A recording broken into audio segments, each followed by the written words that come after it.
97.3 ESPN presents The Sports Bash with Mike Gill. When I'm driving, I got a guy on the radio who talks to me. I can't see him, but he talks to me. Now, live from inside the Ocean Casino Resort Studio, here's Mike Gill.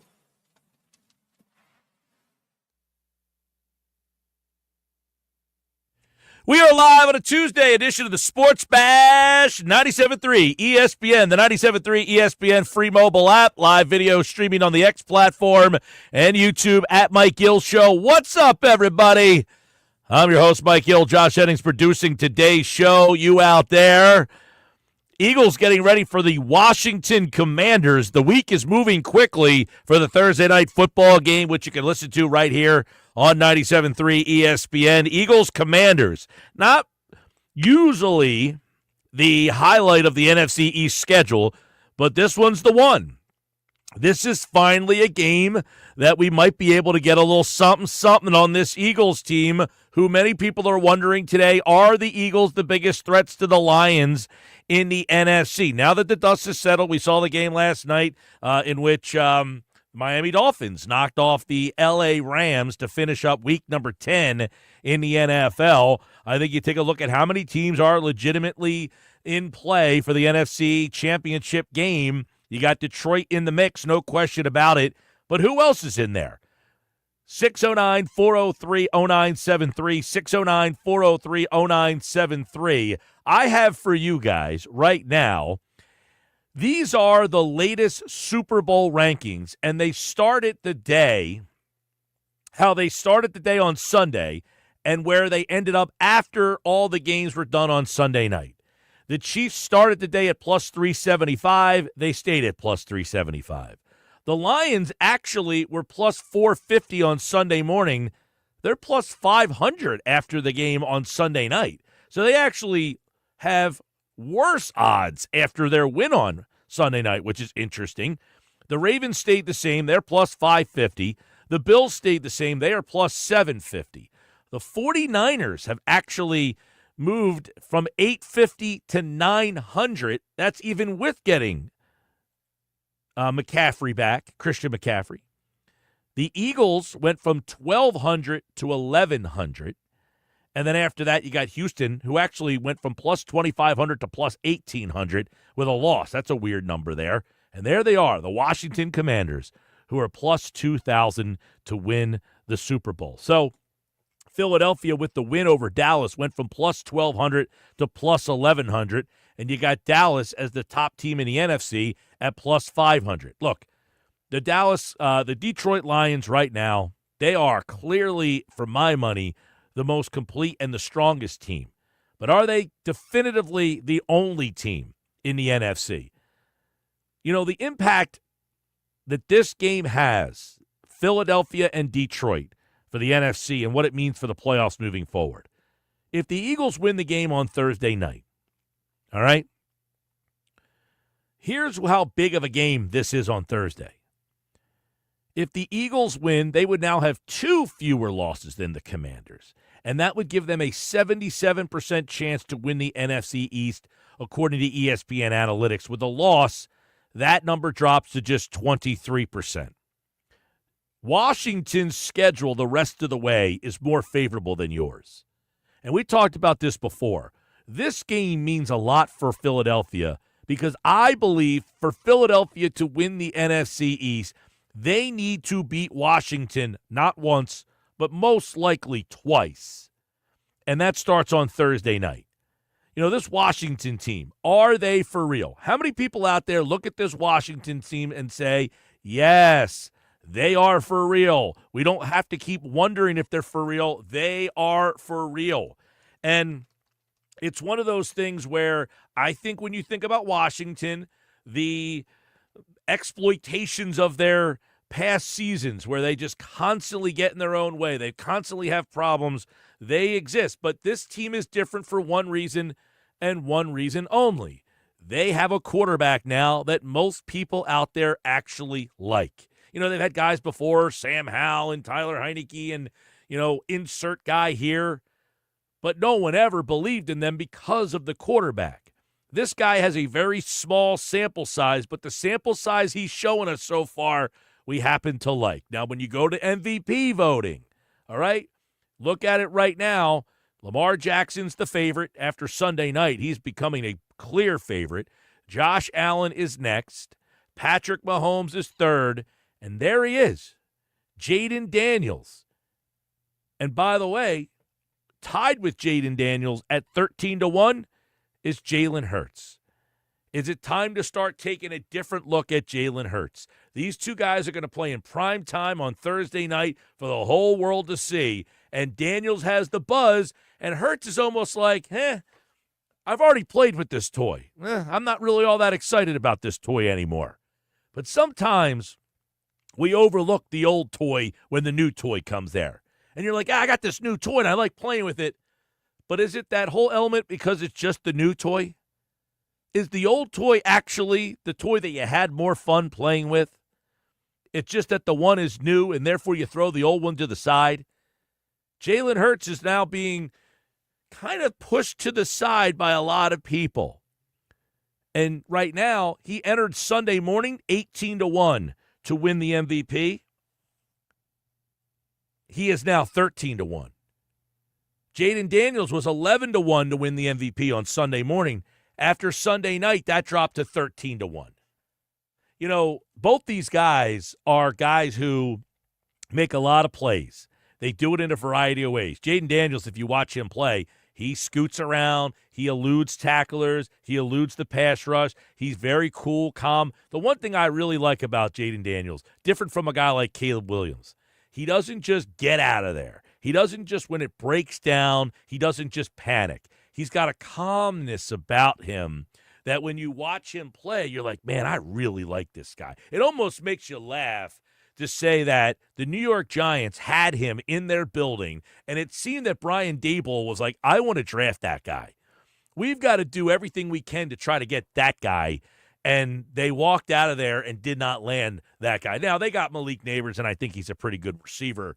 But, man, do they need a quarterback for Malik Neighbors. And they had the opportunity to grab one, and they let him slip out the door. He was in the door. He was sitting right in their draft room, and the Giants let him go. Now, I know they didn't have the second pick in the draft, so they couldn't make that happen. But, man, it's got to be frustrating to think you're that close to getting that guy. And you look at the way that this Commanders team has been. You know, I think this was the worst game that Jaden Daniels has played since he's become the starting quarterback of the Washington Commanders. That first week, you know, he was not, MVP, but he did not have his best game, and it was against a very good defense. So we're going to find out if the Eagles have a good defense or not. Pittsburgh did a really good job. I thought that was the game that was on here in our market, so I got to watch pretty much all that game. Daniels was just 16 of 33. He didn't crack 200 yards. But I thought what Pittsburgh did, they did a really good job in sending blitzes from all different areas. The Pittsburgh Steelers did something that the Eagles don't like to do all that much. And they kept blitzing him from different spots on the field. And it made an erratic Jaden Daniels. I thought if you watch, there's two big plays in the game. He missed two big throws in the second half that had guys open that would have been big-time plays. And a lot of them had to do with the Pittsburgh pressure. He threw wide. He threw underneath on one. And he missed two key throws in the game. But a lot of that has to be awarded to Pittsburgh's pressure. So the first question we look at when we look at this game on Thursday night, and we start to get into weeds on it early on a Tuesday, is Vic Fangio going to dial up some blitzes for this game? Because if it's a young quarterback, let's show him something. Let's show him a little blitz. Let's show him a little heat. That's going to be something that I'm definitely going to be intrigued by. Will Vic Fangio watch what Pittsburgh did and try to also emulate that? All right, here comes a little pressure. He was a little inaccurate on some of the throws he made with the pressure. One of the other things, the Commanders, they are one of the best rushing teams in football. 22 carries, 60 yards. It was the second fewest rushing yards in a game this season for Washington. You know who they had the least rushing yards against? You guessed it, the Baltimore Ravens. It's one of their other losses. Now, the Ravens don't have a great defense, but as Washington steps up in competition, sometimes it appears that some of their numbers are not as good. Now, this is the whole argument. We talk about it with the Eagles fans all the time. You run when you have the lead. Washington didn't run the ball all that well against Baltimore because they were losing, so they had to throw the ball more. But they average 163 yards per rush. That's third best in the NFL. Why? Because they have the lead a lot. Couple other things from the game that I noticed on Sunday with Washington. It looked to me that, Washington went toe-to-toe with Pittsburgh. Now, I don't know what that means. Do we think Pittsburgh's a really good team? Can you stack up your team because you hung in there against Pittsburgh? I thought Pittsburgh, by the way, was down 10 points in the game. I thought Pittsburgh showed more poise than Washington did. Washington had a 10-point lead, and they could not – it seemed that they were trying to find ways to let Pittsburgh back in the game. And that was kind of one of those things where I said, Washington's maybe not quite grown up yet. Maybe Washington doesn't have a little gray in their beard quite yet. You know, you're going up against Russell Wilson and cool, calm, and collected. You know, Russell is not the same guy that he was a couple of years ago, but he was able to 40th career game-winning drive. He comes back in the fourth quarter to win that game, hits the game-winning touchdown pass to Mike Williams, the guy who was just on the roster for about 10 minutes. And he didn't have a great game, but what he did do, 3 touchdowns in the game. And he throws the deep ball really well. I think it's a couple things you could take from the game that Pittsburgh was able to do that you can maybe try to emulate as well. One, blitzing a little bit, hiding, disguising, doing some things that I think it gave Washington some problems. It definitely gave Jaden Daniels some problems. He was 17 to 34, which is a season low 50%, and he only ran for 5 yards in the game. So they did a good job containing him from all over the place. The other thing, all right, you have to look at one of the problems that Washington generally has, and that's up front. You know, Trent Scott is the right tackle for that team. He's in there because of an injury to Andrew Wiley. So they've got some backup problems up across the offensive line. And Pittsburgh, I think, exploited that a little bit by sending some blitzes. And I think the Washington offensive line had some problems up front. And what Washington tried to do in the game was they sent a lot of help towards the Scott side of the field, which meant that they didn't have as much in the passing offense. And I think Jaden Daniels was looking for some outlets, and he didn't have as much in there. The tight end was in there a lot, helping to block. So if the Eagles can get some pressure and force Washington to max protect a little bit more, will Jaden Daniels be able to pick apart this secondary, which has really played well? That's going to be an interesting matchup here. Here's the matchups that you're looking at. This matchup's really fun. This is one of the first times all year where we've had a game of 7-3, 2 good teams, and you're like, let's look at some of these matchups a little closer because, this is a good team. Terry McLaurin, who gets that assignment? Where's McLaurin lined up on the field? I can't wait to watch a little McLaurin against Quinyon Mitchell, right? Noah Brown and Luke McCaffrey. Luke McCaffrey probably going to be in the situation lined up with Cooper DeJean. That should be a really fun matchup there. Brian Robinson Jr., the running back, Austin Eckler. Is Robinson going to be back to play? He's been questionable, banged up. Jeremy McNichols, another guy. They've got a dual threat type of running backs, and that's where you get into the conversation with who? Zach Bond, Nakobe Dean, those guys who have really stepped it up the last couple of weeks. So this game has a lot of fun matchups here.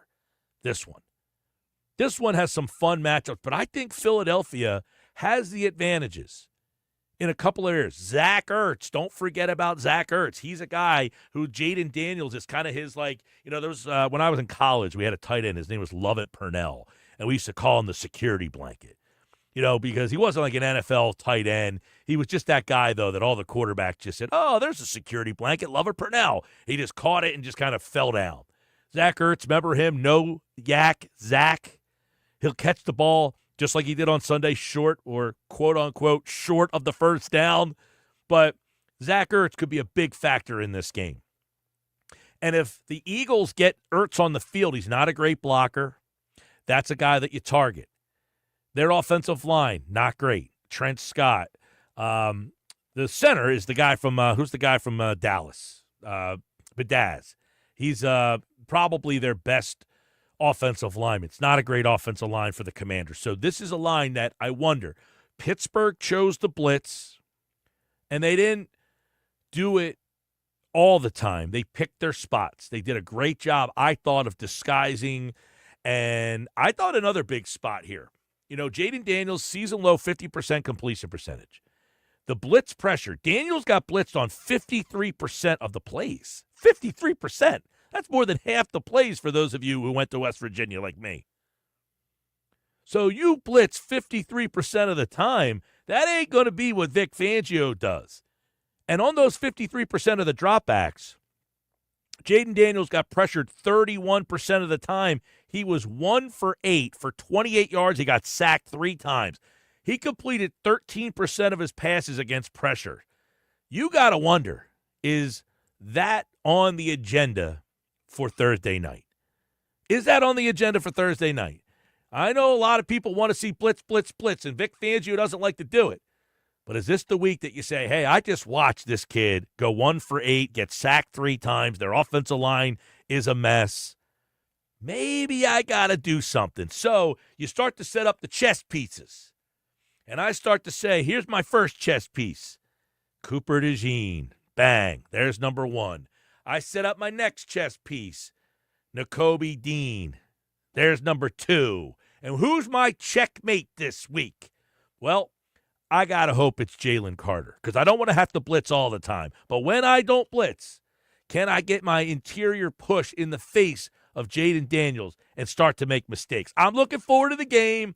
I want to hear from you guys today, 609-403-0973. And as Mike in Wildwood points out on the text board, 609-403-0973, Washington is one Hail Mary from losing to the Bears. That says something. They are a good up-and-coming team with a great young quarterback, but I think the Eagles handle them easily on Thursday, hoping for a nice birthday win for me, Mike in Wildwood. Happy birthday, Mike. Yeah, I mean, listen, every young team has to start somewhere. They all have to get that big win, that kind of signature victory. And we'll find out. Are the Eagles for real in taking a team that is on the come up, on the up, and do they handle them and kind of give them their comeuppance and say, you're not ready quite yet? Or does Washington say, no, we're here. We're ready. This is going to be a fight to the end. Because if Washington wins the game, we talked about it, their percent chance, Philadelphia's drops from 77 to win the East down to 23. Right now, Philadelphia has 7 wins. Washington has 7 wins. Philadelphia 2 losses. The Commanders have 3 losses. So a loss here, you're 2 losses in the win and the loss column up on them. That's big. You know why? Because here's what's coming up for Washington down the stretch they come. How many losses do you see for Washington down the stretch? Here we go. They got Philadelphia this week. We'll keep that one out. After this, Dallas. Win. Tennessee. Win. New Orleans. Win. At Philly. Loss. Home against Philly. Okay. We'll see how tomorrow, this Thursday, goes. Home against Atlanta. Probably a win, but I can see Atlanta winning that game. At Dallas. Win. That's their schedule. That's 5 wins. I mean, if you're looking at this and you think, let's say, basically, you think Philadelphia that's what I said, Philly has to beat them twice. Because otherwise, they're going to be favored against Dallas, Tennessee, New Orleans, most likely Atlanta on their home field. Right. And Dallas. Being at home is the key. Right. They're going to be favored in all 5 of their games that aren't Philadelphia games. And if they win all 5 of those, that gets them to 12 wins. You're going to have to win, on top of beating them twice, you're going to have to win 12 games. And for Philadelphia, the other reason why it's important is because you don't want to just hold a tiebreaker over them in terms of beating them twice. You also want to get more of those conference wins in hand as well, because that's going to help you not just win the division and beat them out, but also lift you up the conference standing. Well, listen, if you get 12 wins, I would imagine you're going to be at least second. I don't think that anybody behind you is getting to 12. I think Washington gets to 12. Can they get to 13 or 14 is the question, and they do that by beating Philadelphia in one of the 2 games. I mean, if they beat you once, that's 13 potential wins. If they beat you twice, that's 14 potential wins for this team. Now, Philly has next week the Rams.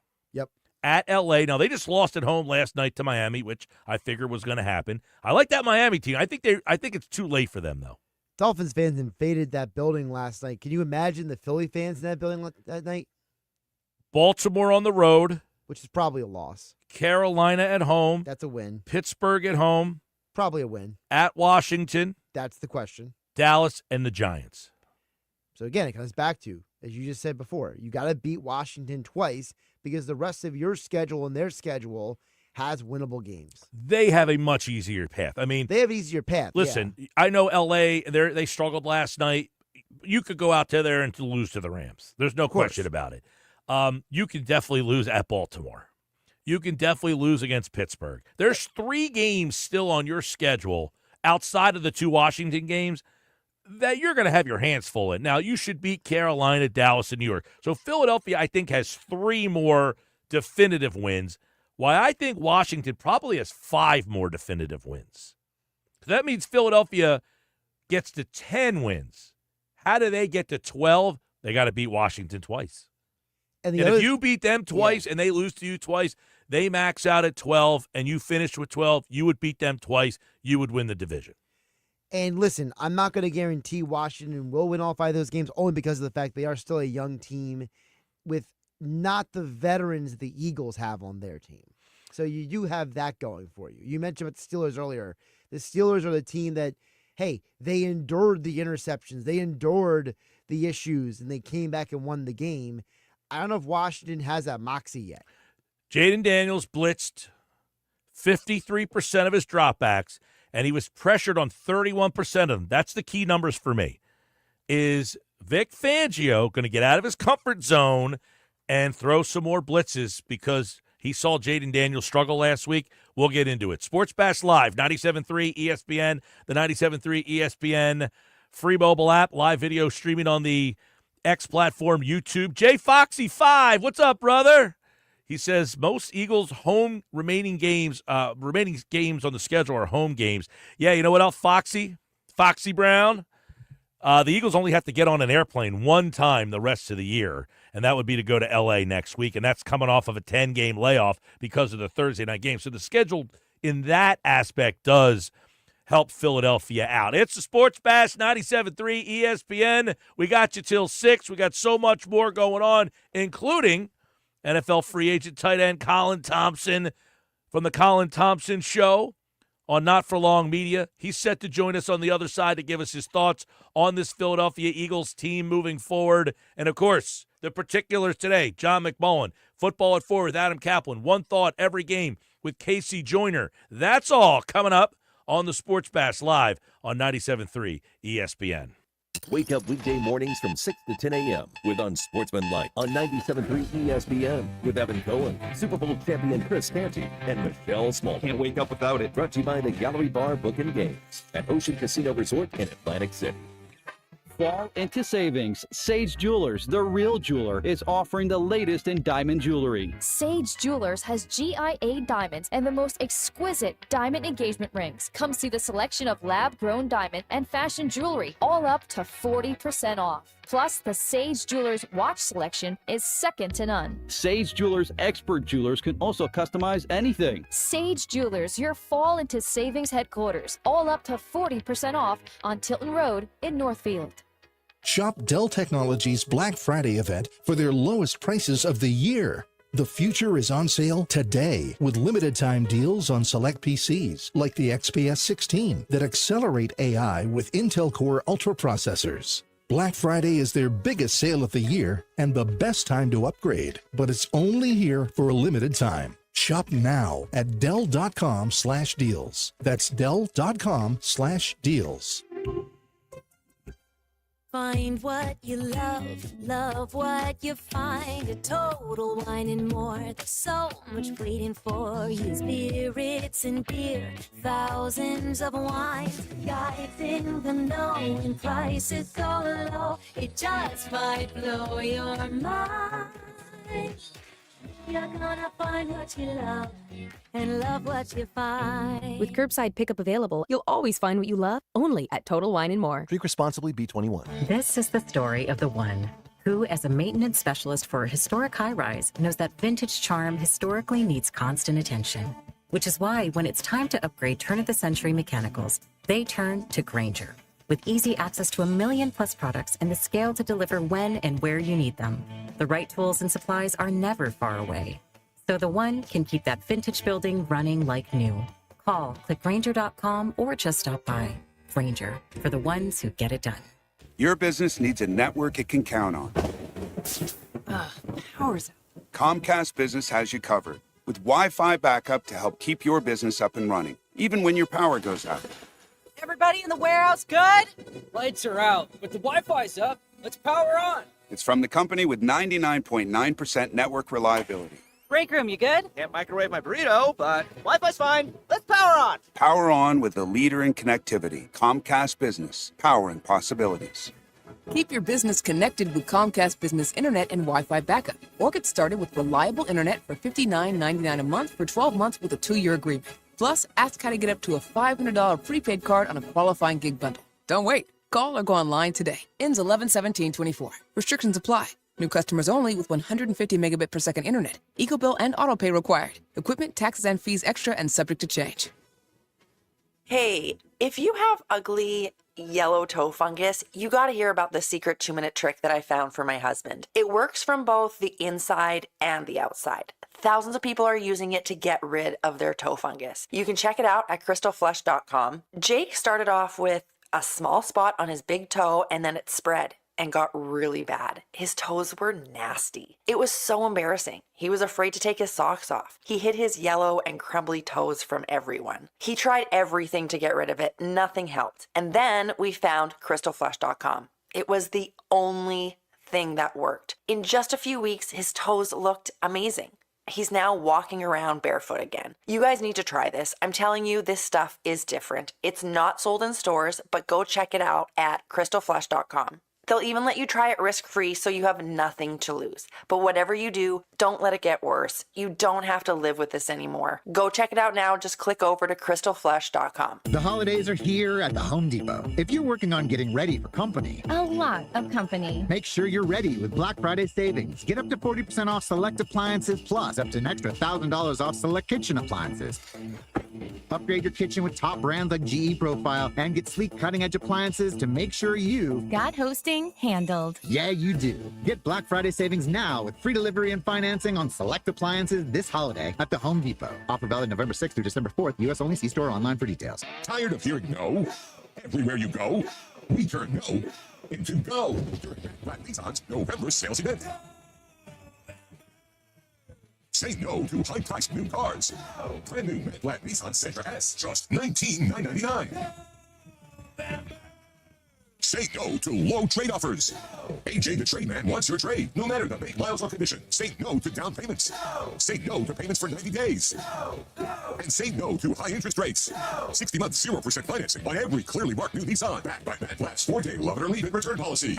Tired of hearing no to a discount on a new ride? New 25 Sentra S, under 20 grand. Oh yeah, it's on at Matt Blatt Nissan. Approved Tier 1 credit for NEMAC. Negative equity finance. VIN number SY231649. MSRP 22,730 plus tax tag at $689.98. Offers can't be combined. 0% for 60 months. Call 877-289-6670 or go to MattBlattNissan.com for complete details. Offer ends 12/5/24. It's on at Matt Blatt Nissan on the Black Horse Pike. Egg Harbor Township. It's the Sports Bash with Mike Gill. Keeping the fans entertained and happy. On 97.3 ESPN and the 97.3 ESPN free mobile app. If that's the Jalen Hurts we're going to see in 2024 with a better running back and Saquon Barkley and A.J. Brown and Devontae Smith and that offensive line and that defense looking like that, they're more than a legit team in the NFC to get out of the NFC and get to the Super Bowl. Freddie Coleman on 97.3 ESPN Radio. They're more than a legit team.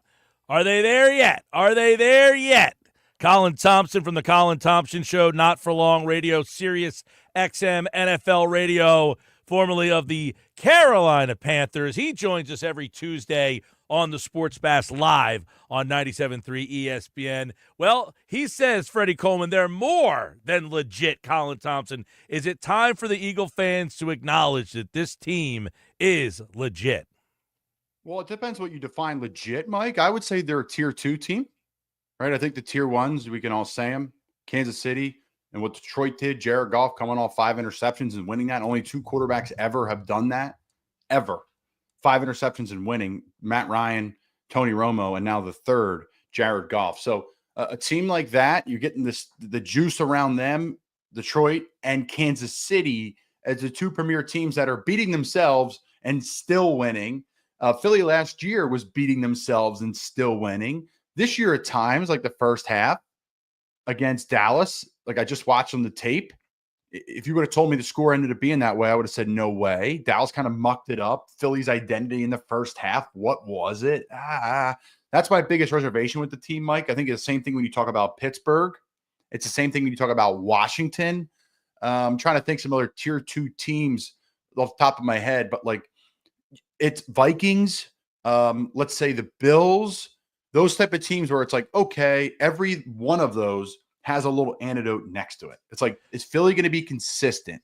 Is Pittsburgh, do we really believe in Russell Wilson? Like, these are great teams, but are they elite? And I think tier 2 is a really good place for the Eagles to be right now. All right, so you as a guy who played in the league and now you're kind of evaluating these teams and what they are. How do you evaluate you as a guy who played in the league differently than a fan who says, Dallas stinks, the Giants stink. You know, I can't figure out who the Eagles are because of the opponents they're playing. Is that fair, unfair? I think from a fan's perspective, yes. You play the game of, well, they beat them by this, and the spread says this, and they have this receiver, and we have this corner, so they cancel each other out. It doesn't really work like that in real football. It's how you show up that Sunday, so cliche. But the NFL, there's different teams and leagues week to week. I mean, we've seen more blowouts this year and way less parity, Mike, than there's not a lot of parity in the NFL this year. Like last year, there was, I think, I'm trying to think the stat I listened to on Sirius XM Radio, but this year there's like 4 or 5 teams that have like 3+ game win, like leads in division. Like it's pretty like a college football situation. So from a player's perspective, I'm evaluating week to week. I'm looking at the injury report, like all that kind of stuff that's kind of boring. That's what players are looking at. It's like, how are we trending? To me, Philly trending in an unbelievable direction because of their play style a couple weeks ago, 2-3 weeks in a row. And then all of a sudden it's like, we're not getting under center as much. Where's the fullback in the offense? Like that stuff concerns me still. Is like, let's just make it really simple on Jalen Hurts and just hand the ball off. Not from the shotgun, not with read option. So, Mike, that's where I'm at as a reservation is like, this offense should be humming. All right, let me ask you that. How much, we're in week 10, how much more of an offense are you putting in, installing, or is this the offense? Is this who you are? I mean, they were, for some games, we can't, to me, Mike, yes, it is who you are. From players' perspective, what you have in right now is who you are. Now it's plenty to win. They could go and run the same plays under center, Mike. They just call it differently, but it's not really, it's a number. So some people call it, let's say 14 is inside zone to the right and you're in the shotgun.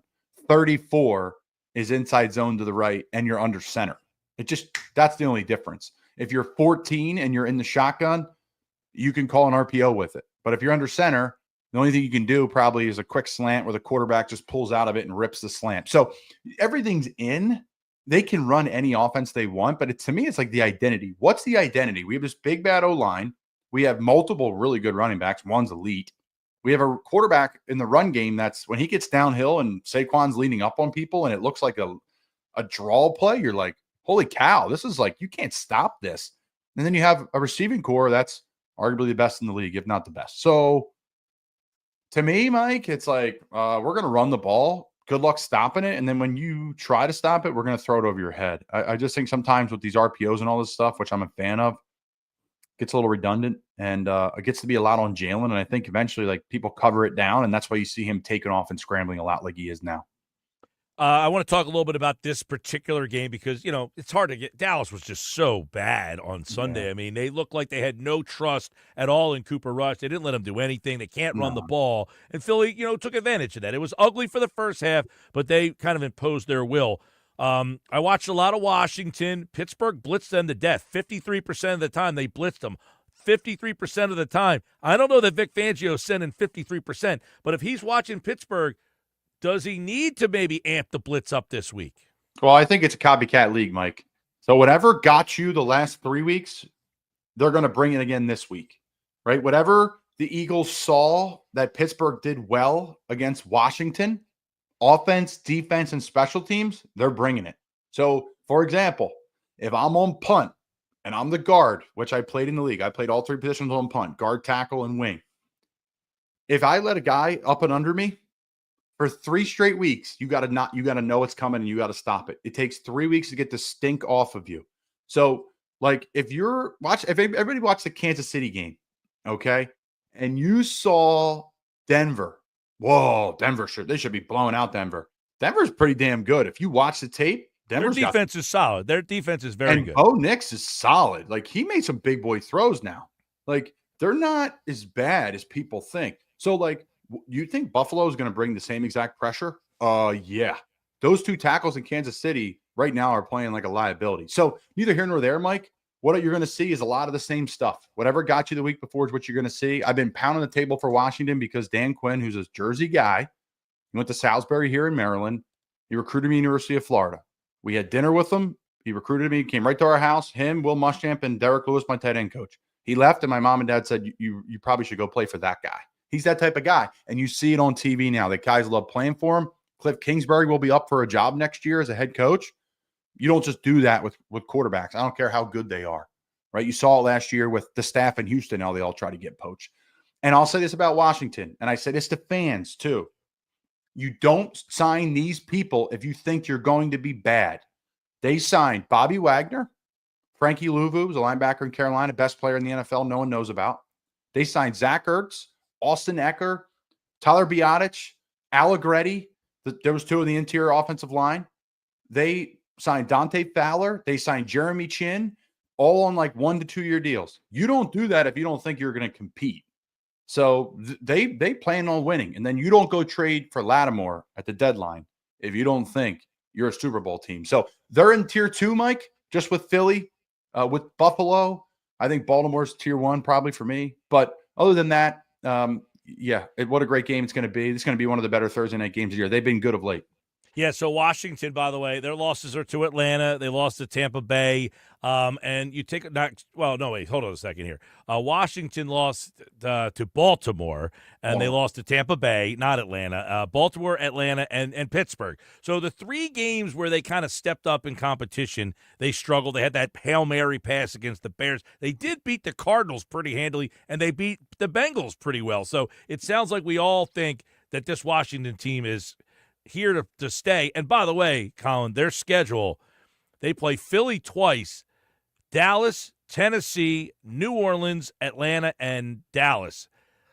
They've got a pretty nice slate of games here. So that makes this game even more important on Thursday night for Philadelphia. What excites me about the Eagles, Mike, is their defense. If they don't sign Zach Baum to an extension, they're crazy. Like, they need to change their philosophy. They paid a running back. It's time to pay a linebacker. That guy is the perfect fit for the defense. You need some continuity in there. I think he helps the younger guys develop as well. I know he does. I played against him in New Orleans. He's an on-the-ball Sam linebacker. They moved him back into the middle of the defense. The guy's running around playing like he's been playing Mike linebacker his whole life. That's not the case in the league. He was like Sam backer in New Orleans that was like a special teamer. I played against him for 3 years. Strong, physical, stout, but not a Mike running around. You got to sign him pronto to a nice 2-year extension, maybe a little less than maybe you would get on the open market, and I'd sign him. Defensively, the depth of the defensive backfield, I mean, really impressive. Cooper DeJean, Mitchell. They have the depth. And really the D-line, it's not what it used to be. But I think it's hard to replace those guys that walked out the door and Hassan Reddick and Fletcher Cox, et cetera, et cetera. So it's a salary cap league, folks. You can't have a perfect team. And I think the Eagles are trending in the right direction at the right time. It's not been perfect this year, but continue to step. This is a huge game for them. This is the biggest game of the year. Right. No doubt, because of Washington's schedule. I mean, they really had, and listen, there's upsets that happen all the time, but if Washington's for real, you avoid those upsets, and they have 5 very winnable games outside of the 2 Philly games. So, you've got to try to get this one. I look at an interesting matchup here is what Philadelphia does with Zach Ertz. He's the guy who's a tight end. You mentioned Zach Bond, and if they can get Ertz involved in this game, because I think it's interesting. I like Quinyon Mitchell and McLaurin, how that matchup's going to go there. McCaffrey and Cooper DeJean, that should be a little fun. Eagles have the guys, Mike. The Eagles have the guys now. Like before, Matt, I've done the show for you now for 3-4 years. A lot of times, and I did it before we did shows, right? But at the end of the day, like there was a lot of times where we're like, oof, do they have the guys to match up? But now you could say, we got the guys to match up. Now listen, folks at home, you're going to get got. The receivers in this league and tight ends in this league are really good, and it's an offensive-driven league, right? You can't hold anymore at the offensive line. Quarterbacks have more time. You're going to get beat, right? It's going to happen. So, but now they have like a depth of players. Dean, they got rushers. I would say the one thing that they're not doing is dominating the D-line like they have in the past, but then they wouldn't have any money for linebacker or for the back end. So something has to give, and hey, it's a new Eagles defense, a new day. Vic Fangio. It's exciting. It's going to carry the team this year. That's why, to me, offensively, Mike, I'm getting under center. I'm pounding the rock, and I'm feeding it to my 2 best receivers. And I know. And the other thing too is getting Goddard back last week. What that adds to the Eagle offense. Honestly, what it adds is this. Obviously, another receiving threat, but he's such a good blocker. They have a really cool little RPO they're working on, where usually, they let the defensive end come up the field, and then he arcs and blocks the linebacker. So then Jalen reads them. Now they're arcing. They started doing this. I've never seen it before. They're arcing, selling like they're blocking, and then he's in the flat. So boom, Jalen hits him in the flat. So he's another gadget. But I don't know, man. If I see this team and I see their pieces and their personnel, I'm like, how can we get up under center and 5 plays a drive that are touchdown drives? I was like, let's take it all off Jalen. It's a lot on Jalen Hurts, a lot. They put a ton on him. So to me, it's like, unless you're Joe Burrow and Patrick Mahomes sitting in shotgun like that all the time, it just doesn't work all the time. Now, he's had success. Don't get me wrong. He's still a great player in this league. I'm just saying, to go to elite status, it can't be on him to play Superman all the time. All right, quick takeaways from the weekend. We saw Philly dominate Dallas. You saw Detroit win a game in which they had 5 turnovers. Yeah. What is the gap between Detroit and whoever's number 2? Well, I think the gap is, I don't want to say substantial, but their roster is just so strong, right? Like their roster, and it matches what they're doing. It's like they have the same O-line as the Eagles. They have the same backfield as the Eagles, let's say.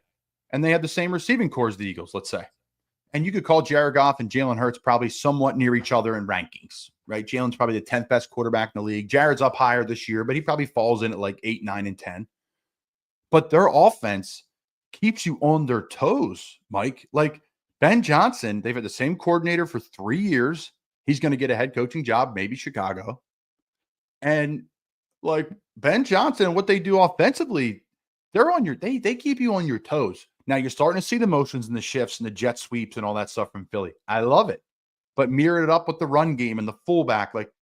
So to me, Detroit excites me more because I say, you ask every fan of the Eagles, what's the identity of the Detroit Lions? Oh man, they're a loaded roster and they're really tough. You ask everybody who's a Detroit Lions fan, what do they say about the Eagles, Mike? Probably a couple different things, which to me, I don't like. What about Kansas City? Kansas City knows how to win close games. They're on alert, though, Mike. They're on alert. You can win these, like the Eagles. You won a lot of games last year. But, the ball's got to bounce your way. You need a great kicker. They have that there. Eagles do, too. To me, Mike, they're on alert this week in Buffalo. Buffalo is probably a more talented team than Denver. And you don't think Sean McVay is going to be bringing the same pressure? that got to the quarterback in Kansas City, Patrick Mahomes was not comfortable. He missed a wide open throw in the end zone to Kelsey.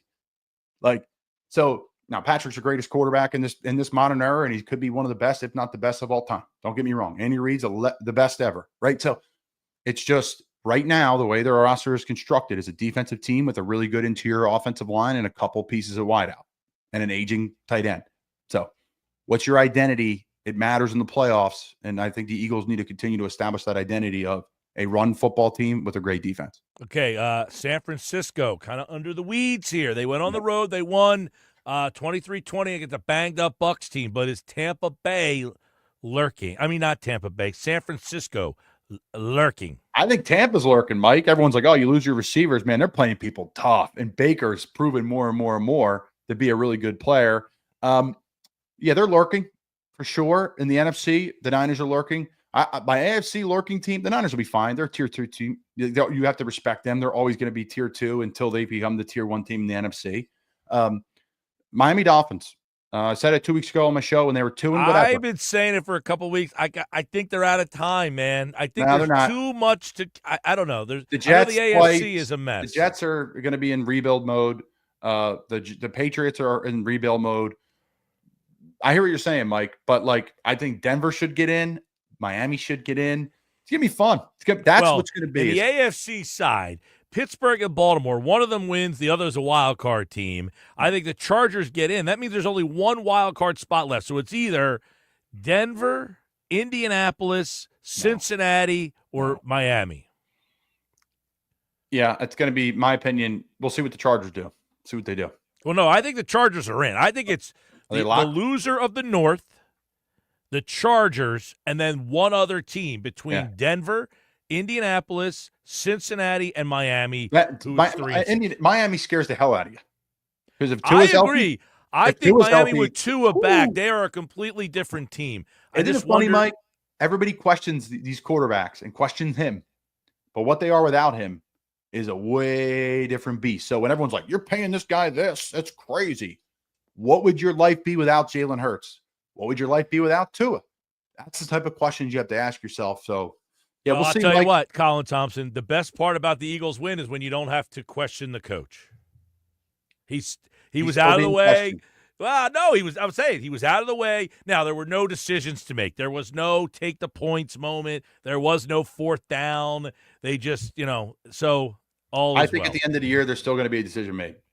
I'm not saying that's going to be up for conversation. That's how Philly is, though. That's why it's the best market in the world. Sure. Listen, there's going to be decisions throughout the course of the rest of this season where he's going to have a fourth down and he's going to have to make a decision, and it's going to be criticized. There's no doubt about that. We'll see you on the next episode of 97.3 ESPN. Colin Thompson Show, not for long, media, Sirius XM NFL Radio here on the Sports Bash. All right, man. It's good to see you as always. You're the best, Mike. Love your show. Thanks, brother. Take care, man. And that's Colin Thompson here on the Sports Bash Live on 97.3 ESPN, the 97.3 ESPN free mobile app, and live video streaming on the X platform and YouTube at Mike Gill Show. Subscribe. Use the hashtag SBLive. Coming up, we'll get John McMullen's take on how this team prepares for the Washington Commanders. They are a running football team, the Commanders are. We'll get into that and more. Does he see the blitz? That's on the way. Plus, the 3 stars of the Flyers win last night is next. This is South Jersey's official home for Philadelphia Eagles football. The Eagles continue the 2024 season on Thursday Night Football, hosting their NFC East rivals, the Washington Commanders. He is going deep down the far side of the field. Back to the man. Pre-game coverage starts at 7 p.m. with Merrill Reese and Mike Quick calling all the action starting at 8:15. This is the play-by-play home of the Philadelphia Eagles, 97.3 ESPN, South Jersey's Eagles station. It's hurricane season. Are you prepared? Don't get left in the dark. Calvi Electric, a certified Generac dealer, has you covered. From installation to maintenance, they're your go-to experts for Generac generators, ensuring your home stays powered through any storm. A Generac home standby generator will automatically restore power to your home during an outage, so your life goes on uninterrupted. Put your trust in Calvi Electric, the premier electrical contractor serving South Jersey for over 115 years. Visit calvielectric.com today or call 609-345-0151.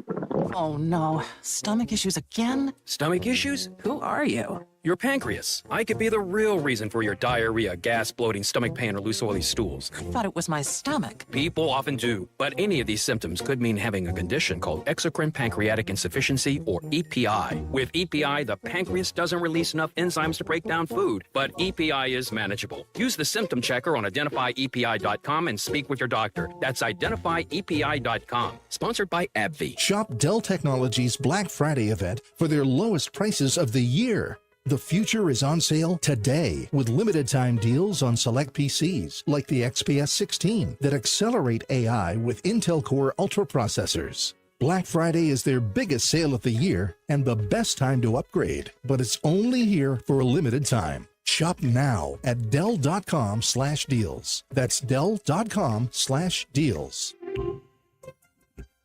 Not sure how much you know about Progressive Insurance. You may know us for insuring your home and auto. You may know a couple of our commercials. But what you may not know is that since 2013, Progressive has been honoring veterans with vehicle donations through the annual Keys to Progress Veteran Vehicle Giveaway Program, giving back to those who gave so much. Now, you probably didn't wake up today saying, I really wish I knew more about Progressive Insurance, but this seemed like the type of thing people wouldn't mind hearing about. Find out more about how we're dedicated to our customers and communities at Progressive.com. Progressive Casualty Insurance Company and Affiliates. This is the story of the one who, as a maintenance specialist for a historic high-rise, knows that vintage charm historically needs constant attention. Which is why, when it's time to upgrade turn-of-the-century mechanicals, they turn to Grainger. With easy access to 1 million-plus products and the scale to deliver when and where you need them, the right tools and supplies are never far away. So the one can keep that vintage building running like new. Call, click Grainger.com, or just stop by. Grainger, for the ones who get it done. For 75 years, Jenkins Plumbing, Heating, and Air Conditioning has been a name you trust where one call does it all. Jenkins expert technicians have been delivering top-notch service to local homeowners. Renovating your kitchen or bath? Call Jenkins. Need a new heating or air conditioning system, service or maintenance, or even ductless air conditioning? Jenkins has you covered. They also specialize in water heaters, boilers, oil service, plumbing and drain cleaning, water line, and sewer main repairs or replacements. Call 609-641-6262 or visit jenkinsandsons.com today. Sometimes I struggle to get to sleep. My body stopped for the day, but my mind is still running. So I take ZQuil. ZQuil, the world's #1 sleep aid brand, has a range of non-habit-forming products to fit you and your family's needs. Invest in a great night's sleep for the best you tomorrow. I'm awake and ready to take on anything. Better days start with ZQuil nights. Explore our products at ZQuil.com. Use as directed. Keep out of reach of children. What if you could hear your favorite song for the first time again? Introducing the all-new, reimagined Nissan Kicks. With an available Bose Personal Plus sound system that uses speakers in the headrest to create a 360-degree listening experience. You've never heard anything like this. Reimagine your music and your drive. Experience the all-new, reimagined Nissan Kicks for yourself at nissanusa.com today. Available feature. Bose is a registered trademark of the Bose Corporation. You're listening to The Sports Bash with Mike Gill on 97.3 ESPN and the free mobile app. Lost it to Zabula. Players in behind the net. Defense. Here's Mitchkov going in. He shoots. He scores. Matvei Mitchkov all along goes in on Vanacek and scores along the ice. His 5th goal of the year. And it's 3-0 Flyers. As heard on our sister station, Rock 104.1, Matvei Mitchkov with the goal. That was the first of, well, he had a shootout goal, and the Flyers win last night 4-3. They go up 3-0. It's tied 3-3. They go to overtime. Mitchkov gets a late penalty. They go 4-3 on the man advantage for San Jose. San Jose doesn't score. They go to the shootout, and our 3 stars of the game. Kevin Durso's 3 stars are brought to you by Kindle Auto Plaza, Stone Harbor Boulevard, Cape May Courthouse. Kindle, the family dealership you can trust for your next Ford, Dodge, Chrysler, and Ram. Number 3 from Kevin Durso for the 3 stars today. It goes to Emil Andre, who had an assist, 4 shots, and 2 block shots. He almost had his first goal a couple of times on those 4 shots. Played really well last night. Number 2 for the Flyers. As the 3rd shooter for the Flyers, Konechny for the win. from the right circle. Cut back in front of the net. Took the shot. He scores! Lifts it up over the glove into the top corner. And Travis Konechny gives the Flyers the win in the shootout. That's TK, the goal, the shootout, 5 shots he had to hit. He also, if you watch the game, was part of the goal. He directed Mitchkov to kind of pass the puck over, and he played an overall good game. But the number one star versus the Sharks. With a goal and an assist. He's the second shooter for the Flyers in the shootout. Cuts to the right circle, back in front, backhand, forehand. He scores! Matvei Mitchkov slides it under Vichak, and the Flyers have the lead in the shootout. Mitchkov was awesome last night. A goal, an assist, the shootout goal, 2 shots. He was a +2. He got into a little kerfuffle in which really kind of set the tone for the game. But the 19-year-old, after being a healthy scratch for 2, showed you what kind of impact he could have. He's got 12 points on the year, second on the team, and Mitchkov is the top star for the Flyers. It's Kevin Durso's 3 stars of the game, brought to you by Kindle Auto Plaza. And don't forget, Flyers hockey Thursday night against Ottawa is on Rock 1041. And that sounder right now is your next opportunity to enter for this year's 99 Growlers Party live at Mudhen Brewing Company in Wildwood on Wednesday, November 27th. Mudhead Brewing Company will be the host of this year's 99 Growlers Party. You can win tickets to see the Eagles-Steelers game on December 15th. Those are club box seats, by the way. We've got Sixers tickets, Flyers tickets, concert tickets, and tickets to see area shows and more. You must be present to win on Wednesday, November 27th. 99 Growlers, 99 tickets. That means there's 99 winners. Caller 7-609-573-3776, 609-573-3776. Caller 7. Good luck. It's Sixers basketball tonight on 97.3 ESPN with the voice of the Sixers, Tom McGinnis, calling all the exciting play-by-play action. He puts it up and in. A 3-point opportunity for PG. Great job by George. It's Sixers Knicks tonight. Coverage begins at 7:30. It's Sixers basketball all season long on South Jersey's radio home for Philadelphia 76ers basketball. 97.3 ESPN. I need a new car. Under 20 grand? Okay, well, what's my trade worth? You know what? I'm going to Matt Blatt Kia, where I can get some straight talk. Brand new Matt Blatt Kia Forte LXS, under 20 grand. That's right, a brand new Kia, just $19,999. With any trade, that's less than most used vehicles. Currently buried in a loan or lease, Matt Blatt Kia wants to get you released and into your new Kia with 0 down, 0 payments until February. Even 0% for 72 months on every clearly marked new Matt Blatt Kia in stock. So bring any trade, because if you have a job clearing $450 per week, we want to get you approved today. It's gotta be a Matt Blatt Kia. With approved credit, 1.8 ED9, $13.89 per thousand finance. Not all will qualify. For any event down payment. Offers can't be combined. Go to mattblackdfj.com for complete details. Or 888-505-6670. Price includes all costs to be paid by consumer, except for licensing, registration, and taxes. KNF rebates and incentives to dealer. Expires 12/4/24. Matt Blatt Kia, 6211 Black Horse Pike, Egg Harbor Township, and on Route 37 in Toms River. Shop early, save big, all month long during Black Friday build-up at Lowe's. Right now, get select pre-lit artificial Christmas trees starting at just $59.98. Don't wait to save. Shop these deals today, in-store or online, because Lowe's knows deals. Discount taken at time of purchase while supplies last. Selection varies by location.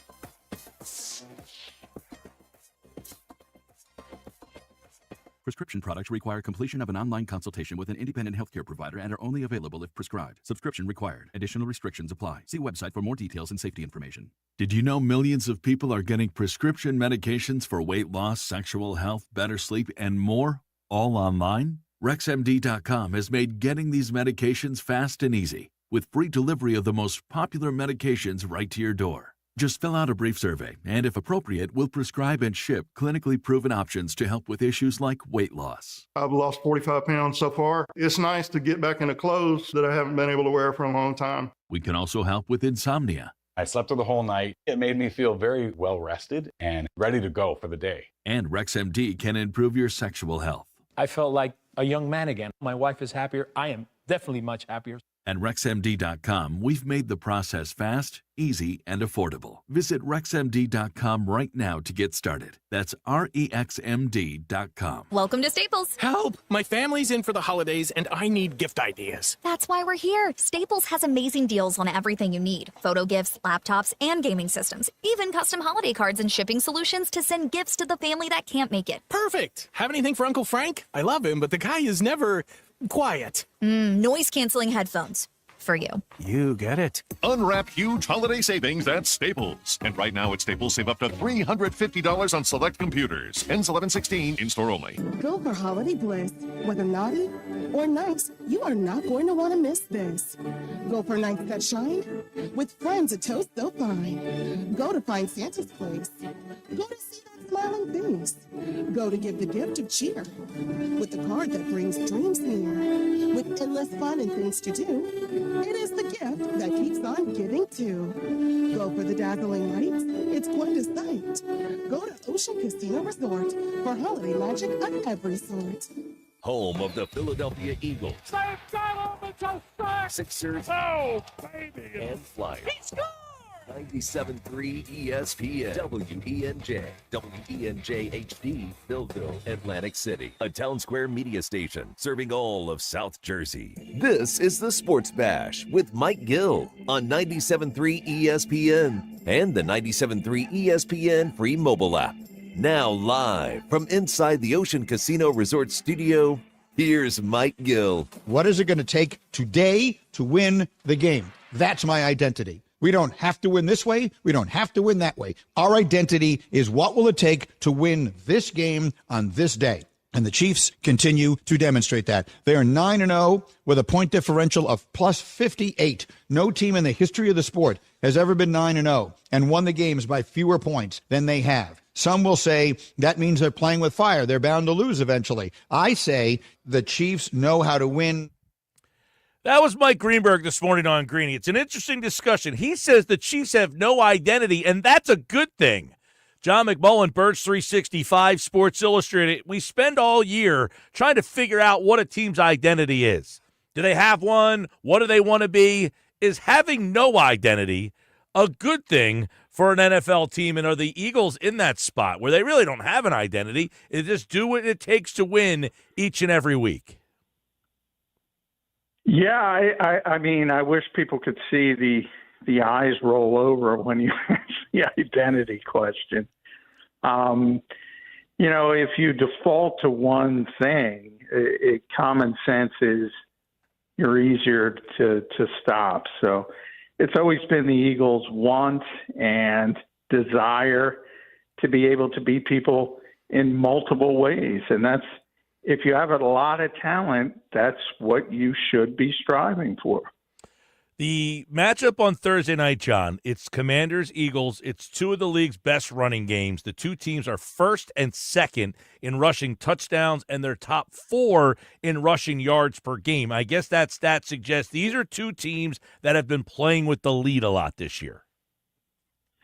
Yeah, and they also have the plus one and the dual threat at the quarterback. So those are the two things, and you're always going to have a good rushing team. You go to Baltimore in the AFC, obviously, with Lamar Jackson, Derrick Henry. So those are the teams that are going to be really difficult to stop. And then if you're playing from the lead, as you mentioned, as the Eagles have done so much over this winning streak, and to the point where they've been able to rest their starters, that means you're up big in the fourth quarter, and that means you're running the football, in the case with the Eagles, with Will Shipley and Kenny Gainwell to close out the game. So, yeah, that all factors into it. But the key part, more than, leading the NFL or being near the top of the NFL, is, are you effective? And both of these teams are effective running the football. I do want to get your thoughts on something that stands out to me about this game, or last week's game for Washington, in that Pittsburgh blitzed 53% of the Washington dropbacks, and Jaden Daniels was pressured 31% of the time. He completed one pass for 28 yards. He got sacked 3 times. Does Vic Fangio look at that and say, you know what, I got a little blueprint here. Maybe this is the way. Do you anticipate Vic Fangio to acquiesce and maybe send some more pressure, or just not his style?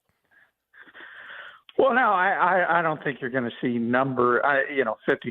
I think I'm pretty safe to say you can forget about that. There's a couple ways you can approach it.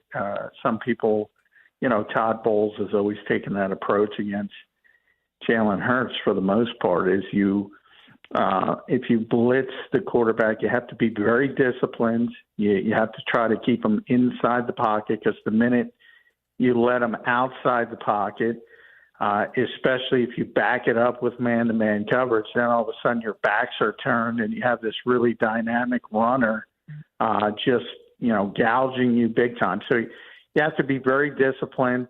Where Vic might get a little bit different, and I haven't watched the Pittsburgh-Washington game completely, but I assume they backed it up with some zone coverage to lighten up some of those things. But the other thing, it's ironic you brought that word up, Mike, because we were talking about it on the show this morning, blueprint. I don't think there's such a thing. It's not the same thing with identity. People always talk about this is the blueprint. Well, Pittsburgh beat Washington, deservedly so. They beat them 28-27. That's a 50-50 game. It could have went either way. There might have been a bad spot at the end of the game with Zach Ertz.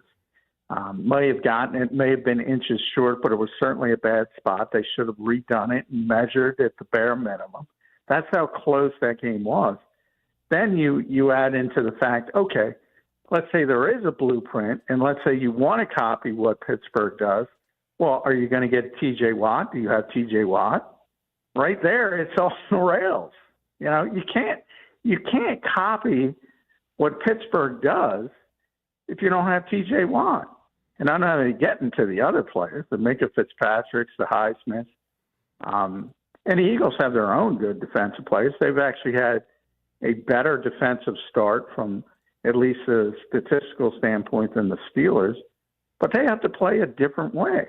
They don't have the T.J. Watt type of player, but they have a bunch of other players that demands they have to play a little bit differently. Yeah, and one of the guys they signed was Bryce Huff in the offseason to try to be that. Today Vic Fangio mentioned that he's got the cast on, and that's been something that's been a problem for him too. So I don't know that you're going to get that elite pass rusher at any point. But how is Philadelphia getting pass rush? If it's not Bryce Huff, which it hasn't been, although he did play and get he did get some stats on Sunday, which is kind of a first for him. How are they getting to the quarterback without blitzing? Well, they got a bunch of really good players, and they come at you in waves. And inside with Jalen Carter, Milton Williams, even guys like Moro Ojomo on the pass rush have gotten better. Outside, Josh Sweat's having a very good season. Brandon Graham's having a very good season. Nolan Smith's getting a little bit better. They even tried to get Jalix Hunt involved. If you look at PFF, they have graded the Eagles' defensive front number 2 in the entire NFL, but they do it a different way than the teams with the splashy edge rusher. And their star is Jalen Carter, and he's been dominating recently, and he's very difficult to block, and he's very difficult for opposing teams to deal with. It doesn't matter how you create negative plays. It might be a false start. That's a negative play. It doesn't always have to be a sack. And the Eagles defense is now second in the NFL. They're the first team in NFL history, think about this, to allow less than 50 yards net passing against 2 teams. And they've done it over the past 5 weeks. Never happened before. 50 yards with 17 passes. Yeah. That's almost impossible. The Eagles have done it twice. Now, Cooper Rush helps, Daniel Jones helps, but and don't get me wrong, they're not going to limit Washington to 50 yards passing, but they've been very effective defensively. So, and believe me, I know Vic Fangio well enough now to know he's not taking a blueprint from anybody. He's going to look at Washington, and he's going to do what he decides is the right way to go about beating the Washington Commanders. Well, I was going to say, so how do we think? Washington's interesting. McLaurin's very good. The running back, John Robinson, if he plays, is kind of a dual threat. Eckler, what does Washington want to be offensively, and how does Philadelphia kind of stack up there? Well, it's very similar. The Eagles are going to get defensively. They're going to get some of their own medicine that the Eagles give to other teams from an offensive perspective. You have the dual threat quarterback. You have the +1 who can kill you with his legs and can also beat you throwing the football. I think, the beauty of having Vic Fangio in a short week is he's probably going to come up with some things that a rookie quarterback hasn't necessarily seen before, and maybe that can help the Eagles. But yeah, this is a very difficult player to deal with, Jaden Daniels, and they call it +1 for a reason, and that's because in the old thought process of football, you didn't have that extra player to worry about. And now you have to be gap sound to account for that player. That's why it makes it so difficult to play against quarterbacks like Jaden Daniels and Jalen Hurts and Lamar Jackson and everybody with that dual threat ability. Yeah, it's interesting because, Daniels had his worst day probably since entering the league. He only completed 50% of the passes, So whatever Washington or whatever Pittsburgh was able to do against them, certainly Philadelphia will have to take a look at and see if they can kind of, I don't know, they're not going to blitz, as you said, 53% of the time, but is their secondary going to be able to give him some looks, the rookie quarterback there? The one thing, too, on the other side of the ball, Russell Wilson didn't have a great day completing the ball either. He only completed about 50% of the passes, but it seemed like the 3 touchdowns, and it seems like you can get behind this Washington defense and that Philadelphia might be able to have the big play again. Yeah, well, I think, we always talk about games having personalities, and they truly do. You have to see how it kind of unfolds, and I think that's where the Eagles are, and that's what they want to be. It's like if the running game is clicking, great. If it's got to be the passing game, great. And that's, that goes the 180 back to where you started the conversation originally. Do you need an identity? Well, yeah, I would argue an identity makes you easier to play against. It's the teams that can do everything that makes you more difficult. So that's what the Eagles want to be. They've certainly, again, they've been one of the top teams in the NFL running the football. They have not been throwing the football. They're 20th, I believe, coming into this game. So they want to get better in that aspect. Now, a lot of that is, as you mentioned, part of it's baked in that when you blow out teams, you're running the football to close games. But there's no doubt the Eagles want to get more effective and take advantage of what looks like on paper to be, a mismatch of skill position players. But, until the Eagles start doing it consistently, that's where they need to get better on offense. Now, John, this is a Thursday night game. You asked Nick Sirianni yesterday about a short week and how it kind of adds to the chaotic part of playing it, a division game, number one, and number two, a division game with some meaning now. You play Washington in past years, this is just kind of, all right, we're playing Washington. But now this is the game. And I'll tell you what, you look at Washington's schedule, this game is pretty important. The 2 Washington games might be the difference here, and I know that, obvious, but they got the other 5 games of their 7 that aren't Philadelphia. They should be pretty much a favorite to win those games. So it makes these 2 Washington games even more important. Yeah, I mean, it's really, in a lot of ways, it's just sort of, flipped from Dallas to Washington. So, you would usually have these, if you went back to back, Washington would be the kind of game you'd roll your eyes and just wait for Dallas. Now it's the exact opposite. Dallas was just inconsequential with Cooper Rush playing quarterback, and now you have the Washington Commanders coming in at 7-3 with a great rookie quarterback who's been very difficult to deal with for everybody, and it's kind of shifted in that direction. In a lot of ways, it's kind of disappointing that these two teams don't get to play on a full week where there's a full scale preparation. And it's, in these weeks, you sort of default a little bit to what you are, what you think you do best. And although I asked Kellen Moore that today, and he said, you got to be as specialized as possible, but it's not possible. You don't practice. Nobody practices this week. I think a lot of people don't understand it. It's all walkthroughs. There's no actual football practice, and they go out and play a game. So it becomes, all right, what do we do best versus what do they do best? And everybody kind of defaults to that on these Thursday night games. So, but from the Eagles' perspective, on paper, the Washington schedule looks easier. But we know the NFL might definitively easier. I mean, they've got. There's upsets every week. There's literally every week. There's a game. No doubt. But how did so and so beat so and so? Yeah, we saw it. We see it a lot. And Washington, by the way, plays Philly, Dallas, Tennessee, New Orleans, Philly, Atlanta, and Dallas. I mean, Atlanta, okay, they might be a playoff team, so that's one. The rest of it, the Saints are kind of weird now because they had some injury issues. The Saints can beat you. Derek Carr's back. They can beat you.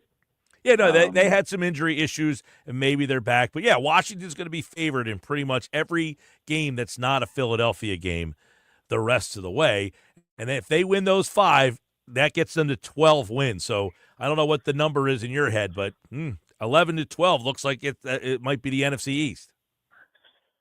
Well, yeah, look, the NFC East is going to be decided by the 2 games that these 2 teams play against each other. I'm very comfortable saying that, and obviously if the Eagles get a leg up, it puts tremendous pressure on Washington, which is a very young team that hasn't been through it before, and generally you need to have a few steps before you can become that significant contender. The Eagles have already been through that in recent seasons.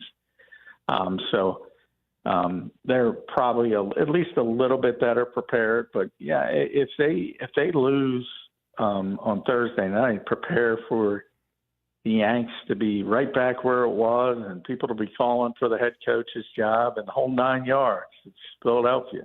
So you always have to win. No doubt about that. Yeah. Get that stuff. What is your thoughts on Pittsburgh? In fact, that the Commanders, they had a 10-point lead in that game. Are you sold on Pittsburgh?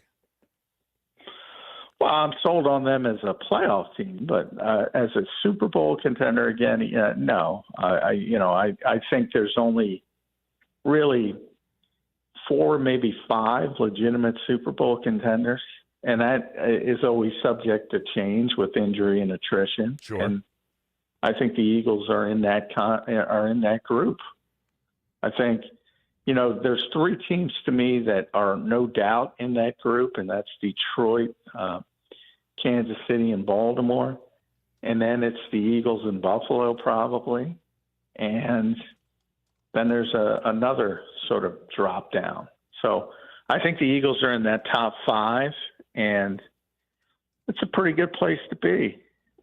That means you're in the hunt, and that means you can be a legitimate Super Bowl contender.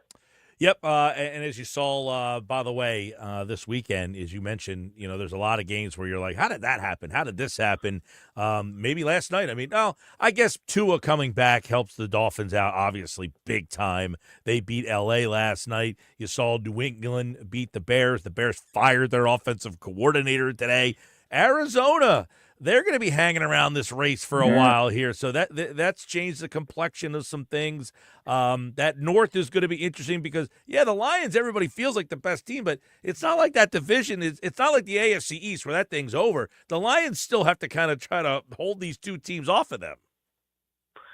Yeah, no doubt. But they have a leg up. They beat Minnesota in Minnesota, so it's going to be difficult. And the Vikings seem to be having some troubles with the quarterback, so maybe he's reverting back to what he was at least a little bit. It's interesting. I thought the Rams game looked pretty daunting on paper for the Eagles, and then they show up and they play poorly against Miami. And you go, what's going on? I mean, they don't even score a touchdown against Miami, and that's Matthew Stafford, Sean McVay. So that's what I mean. I mean, you and I talk about this all the time, but people try to use the transitive property and say, well, the Rams played crappy, so you don't have to worry about them. They might show up as a completely different team when the Eagles get out there. So it's a very parity-driven league. And, yeah, a lot of these teams are a bad bounce or a bad game away from looking poor on a particular weekend, and you can't necessarily translate that to the next weekend. John McMullen is the host of Birds 365, and, of course, he writes for Sports Illustrated. You can check out his coverage of the Eagles and the Commanders. It's Thursday night right here on 97.3 ESPN. You can listen to the game with Merrill Reese and Mike Quick calling all the action. Should be fun. You got Jaden Daniels and Jaden Daniels and Jalen Hurts, who are both 13-1 right now to win the MVP award. They will meet up on Thursday Night Football here on 97.3 ESPN. All right, John, I will see you tomorrow morning. All right, thanks, buddy. Who you got in the Emirates Cup first-round game? Oh, geez. The Emirates Cup. That's a joke. I actually tweeted today about how they could fix this thing and actually make it somewhat intriguing, but who cares, right? The Emirates Cup. I was like, what are you talking about? That is the joke, yes. Who cares? Who cares? But, right. Thanks, Mike. I'll talk to you tomorrow. See you. John McMullen, everybody. The Emirates Cup, by the way, is the NBA Cup. I could care less. If the Philadelphia 76ers win the NBA Cup, I don't think one person with any clue will care. You might have some people that are like casual fans get excited. Maybe that's what they're trying to go after. Maybe a couple casual fans and just get them excited that they won something. I think it would actually do more harm than good, because then the people who want to rag on the Sixers would say, oh, you won the NBA Cup. That's all you can get. Listen, I tweeted it out earlier. I'll talk about it. We're going to have Paul Hudrick on the other side to talk a little Sixers, the return of Embiid tonight. But here's the idea, okay? Make the groups random, not by conference. So, in other words, the Sixers could be in a group with the Warriors, the Knicks, and and Sacramento. Okay? So, the finals of the NBA Cup are the true champion, not who's the best team in the East and the West like they do for the NBA championship. It could be Philadelphia playing Boston in the championship. Make it the two best teams regardless of conference, and then make it the entire month. December is NBA Cup month, with Christmas Eve being your Final Four, because Christmas Day you got a blowtorch by the NFL that knocked you off. So you know what? Own Christmas Eve and put your 4 games, the NBA Cup finals, semifinals on Christmas Eve, and then you can put your finals on, say, I don't know, New Year's Eve or something to that effect. But this thing is irrelevant. What's ironic, Mike, is that this whole cup the NBA created is supposed to be based on what they do in Europe. What you just described is actually what they do in European soccer cups.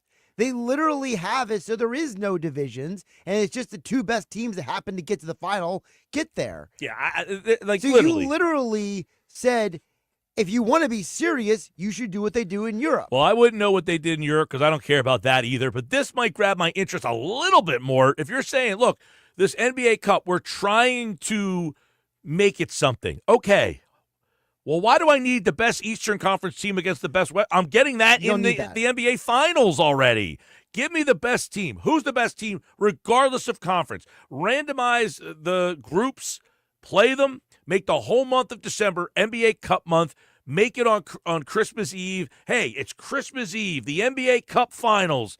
bang. Now you have at least something that you can promote. This is ridiculous. Yeah, they do in European soccer where, like, you could have a team from, like, a completely different lower league play, like, one of the best teams in the league because they just happen to be the two hottest teams, and it ends up being a really good game. All right, when we come back, we're going to talk about the impact of Joel Embiid's return. What will Jared McCain's role be moving forward? The great Paul Hudrick from Liberty Ballers set to join us coming up next on the Sports Bash Live on 97.3 ESPN. It's the Sports Bash with Mike Gill. And I am the voice of the voiceless. On 97.3 ESPN and the 97.3 ESPN free mobile app. Craving a tasty breakfast or lunch? Come on down to Hot Bagels and more. They've got fresh baked bagels, irresistible spreads, and a mouth-watering selection of sandwiches, perfect for any appetite. Join them in Northfield, Atlantic City, Summers Point, and 2 locations in Margate for flavors that keep you coming back. Don't miss their homemade tuna and chicken salad, along with hearty soups. Order ahead or take advantage of their catering options for your next event. Hot Bagels and More, where every bite is a delight. Visit hotbagelsandmore.com or stop in today. Some people just know they could save hundreds on car insurance by checking Allstate first. Like, to check that your seats aren't in the visitor section first before buying tickets. I'm so excited for this game. I can't believe you got us tickets. Me too. Wait, are we on the wrong side? Yeah, checking first is smart. So check Allstate first for a quote that could save you hundreds. This is going to be a long game. You're in good hands with Allstate. Savings vary. Subject to terms, conditions, and availability. Allstate Fire and Casualty Insurance Company and affiliates, Northbrook, Illinois.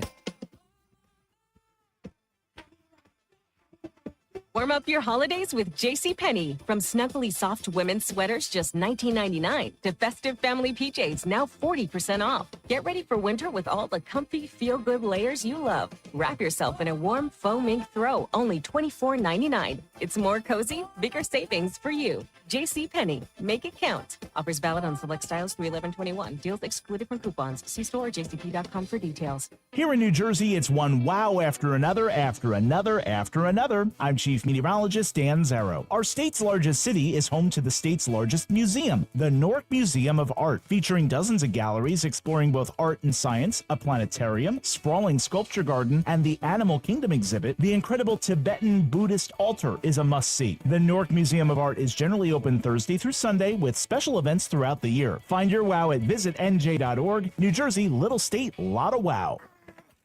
You scaled the sheer cliff face, battling frostbite, running low on oxygen. The wind pierced your skin, and every inch was agony. You reached heights no other human had before, while getting nowhere at airport security. There's more to imagine when you listen. Discover best-selling action titles on Audible. At the Home Depot, the holidays have arrived. And so is all my family. So I'm working on keeping up with the laundry. The Home Depot's here to help with Black Friday savings up to 40% off select appliances. Spend less time doing laundry with smart, efficient appliances from Samsung, ranked #1 in customer satisfaction. Perfect. Less laundry time means more family time. Get Black Friday savings now with free delivery and financing on select appliances at the Home Depot. Visit jdpower.com/awards for more details. Offer valid November 6th through December 4th. U.S. only. See store or online for details. Tired of hearing no? Everywhere you go, we turn no into go during Black Nissan's November sales event. Say no to high-priced new cars. Brand new Black Nissan Sentra S, just $19,999. Say no to low trade offers. AJ the Trade Man wants your trade, no matter the make, miles, or condition. Say no to down payments. Say no to payments for 90 days. And say no to high interest rates. 60 months, 0% financing on every clearly marked new Nissan. Backed by Mad Black's 4-day love it or leave it return policy. Tired of hearing no to a discount on a new ride? New 25 Sentra S, under 20 grand. Oh yeah, it's on at Mad Black Nissan. Approved Tier 1 credit for NEMAC. Negative equity finance. VIN number SY231649. MSRP 22,730 plus tax tag at $689.98. Offers can't be combined. 0% for 60 months. Call 877-289-6667 or go to MadBlackNissan.com for complete details. Offer ends 12/5/24. It's on at Mad Black Nissan on the Black Horse Pike. Egg Harbor Township. Hey, if you have ugly yellow toe fungus, you got to hear about the secret 2-minute trick that I found for my husband. It works from both the inside and the outside. Thousands of people are using it to get rid of their toe fungus. You can check it out at crystalflush.com. Jake started off with a small spot on his big toe, and then it spread and got really bad. His toes were nasty. It was so embarrassing. He was afraid to take his socks off. He hid his yellow and crumbly toes from everyone. He tried everything to get rid of it. Nothing helped. And then we found crystalflush.com. It was the only thing that worked. In just a few weeks, his toes looked amazing. He's now walking around barefoot again. You guys need to try this. I'm telling you, this stuff is different. It's not sold in stores, but go check it out at crystalflush.com. They'll even let you try it risk-free, so you have nothing to lose. But whatever you do, don't let it get worse. You don't have to live with this anymore. Go check it out now. Just click over to crystalflush.com. Breaking news, and this one is almost unbelievable. Yeah, it's all about new customers at Bet365 because they get $150 in bonus bets when they bet $5. And even better, bonus bets can be used on the spread, totals, and player props. There you have it. Bet $5 to get $150 in bonus bets. And see why. It's never ordinary at Bet365. Gambling problem? Call 1-800-GAMBLER. 21 plus only. Must be physically located in New Jersey. Terms and conditions apply. You're listening to the Sports Bash with Mike Gill. Never thought this radio stunt would catch on so big. On 97.3 ESPN. 4:31 on the Sports Bash. Should be 3:31 on the Sports Bash. 97.3 ESPN. The 97.3 ESPN free mobile app. Live video streaming on the X platform, YouTube, at Mike Gill Show. Subscribe. We've got Sixers tonight at 7:30 on 97.3 ESPN. This hour brought to you by Broadlee's Plumbing, Heating, and Air Conditioning, your trusted source for heating, plumbing service installation for generations. Call them at 609-390-3907, online at broadlees.net. All right, Paul Hudrick is here from Liberty Ballers. The Sixers will get Joel Embiid back tonight. Paul George, no Tyrese Maxey. The NBA Cup, whatever that means, you're going to have a nice blue floor tonight to watch on the television here. They're going to play this Knicks team, which completely has a different look. But, Paul, that win on Sunday or whatever night, Sunday night, felt huge to get that win and not be 1-8 coming back home to Philadelphia. But having Embiid back, does that change the outlook in terms of where they are at 2-7? Can this season be salvaged? Yeah, I look, the biggest reason why it can be salvaged is that the rest of the East stinks. And I feel silly because I thought the East would be better this year. And, I think we all did. Yeah, I mean, well, look, Paolo Banchero was off to a fantastic start. He gets hurt. I don't know what's going on with Tyrese Halliburton. He's been so up and down to start the year. So, yeah, I mean, obviously the Cavs look fantastic and the Celtics are the Celtics. The Knicks off to a slow start. I think that's, to be expected as well, considering, the big shifts they made, blockbuster deals, and how that's going to take some time to come together. So, but I think that's the biggest reason why I think they're still in it. Like I think the last check, they're only 2 back in the loss column of the 3 seed. And when you think about how everything has gone to start the year, it could not have gone much worse. So when you consider that, they're in an okay spot. I mean, look, it's if you're expecting Joel Embiid to come out tonight and look like, MVP Joel Embiid, I think you have to temper your expectations. But I would say, one, just his presence is going to make everything so much easier on everybody else. I think there's going to be a collective, you know how it is, Mike, with the teams, like when they get a player like him back, it just breathes new life into things. So I think from that perspective, it's going to help. I'm curious to see what he looks like. Physically, he looks fantastic when we've seen him. How that's going to translate to the court, how he's moving, all that. There's a lot of variables, and I'm just as curious as everyone else. Yeah, I guess my question maybe more is, realistically, Embiid likely won't play tomorrow night. It's a back-to-back, and that's a big game against Cleveland. Not having Maxey, not having Embiid for a handful of games moving forward here. Just the amount of time that this group of 3 guys are not going to play. Can I realistically get excited about what they can be come playoff time, knowing that teams that have only played like 40, 50 games together, it hasn't gone well for them?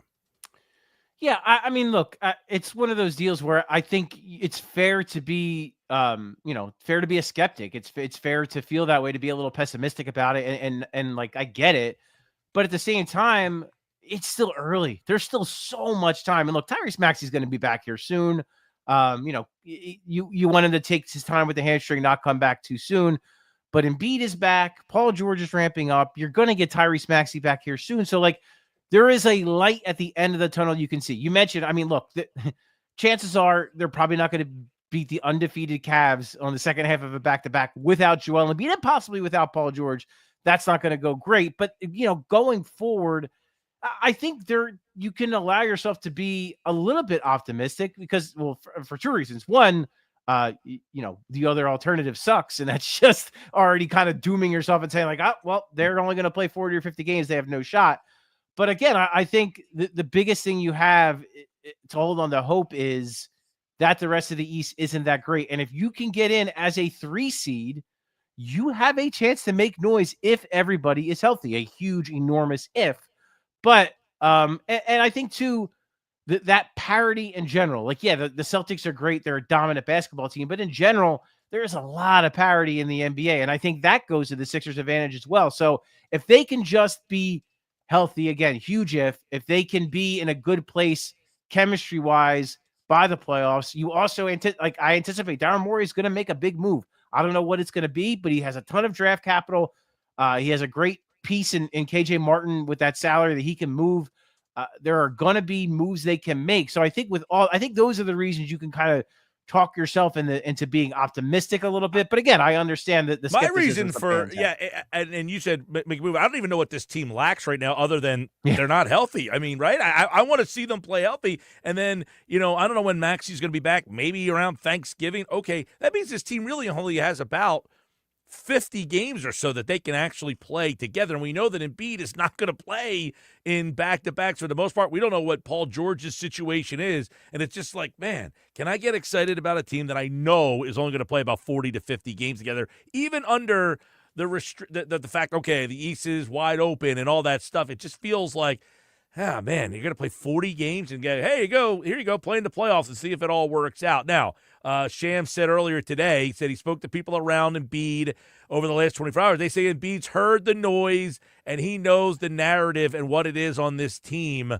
that there's urgency to get these guys to play. I don't know if that's going to change Embiid saying, you know what, I'll play tomorrow night. But what can, what you look at this team moving forward with that injury situation and say, I don't know how many games this group of guys is going to play together. But let's move it past that and say, what have they found out about Jared McCain and what he adds to this team that maybe they didn't know and think that they had? Yeah, I mean, look, he was sensational the other night, and he was really good in L.A. against the Lakers too. So I know some people might say, like, they played the Hornets, whatever. That LA Lakers team is not bad. They have Anthony Davis back there protecting the rim, and he looked pretty darn good in that game. Look, I love the pick when they made it. I think he has a chance to be a fantastic player. The only question I have with Jared McCain is if him and Tyrese Maxey can coexist in the same backcourt. But as far as McCain, just looking at him in a vacuum as a basketball player, he has a potential to be really good. He can, he was labeled a sharpshooter, which isn't a bad label by any means, coming out of Duke, but he's a lot more than that. You can see he can get to the basket. He's got a really strong lower half, and he can, you hear about guys that are really good at getting to their spots, right? Like I think one of the best examples is a guy like Jimmy Butler. Jimmy Butler just knows his spots on the floor, knows how to create those little advantages and get to his spots where he can make shots. Devin Booker's another one. Guys like that. I think he's got that knack. Whatever it is, I think he just knows. He understands positioning really well. He understands his body. He understands where he needs to get get shots off. And he works. It's so funny because Mike, so many people were like, oh, this guy making TikTok videos. Let me tell you something. When he's not making TikTok videos, he's in the gym. Like, this guy is a worker. And I wrote a story about him, and there was a quote in there, and I said in the story, and it's true.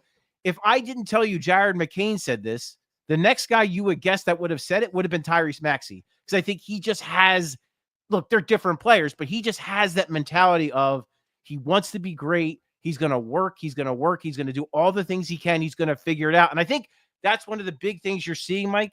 He is adjusting to how he's seeing how teams are playing him, what teams are doing to him, and he's already at 20 years old, 9 games into his career, making adjustments to what teams are doing to him and what he needs to do to score. So I think, talk about, in what's been a borderline lost start to the season, he has been an extreme bright spot to me. Yeah, so, I mean, how do they use him? Like, with Maxey out, do you want to see him start? Do you want to see him get those minutes or come off the bench? Does he start to cut into like an Eric Gordon's minutes? Like, what is the way? Because interesting, like when Embiid's back here, so now you're going to get Embiid in the starting lineup. I'd like to see Yabusele play the 4 spot with Embiid and have Martin come off the bench and maybe even McCain tonight and go with McCain, Oubre, George, Gershon, and Embiid. I don't know if they're going to do that, but what would you like to see kind of with Maxey out here? Yeah, I think Nick, for better or worse, likes the idea of having a point guard, like a true point guard out on the floor at all times. So that's why I think, you're going to see Kyle Lowry is going to continue to start. It appears Jeff Doughton is ahead of Reggie Jackson on the depth chart, which does not bode well for Reggie Jackson. And I think anyone who watched that game against the Lakers, I mean, it was a good decision by Nick Nurse to move on there. But yeah, I mean, look, I would not mind at all seeing lineups where, maybe it's like McCain and Eric Gordon playing together and they're just kind of splitting the duties of initiating offense. You see, Mike, I think Paul George's shot has not been great so far. He's really struggling from deep. But as a playmaker, he's been really good. He had 9 assists the other night. So I think I say that to say, like, I think you can get away with lineups where McCain is kind of he's not really your point guard, but he's defending the other team's point guard. And you're using Paul George as kind of your main ball handler and facilitator. I think there is a path where you could get, while Maxey's out, you could get away with that for stretches of the game. And now with Embiid as well, I think you have 2 guys that are going to collapse defenses and draw attention that, I think there are paths where you can do that. What I think is going to happen and maybe what I think should happen are 2 different things. I think the starting lineup probably stays the same. Again, with Lowry starting, Oubre, Caleb Martin, Paul George, and then Embiid obviously starting in place in Drummond. But I agree with you, too, that I'd like to see more Yabusele. Yabusele is just good. I don't care if he's playing the 4 or the 5. He's just a good basketball player that needs to see the court. He's smart. He's a good passer. He's tough. He's strong. Like, he's everything this team needs. So I would guess it would be the same starting 5. But I agree that those 3 guys you mentioned off the bench, I think I want to see McCain, I want to see Yabusele, and I want to see KJ Martin too, because I think he's looked pretty darn good in his limited minutes. Yeah, that Yabusele, like, he is something, and Martin's similar to where they're both kind of, tough guys. But he's on another level of energy, man. He is the guy that comes sprinting from the wing and comes out with a loose ball rebound, and you're like, where did this guy come from? Like, that kind of energy where, and he adds more size to the team, and that's something this team lacks, just the rebounding opportunity. I'm interested to see how they use him moving forward, especially with Joel Embiid, and then what Drummond's role becomes with Embiid back. Do they use him as the backup 5, or does Gershon get those minutes? So my sense in Nick Nurse's answers about Drummond is that I think he wants to give Drummond every opportunity to be kind of the guy, to be the backup center and be the primary guy. I will say this, though, going forward, what again, talk about another bright spot with Yabusele playing those minutes at the 5, he's proven he can do it. So when you get in certain matchups, like let's say take tonight, for instance, the Knicks playing Towns at the 5, would you rather have Drummond or Yabusele out there at the 5? You'd rather have Yabusele. That makes a lot more sense in the matchup if the Knicks are going to play 5 out and do all that. So I think if anything, it definitely gives you that optionality of and look, Nick Nurse has done it in games, right, where he just did it the other night against Charlotte, where, okay, Drummond doesn't look good in this matchup because his team is playing small. So let me go to Yabu and let me do that. And I think that's going to be, again, if you're looking for a bright spot, I think that's one thing is that Yabusele presented himself as another option at the 5 where you can play him some small ball 5 minutes in certain matchups and you know that it's going to work out. Well, for the first time, have a little juice behind a Sixers game, and you can listen to it tonight on 97.3 ESPN. Knicks tonight, Cavs tomorrow, Magic on Friday. So a busy stretch of games, Heat on Monday. We'll see what Joel's status is. I would imagine he's not going to play tomorrow night against Cleveland, but he will be on the court tonight. Is tomorrow an NBA Cup game or just tonight? Just tonight. It is not an NBA Cup game tomorrow. So, all right. Well, thank you, Paul. You got it, Mike. Paul Hudrick, Liberty Ballers, here on the Sports Bash, as always, kind enough to join us to give us some insight on this Sixers matchup. They take on the New York Knicks. It's the first time they'll play the Knicks since the playoff exit last year in 6 games. The Knicks look way different than the team we saw last year, though, in the playoffs. And quite frankly, I think they got worse. I think the Knicks have they're not as good this year, in my opinion. By the way, Sixers right there, brought to you by Boardwalk Honda. Shop their lineup of new, pre-owned, and certified pre-owned Hondas online at boardwalkhonda.com. When we come back, who's hot, who's not? 10 weeks of resume. Who are the playoff teams? Find out next on the Sports Bash. It's Sixers basketball tonight on 97.3 ESPN with the voice of the Sixers, Tom McGinnis, calling all the exciting play-by-play action. He puts it up and in. A three-point opportunity for PG. Great job by George. It's Sixers Knicks tonight. Coverage begins at 7:30. It's Sixers basketball all season long on South Jersey's radio home for Philadelphia 76ers basketball. 97.3 ESPN. Go to get your game on at the Gallery Bar Book and Games at Ocean Casino Resort. Cheers your favorite drinks while cheering on your favorite team. Get in on the parlay while in the middle of a party. Go for the sports scene and go for the endless screams. Go to the Gallery. Go to the Fanatic Sportsbook. Go for the win at Ocean Casino Resort. For more information, visit theoceanac.com. Must be 21 or older to wager or consume alcohol. Gambling problem? Call 1-800-GAMBLER. If fashion is your thing, eBay is it. eBay's where I find all my favorites, from handbags to iconic streetwear, all authenticated. For real. This time, a little Supreme, some Gucci. I even have that vintage Prada on my watch list. That's why eBay's my go-to for all my go-tos. Yeah, eBay, the place for new, pre-loved, vintage, and rare fashion. eBay, things people love. Healthier starts here with Get Covered New Jersey. Open enrollment is happening now. If you need health insurance, get quality, affordable coverage with plan options that fit your life and your budget. 9 in 10 get financial help, and many pay $10 a month or less. All plans provide free preventive care, coverage for prescriptions, emergency services, and more. Enroll by December 31st for January 1st coverage at getcovered.nj.gov.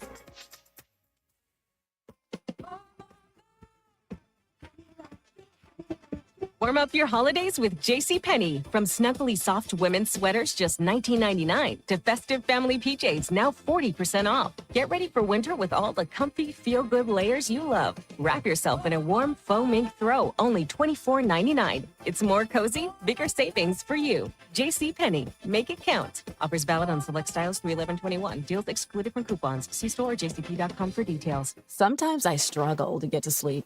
My body stopped for the day, but my mind is still running. So I take ZQuil. ZQuil, the world's #1 sleep aid brand, has a range of non-habit-forming products to fit you and your family's needs. Invest in a great night's sleep for the best you tomorrow. I'm awake and ready to take on anything.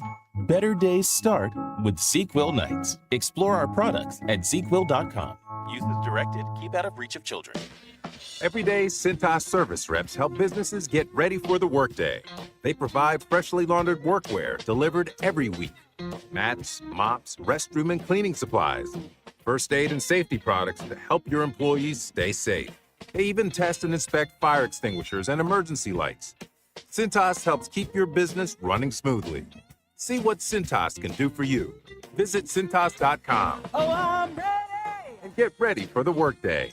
Prescription products require completion of an online consultation with an independent healthcare provider and are only available if prescribed. Subscription required. Additional restrictions apply. See website for more details and safety information. Did you know millions of people are getting prescription medications for weight loss, sexual health, better sleep, and more, all online? RexMD.com has made getting these medications fast and easy, with free delivery of the most popular medications right to your door. Just fill out a brief survey, and if appropriate, we'll prescribe and ship clinically proven options to help with issues like weight loss. I've lost 45 pounds so far. It's nice to get back into clothes that I haven't been able to wear for a long time. We can also help with insomnia. I slept through the whole night. It made me feel very well rested and ready to go for the day. And RexMD can improve your sexual health. I felt like a young man again. My wife is happier. I am definitely much happier. At RexMD.com, we've made the process fast, easy, and affordable. Visit RexMD.com right now to get started. That's REXMD.com.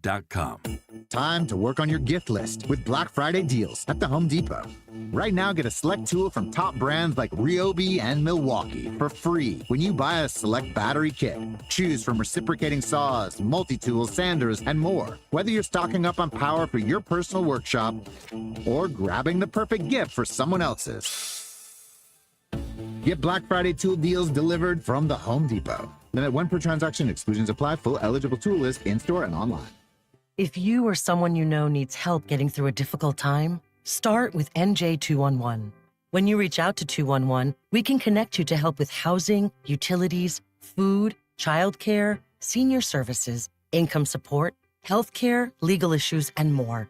Help is available in over 150 languages, and the service is free, confidential, and available 24/7. Need help? Dial 211, text 898-211, or search nj211.org. It's the Sports Bash with Mike Gill. Do I have everybody's attention now? On 97.3 ESPN and the 97.3 ESPN free mobile app. All right, it's a Sports Bash Tuesday, which means it's time for this week's edition of Who's Hot, Who's Cold. These are the teams that right now look like playoff teams. It's brought to you by Ace Hardware, Home Services, Heating, Cooling, and Plumbing. The helpful team is now making house calls in South Jersey. Visit Ace Hardware, Homeservices.com and book today. Who's hot? Who's cold? These are my 14 NFL playoff teams. Ready to go? Let's do this. In the East, Buffalo's winning that division. 100%. It's cold up there, by the way. You think? Probably. In the North, I'm going Pittsburgh. Interesting. See, what do you like about them over Baltimore? I like their defense is more consistent than Baltimore, which means Baltimore can get upset because their defense can have a week where it's a shootout or something like that. It makes them more vulnerable, in my opinion. Interesting. Okay. I mean, I'm going Baltimore for the division mostly because of the fact I think that with the way Lamar and Derrick Henry are playing, I think that still plays well in the regular season. Houston in the South. Yep. Kansas City in the West. 100%. My wild cards. This is where it gets interesting. Chargers. I agree. Baltimore. Yep. Denver. Interesting. So what do you like about Denver over, let's say, a team like, let's say, the Bengals or the Dolphins? Denver's defense is better than who'd you say? The Bengals and the Dolphins. Denver's defense is the best of the three. Nick's is better than I thought.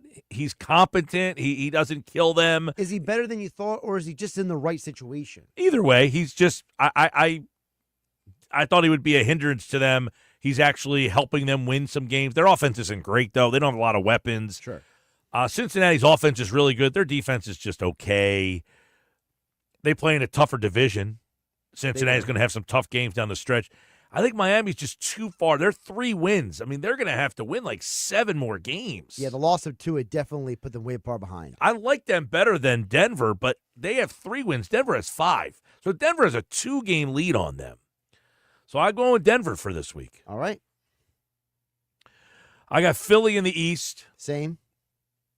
Detroit in the North. Of course. Atlanta in the South. Naturally. I'm going San Francisco in the West. I think getting McCaffrey back kind of gives them now an edge. Yeah, I think the McCaffrey return is a big deal. It is, but the odds makers would say otherwise. I mean, there's no clear-cut favorite. Right now, the Niners are plus 110. The Cardinals are plus 140. The Rams are plus 800, and then the Seahawks are plus 1,400. But it looks like a 2-team race with the Rams and San Francisco. All right, wild cards. I'm assuming then one of your wild cards then is the Cardinals. Maybe. Washington. Yep. Green Bay. Interesting. Arizona. I mean, it's either Arizona or Minnesota.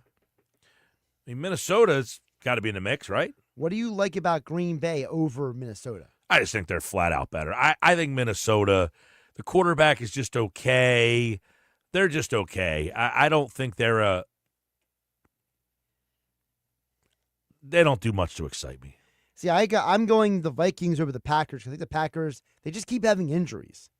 Not just to Jordan Love. They keep having injuries on the offensive line. Well, they win without Jordan Love. What's up? They've been winning without Jordan Love. Right, but then the injuries started piling up on the defense. Jair Alexander's been missing games, so I think their injuries are going to hurt them long term. Darnold's been making some mistakes in the red zone here recently, so I think teams are starting to figure him out a little bit more. You're saying the shine is starting to fade off of him a little Maybe, bit. and look, Green Bay to me is just overall, I think, now it's weird to say that because I think Jefferson's the best player of the offense. Aaron Jones, I like him probably better than how Jacobs has fit in with Green Bay. I think Jones has been used better in Minnesota than Jacobs has been used in Green Bay. Made bigger impact. Are you talking yourself out of Green Bay now, maybe? Maybe. Those teams are close, though. Arizona, Green Bay, Minnesota. By the way, ESPN.com power rankings, Minnesota, Green Bay, Arizona, 8, 9, and 10. So they're all right there. It should be a fun stretch. We're in the double-digit weeks of the NFL season.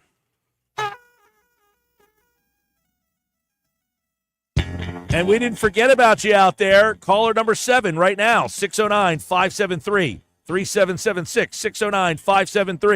609-573-3776. Caller number 7 right now.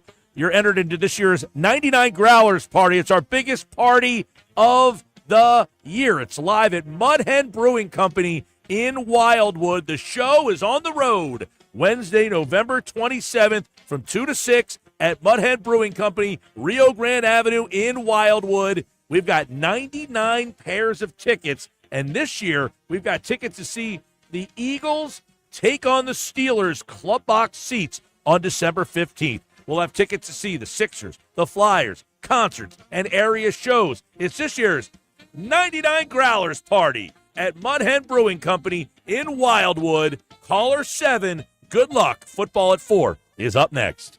This is South Jersey's official home for Philadelphia Eagles football. The Eagles continue the 2024 season on Thursday Night Football, hosting their NFC East rivals, the Washington Commanders. He is going deep down the far side of the field. Leaping right back to man. Pre-game coverage starts at 7 p.m. with Merrill Reese and Mike Quick calling all the action starting at 8:15. This is the play-by-play home of the Philadelphia Eagles, 97.3 ESPN, South Jersey's Eagles station. Hi, it's Pete from Chicky and Pete's, the official sports bar of your Philadelphia Eagles, celebrating football season with special new menu items. The Kelsey Combo, created by number 62 himself, a handcrafted barbecue burger, world-famous crab fries, and an ice-cold garage beer. Our incredible jumbo soft pretzel, Chicky style, with a heaping skillet of our own in-house crab dip, and our delectable sweet heat wings, where a portion of the proceeds go to the A.J. Brown Foundation. Participating locations for a limited time. Chickies and Pete's. Hi, it's Pete from Chicky and Pete's, the official sports bar of your Philadelphia Eagles. Our new menu includes our boneless wing special every Monday. Buy a single order of our mouth-watering boneless wings and get a snack order of boneless wings free. Every Tuesday and Wednesday, it's buy one, get one free snows. Buy any number of delectable snow crab legs and get the same amount free. Plus the Kelsey Combo, tasty buffalo fried shrimp, seafood pasta in our famous Sicilian or red salts. Participating locations for a limited time. Chickies and Pete's. If you love to travel, Capital One has a rewards credit card that's perfect for you. With Venture X, earn unlimited double miles on everything you buy and turn everyday purchases into extraordinary trips. Plus, receive premium travel benefits like access to over 1,300 airport lounges where you just check in and chill out. Open up a world of possibilities with Capital One. What's in your wallet? Terms apply. Lounge access is subject to change. See CapitalOne.com for details. Progressive knows finding your new home was a dream come true. You wanted a walk-up with central air and a skylight, and you found it. Now, every Friday night, you get to fall asleep to the sound of your downstairs neighbors' dance parties. Progressive can't save you from your noisy neighbors, but we can save you money when you bundle your home and auto with us. Get a quote at Progressive.com. Progressive Casualty Insurance Company, affiliates, and other insurers not available in all states. Did you know your skin is the largest organ of your body? Huh? That's why you should shower with Old Spice Super Hydration Body Wash instead of plain old bar soap. Love your skin by super hydrating it with vitamin B3 and glorious notes of vanilla and shea. Did you know that my superhydrated skin is the second largest organ of my body? The first is my heart. Old Spice. Men have skin too. Old Spice Super Hydration Body Wash. 24/7 renewing moisture. With daily use. The holidays are here at the Home Depot, so let's get to decorating. Find your perfect tree in our huge assortment of shapes, sizes, and styles. Like the easy-to-assemble Jackson Noble Fir, with pre-lit branches perfect for styling with all your favorite ornaments. Or the Flock Starry Light Fraser Fir, with over 1,900 pre-lit memory wire branches that keep their shape so it's ready right out of the box. Ooh. Find the perfect tree now at the Home Depot. Breaking news coming in from Bet365, where every nail-biting overtime win, breakaway, pick six, three-point shot, underdog win, buzzer beater, shootout, walk-off, and absolutely every play in between is amazing. From football to basketball and hockey to baseball, whatever the moment, it's never ordinary at Bet365. Gambling problem? Call 1-800-GAMBLER. 21 plus only. Must be physically located in New Jersey. South Jersey's official play-by-play home of the Eagles, Sixers, and Flyers. At 0 point would I ever consider not being a fan of the team. 97.3 ESPN, WENJ, WENJ HD, Millville, Atlantic City. A Town Square media station serving all of South Jersey. 97.3 ESPN presents The Sports Bash with Mike Gill. It's time for Football at 4 with Adam Kaplan, powered by the Inside the Birds podcast. I give my heart and soul to this franchise, as so many of us do. Now live, this is Football at 4. I'm fired up about it. I can tell you that, Sam. It's cool. It's like better than the alternative, like not talking about big games. So like this is what like division games should be, man. Like an absolute blast, like Philadelphia and Washington battling for it. Like, hell yeah. Like, more. Division games are awesome, man.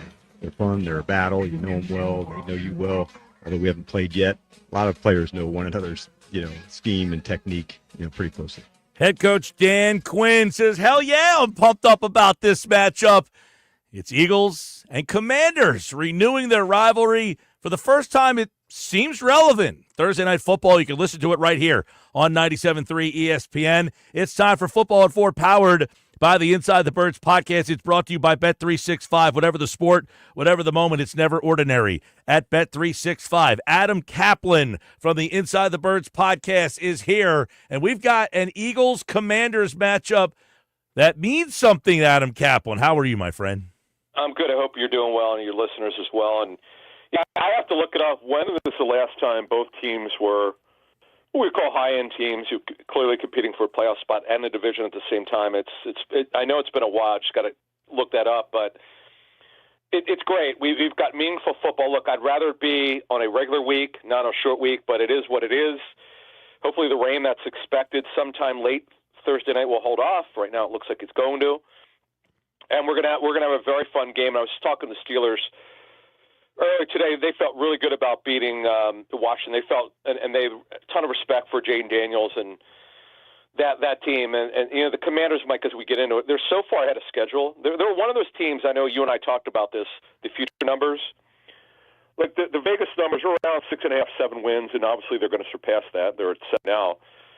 The question is, how good could they be? And they lost a very tough game, which I'm sure they would look back at and wish they had won. They had the lead. They're up 10 points, but blew it.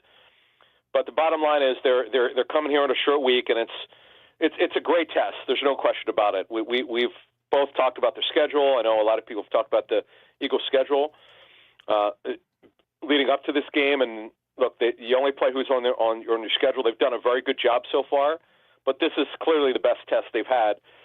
I would say almost, Mike. I mean, we could debate. The New Orleans game. The Eagles played New Orleans when they were actually competitive, and they played great with shorthanded. But this is a game, Mike, you're going to learn a lot about this football team in this game. Yeah, you mentioned the best test here. You take a look at some of their weapons here, and how Philadelphia can handle them. Daniels, McLaurin's been a problem for teams. He's obviously one of those. I don't know if he's a 1A wide receiver, but he's certainly a tier 2 type of guy.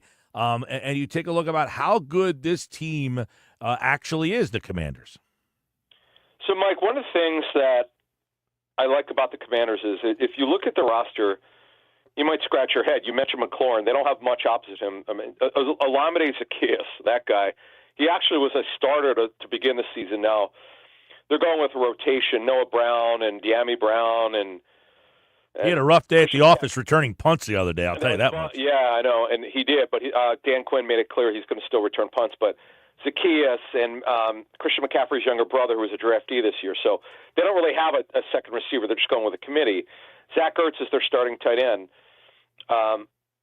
Zach, look, he's not going to outrun anyone. He's there for leadership, and he knows the offense. They're a team that is probably overachieved offensively because Daniels is so far advanced for a rookie, really good processor. I'm talking to Washington about him. He's one of the first people in the building, not just players or coaches. He's there at 5:30 every morning. He's watching virtual reality. He's got the headset on. He gets that done. Goes to the meetings. He's advanced. And that's the thing with him. And he's a really good runner, Mike. This is going to be a good test for the Eagles defense. You mentioned McLaurin. In his career against the Eagles, 4 100-yard games, 5 touchdowns. He's faced them 10 times, 58 receptions, 847 yards and 5 touchdowns. Really good numbers. A lot of them recently, Mike. That's going to be a challenge for them. I'm interested to see how much man coverage they play against them. How are they going to handle Terry McLaurin? Are they going to double him at all? Because you're not worried really about anyone else. You're just not at the skill position play. You're not. And I think for both teams, Mike, and I'm sure Washington will look at this game and they understand the Eagles are really talented on both sides of the football. It's just one of those games where you look at it and you go, you know what, this is a fairly even game. I would argue the Eagles are the better team because they have more talent, but we're going to find out Thursday night. Yeah, and one of the things at Philadelphia here, you talk about the Commanders. Jaden Daniels, obviously their draft class, he's the gem of that draft class, has turned everything around for them.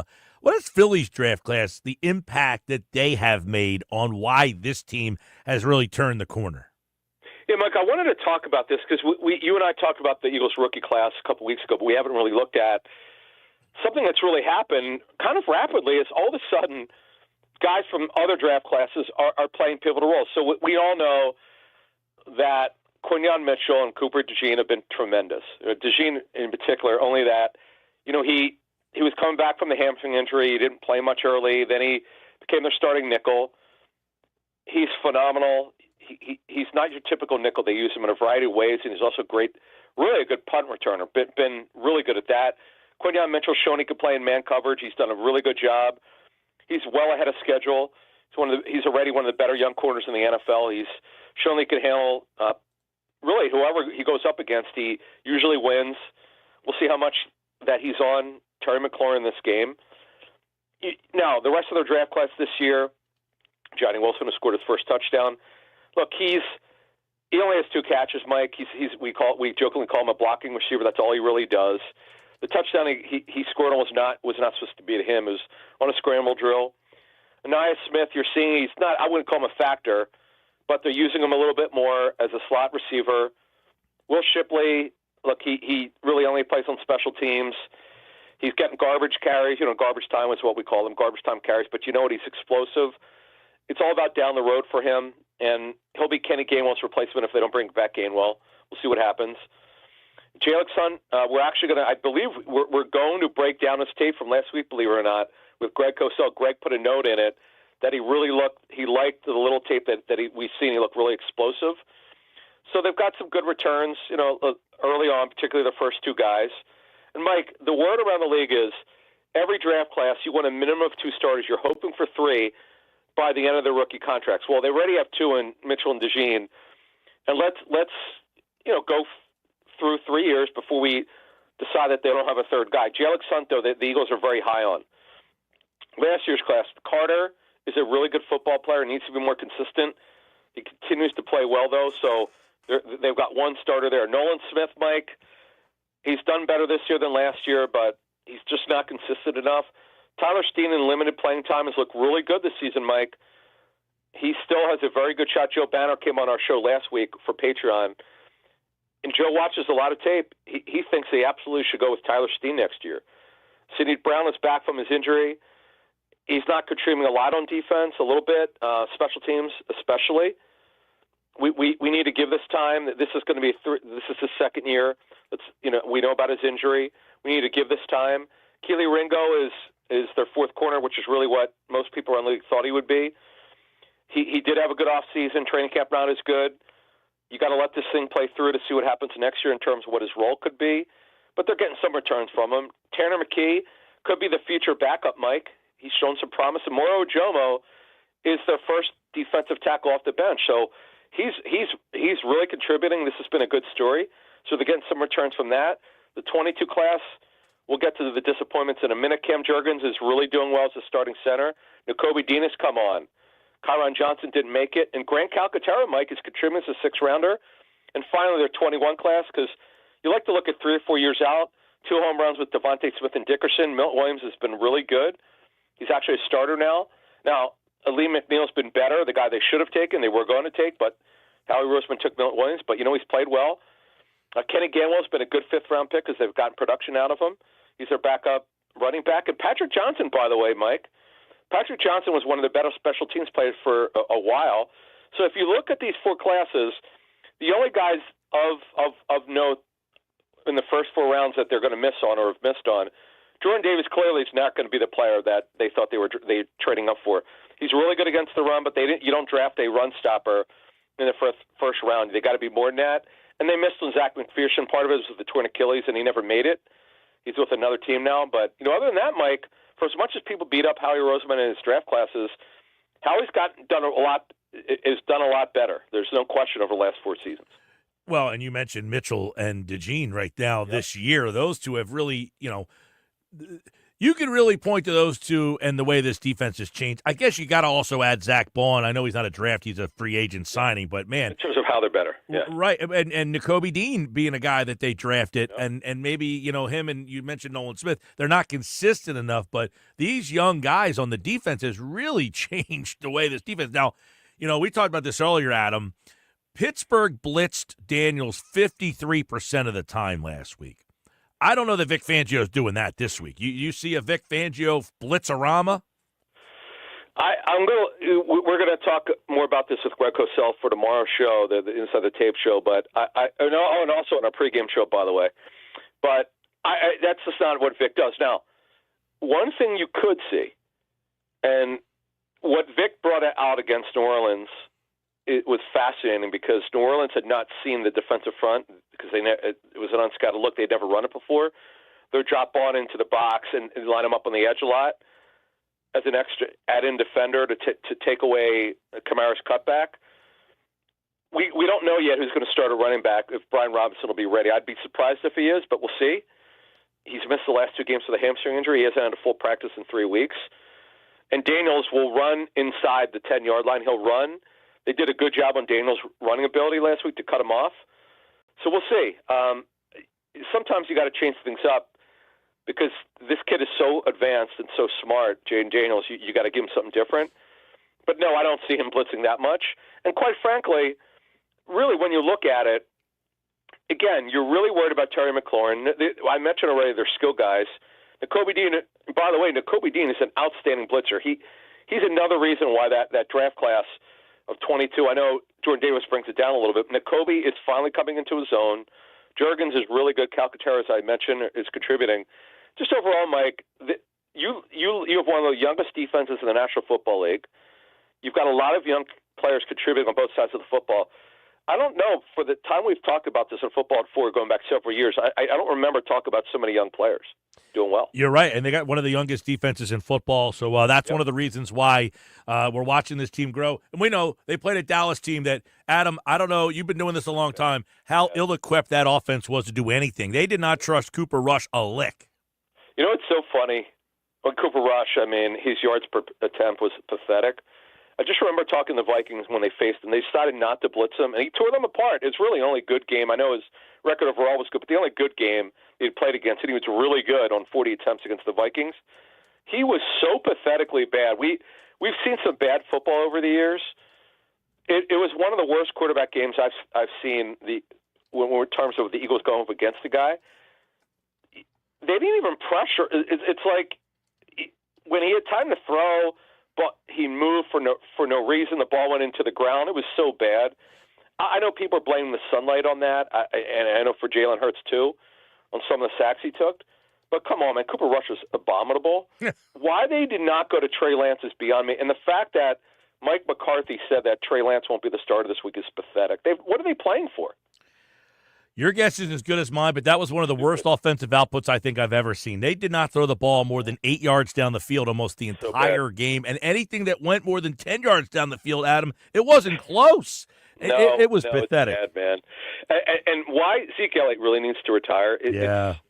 He's really finished. And Jerry Jones, how about him and CeeDee Lamb getting into it about the no curtains on the to block off the sunlight? I know Eagle fans are loving this, and me growing up as a Philadelphian, I'm not so I'm impartial.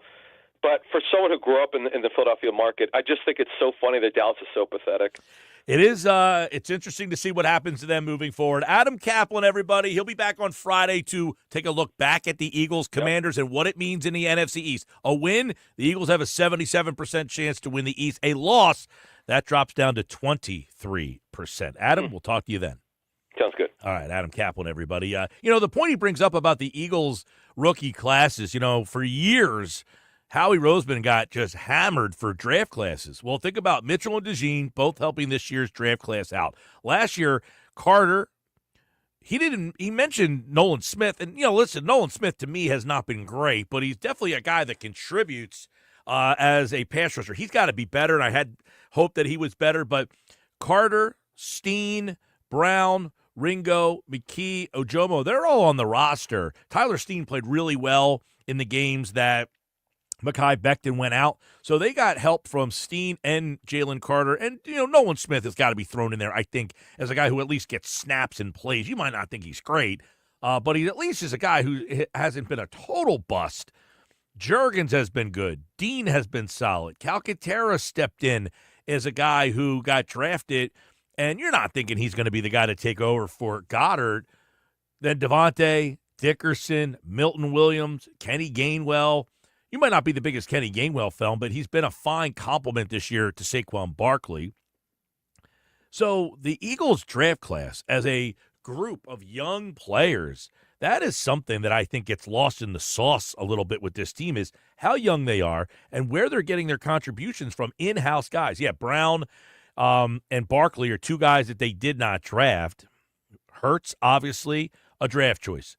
Devontae Smith, a draft choice. Dallas Goedert, a draft choice. Dickerson, Juergens, Lane Johnson, all guys that were drafted. That's 6 starters on the offensive side of the ball. When you look at the backups over there, Gainwell, you talk about Calcaterra, you also add in Tyler Steen, who's played a lot of snaps. On defense, Milton Williams, a draft pick. Jordan Davis, I think, has been a little bit of a disappointment. Jalen Carter, we know Brandon Graham was drafted years ago. Nakobe Dean, Josh Sweat, Quinyon Mitchell, Reed Blankenship, Cooper DeJean, all of those guys are all helping this team out and been a big factor as to why this team is where they are right now. Now, when you look at the Commanders, he talked about it.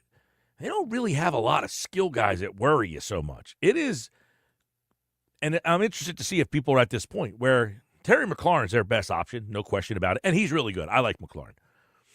But do you feel like McLaurin against Quinyon, like you're at the point where you think that Quinyon Mitchell is a guy? Like, I don't worry about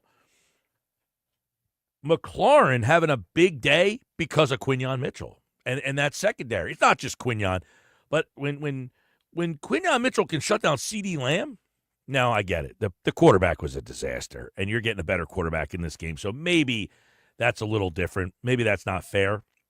But I think when you look at what Philadelphia's secondary can do in coverage, it definitely adds an element that they did not have last year. You talk about why they failed last year. Bradbury was not good. He just was not good last year, James Bradbury.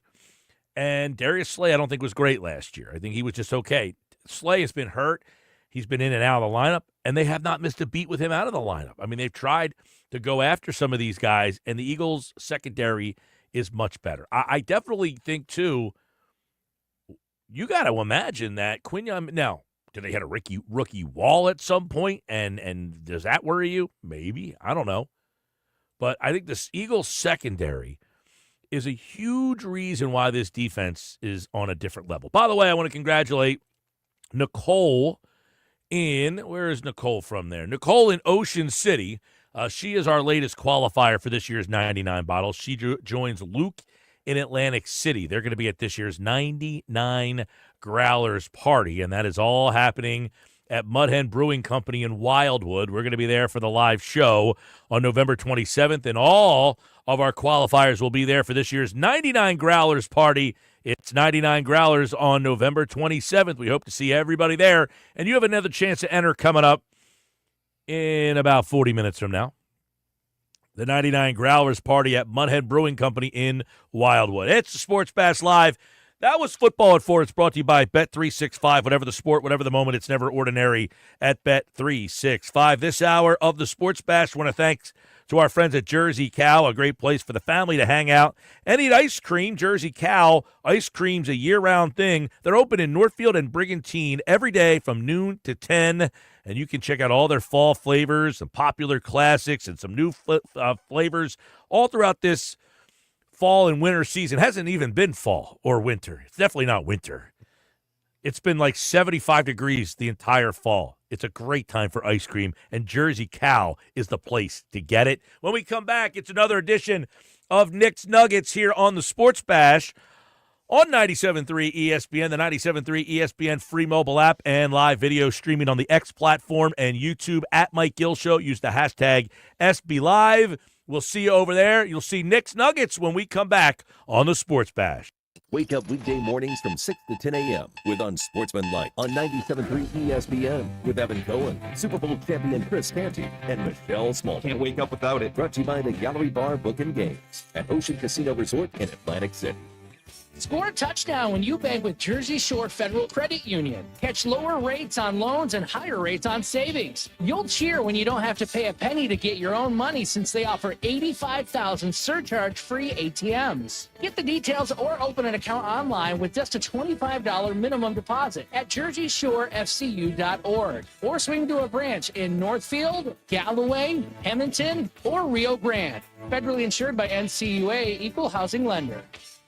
At the Home Depot, the holidays have arrived. And so is all my family, so I'm working on keeping up with the laundry. The Home Depot is here to help with Black Friday savings up to 40% off select appliances. Spend less time doing laundry with smart, efficient appliances from Samsung, ranked #1 in customer satisfaction. Perfect. Less laundry time means more family time. Get Black Friday savings now with free delivery and financing on select appliances at the Home Depot. Visit jdpower.com/awards for more details. Offer valid November 6th through December 4th. U.S. only. See store or online for details. Sometimes I struggle to get to sleep.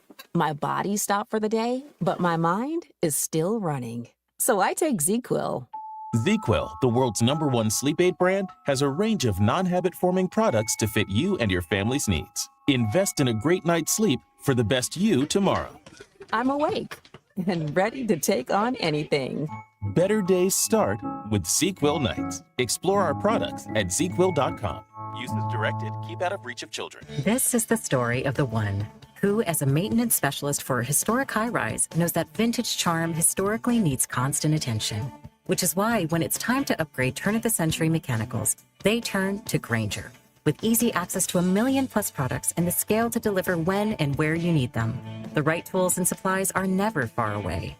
So the one can keep that vintage building running like new. Call, click Grainger.com, or just stop by. Grainger, for the ones who get it done.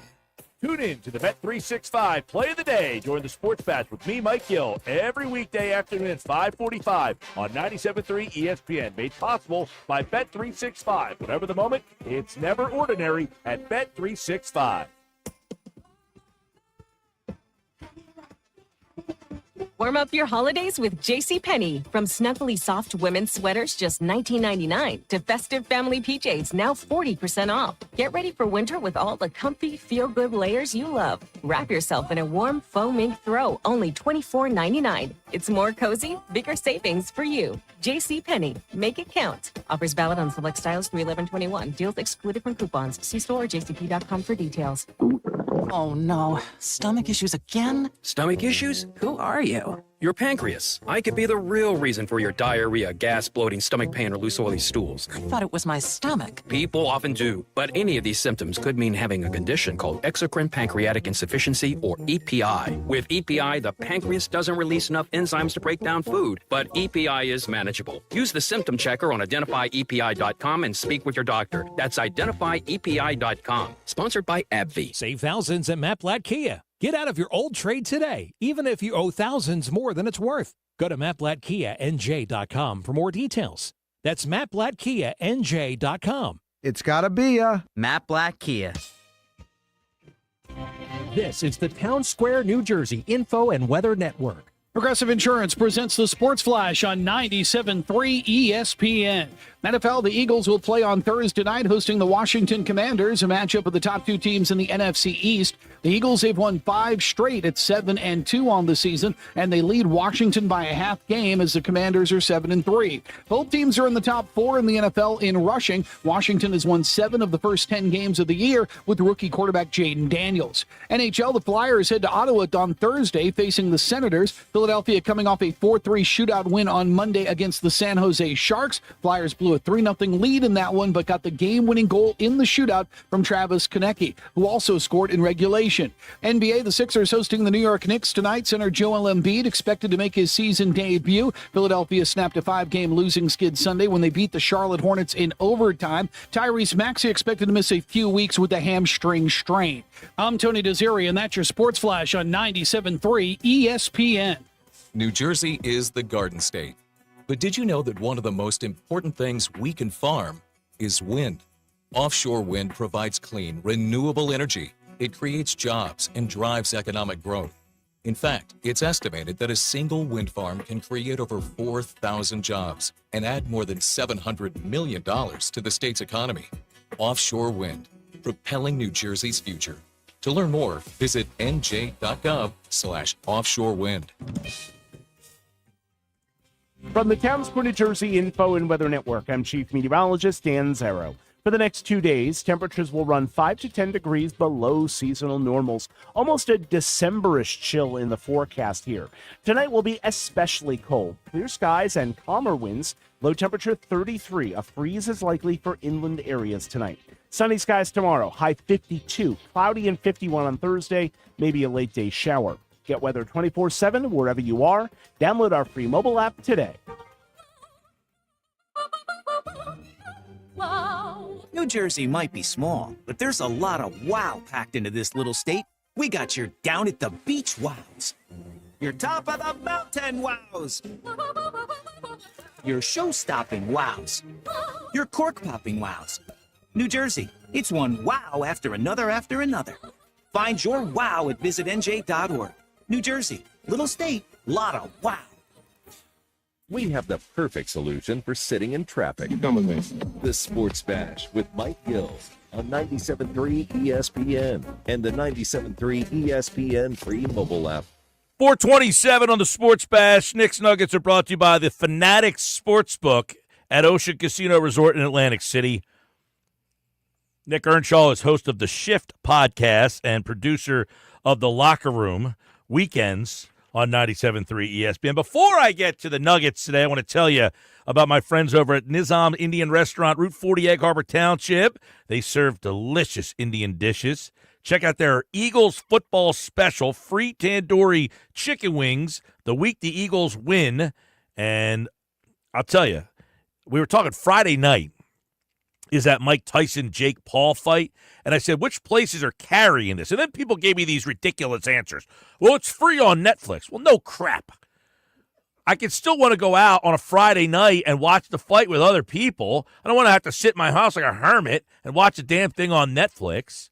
Like, I get it. It's not like, back in the day, you had a pay-per-view and you had to invite everybody over to your house and you have like a little, like when I was in college, Earnshaw, these are way before your time. So I'm in college, right?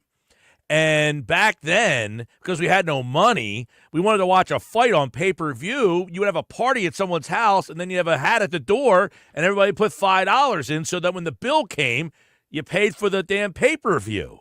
Yeah, listen, I saw your post about the Jake Paul-Mike Tyson fight. I'm looking forward to that fight. They were putting out teasers with Mike Tyson and all, but yeah, that's how we used to do that same thing in college for the UFC fights type of thing. Now, well, let me tell you, in like when Mike Tyson would fight,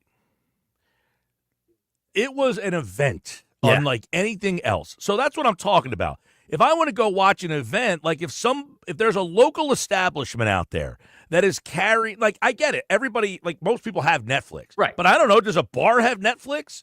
Like I've never been to a bar where Netflix is on. I mean, watch like a rom-com at the bar? You could. I mean, someone could log into the bar, you know what I mean? Log into their personal account or something, log out at home, use it at the bar. I mean, you could do that. Here's the thing, okay? Number one, I don't know how many bars are cognizant enough to know that the damn thing's on Netflix. That's it's been postponed like 10 times. That's what I'm talking about. Like, how many bars out there or establishments know that this thing is on Friday night? And then, like, if I show up to your place and you don't have it on, I don't want to be the guy like, hey, can you put your Netflix on? Yeah, that I always got to get over that mental hurdle too. It's like, hey, can you change the channel? I hate doing that. Like at a restaurant or something. Yeah, it's like, I hate it too. But that's what I'm saying. That's why, like, what local establishments are planning on having Friday night be because they want people to go watch it there. Not, hey, I just showed up with like 5 of my buddies and can you put the fight on Netflix for me? So people, like, I get it. You can watch it at home. I have Netflix. I can watch it at home. But I like a fight night. I'd like to go out and have the energy of the crowd of the people who are also at the establishment because they want to watch the fight with other people. Mike, I don't do this often, but I'm going to commend you for using your platform to get this out into the universe right now. Because, I mean, listen, like, there's going to be people that are going to want to show up and want to watch the fight. And now, if, people are hearing it on 97.3 on the Sports Bash, they'll now prepare for Friday night. Like, oh, we might have some customers who want to watch this. So at least we'll have it on at least one TV, couple TVs in the establishment already. Because now I don't have to get over that awkward phase and that awkward hurdle of asking, hey, can you put on the fight? Oh, and then the establishment saying, oh, we don't have Netflix or something like that. Like that's an awkward scenario. Now you're going to lose business. You're helping everybody out here, Mike. You're helping the consumer. You're helping the establishments out prepare for what's going on Friday. This is crossing generations. Mike Tyson, Jake Paul. I mean, it's a goofy fight, but you're going to see a lot of interest in it, I think. I'm interested, man. I'm very intrigued. Like, this brings me back to my childhood. Mike Tyson, he was the baddest man on the planet. And when he fought, it was an event, man. And it makes it feel like an event again where I want to go see what this thing looks like. I saw the Tyson-Roy Jones fight, when they fought. That was not worth my time. But this, I think, will be better. Yeah, I think so, too. I think the biggest one, I mean, Pacquiao and Mayweather, that was a big one growing up for me. I mean, boxing, not the same as when you grew up, obviously. And McGregor and Mayweather, that was a big one, too. That was a massive fight because you had the crossing of UFC and boxing with Mayweather, 2 absolute superstars. So that was a big one. This one has juice because it's Mike Tyson. He's pushing 60 years old. Jake 58. Paul, Jake Paul, gimmick fighter, really hasn't fought anyone. And we did fight a boxer, he lost. But that's the thing. Listen, I watch the NCAA tournament, okay? Every year I take off, I go on vacation just to watch the tournament. Now, I've been down to Clearwater Beach enough times. I know which places are not ready and prepared for that tournament to come on. You go into certain restaurants and bars down there, they don't know the tournament's on. They don't know nothing. They don't have the TVs ready. There are certain bars down there where the owner, they're on top of it. And they have the TVs ready to go at noon on Thursday afternoon. I don't want to go to your joint if I have to ask, do you know there's a basketball tournament on this week? Can you turn it on? I don't want to go to that place. So Friday night, I don't want to have to walk into a place and say, are you carrying the fight tonight? Well, what channel is it on?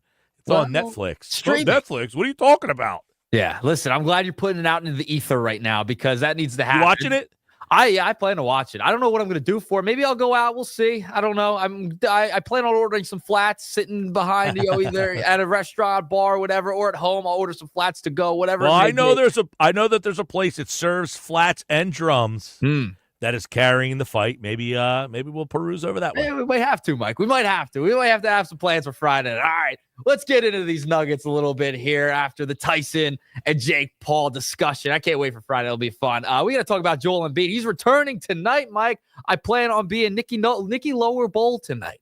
All right, no upper deck for me, no nosebleeds for me tonight. I'll be lower bowl, so I'll be tweeting that out at some point at NHL Radio. You'll see the tweet tonight. All right, but Embiid's returning, wearing the brace as well. So I'm curious to see how they utilize him. I don't know if they're going to let him full go. Are they going to put him on a minutes restriction? Because remember, Paul George is on a minutes restriction right now. I would kind of expect Embiid to be on a semi-loose minutes restriction just based upon what we've been hearing, what's happened so far early on in the season. It's still November. That's what I'm expecting out of Embiid, but he's wearing the brace tonight. I also want to bring this to people's attention. The New York Knicks are 4-5 as well this season. They've been kind of struggling as well as the entire Eastern Conference. I don't think people realize there's only 2 teams over 500. There's 3 teams that are 500 and above. The Pacers are 5-5. But there's only 2 teams over 500 in the East. The East has been brutal this year. So it's early on in the season. I know the Sixers have won 2 games. So have the Milwaukee Bucks. So I think a lot's going to change as the season progresses along. But Embiid returns tonight. Be patient. Let this team get together. Paul George and Embiid on the same floor for the first time. Yeah, listen, I'm intrigued by it. It hurts by not having Maxey out there, and I think, this just puts another damper on what this season is. Like, if you get Embiid back tonight and Maxey's there and Paul George is there and they're playing together, and I have the anticipation that, okay, they've missed 9 games, but they might play 60-plus games together, okay, I feel different. Maxey's not there. He's not coming back for a couple of weeks, and Embiid's not going to play tomorrow, so where's the continuity? They might get a nice win tonight against the Knicks, and then you almost have to get a win tonight against the Knicks because you're probably going to lose tomorrow against the Cavaliers in a back-to-back where Embiid's not going to play. So that's why I can't get overly jacked up. Now, I talked about this with Paul Hudrick earlier. I want to see a starting lineup tonight of Jared McCain, Kelly Oubre, Paul George, Gerson Yabusele, and Joel Embiid. That's the 5 I want to start the game tonight, and I want to see what that 5 looks like together. And then you have a guy like McCain, who I'm not saying is Tyrese Maxey, but he's a guy who can score, put the ball on the floor, he can shoot it, he can create. Gives you a guy who's similar to Maxey so you can get a feel of playing with that guy and what it's like. I like the positivity on McCain, by the way, Mike. I remember before the season, you were bullish. Yeah, you were ready for it. You were ready for McCain. Yeah, you were thinking maybe G League a little bit. Has he turned a corner for you a little bit based upon the early results? Absolutely. I mean, and listen, give him credit. The Sixers credit. They gave him some minutes. He took advantage of them against the Lakers in a game that seemed like a lost cause on Friday night. And then they gave him the minutes in the game on Sunday. And I give them credit for kind of acquiescing to him. Hey, man, you're the rookie. You got the hot hand. Keep on going. Now, what I want to see is the team say, we found something. Let's continue to use this guy. Let's not just say, hey, we got Embiid back. No, put him into the lineup. See how he handles playing with Paul George, Joel Embiid, and see if you have added another. Look, the Sixers found Tyrese Maxey deep in the draft. They got him in the 20s. This kid's 16.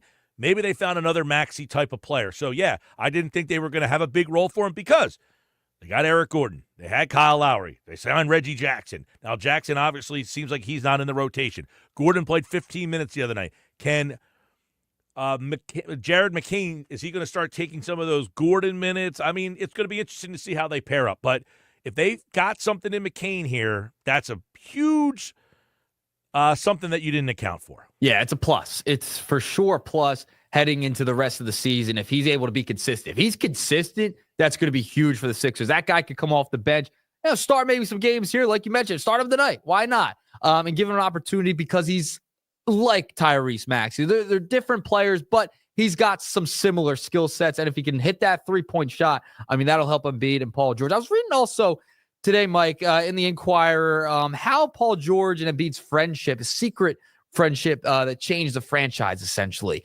And it was a really good piece, and how important those all-star games are, right? That's kind of where they develop their friendship. And, we kind of joke about it, like, yeah, it's, they're recruiting during All-Star Weekend.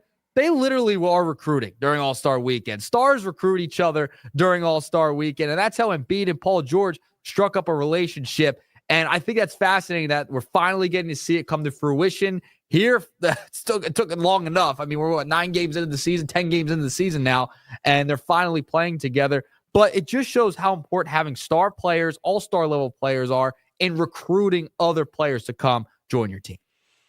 Well, listen, and Embiid has kind of been criticized for not being like, hey, come be a recruiter. So it's good to see that somebody chose to play with Embiid and come here as opposed to a guy like LeBron James who went to Miami to play with other people. No, come play with me. I don't feel like leaving Philadelphia. I love it here. I want to play here. I want to win here. You come play with me. I ain't coming to play for you.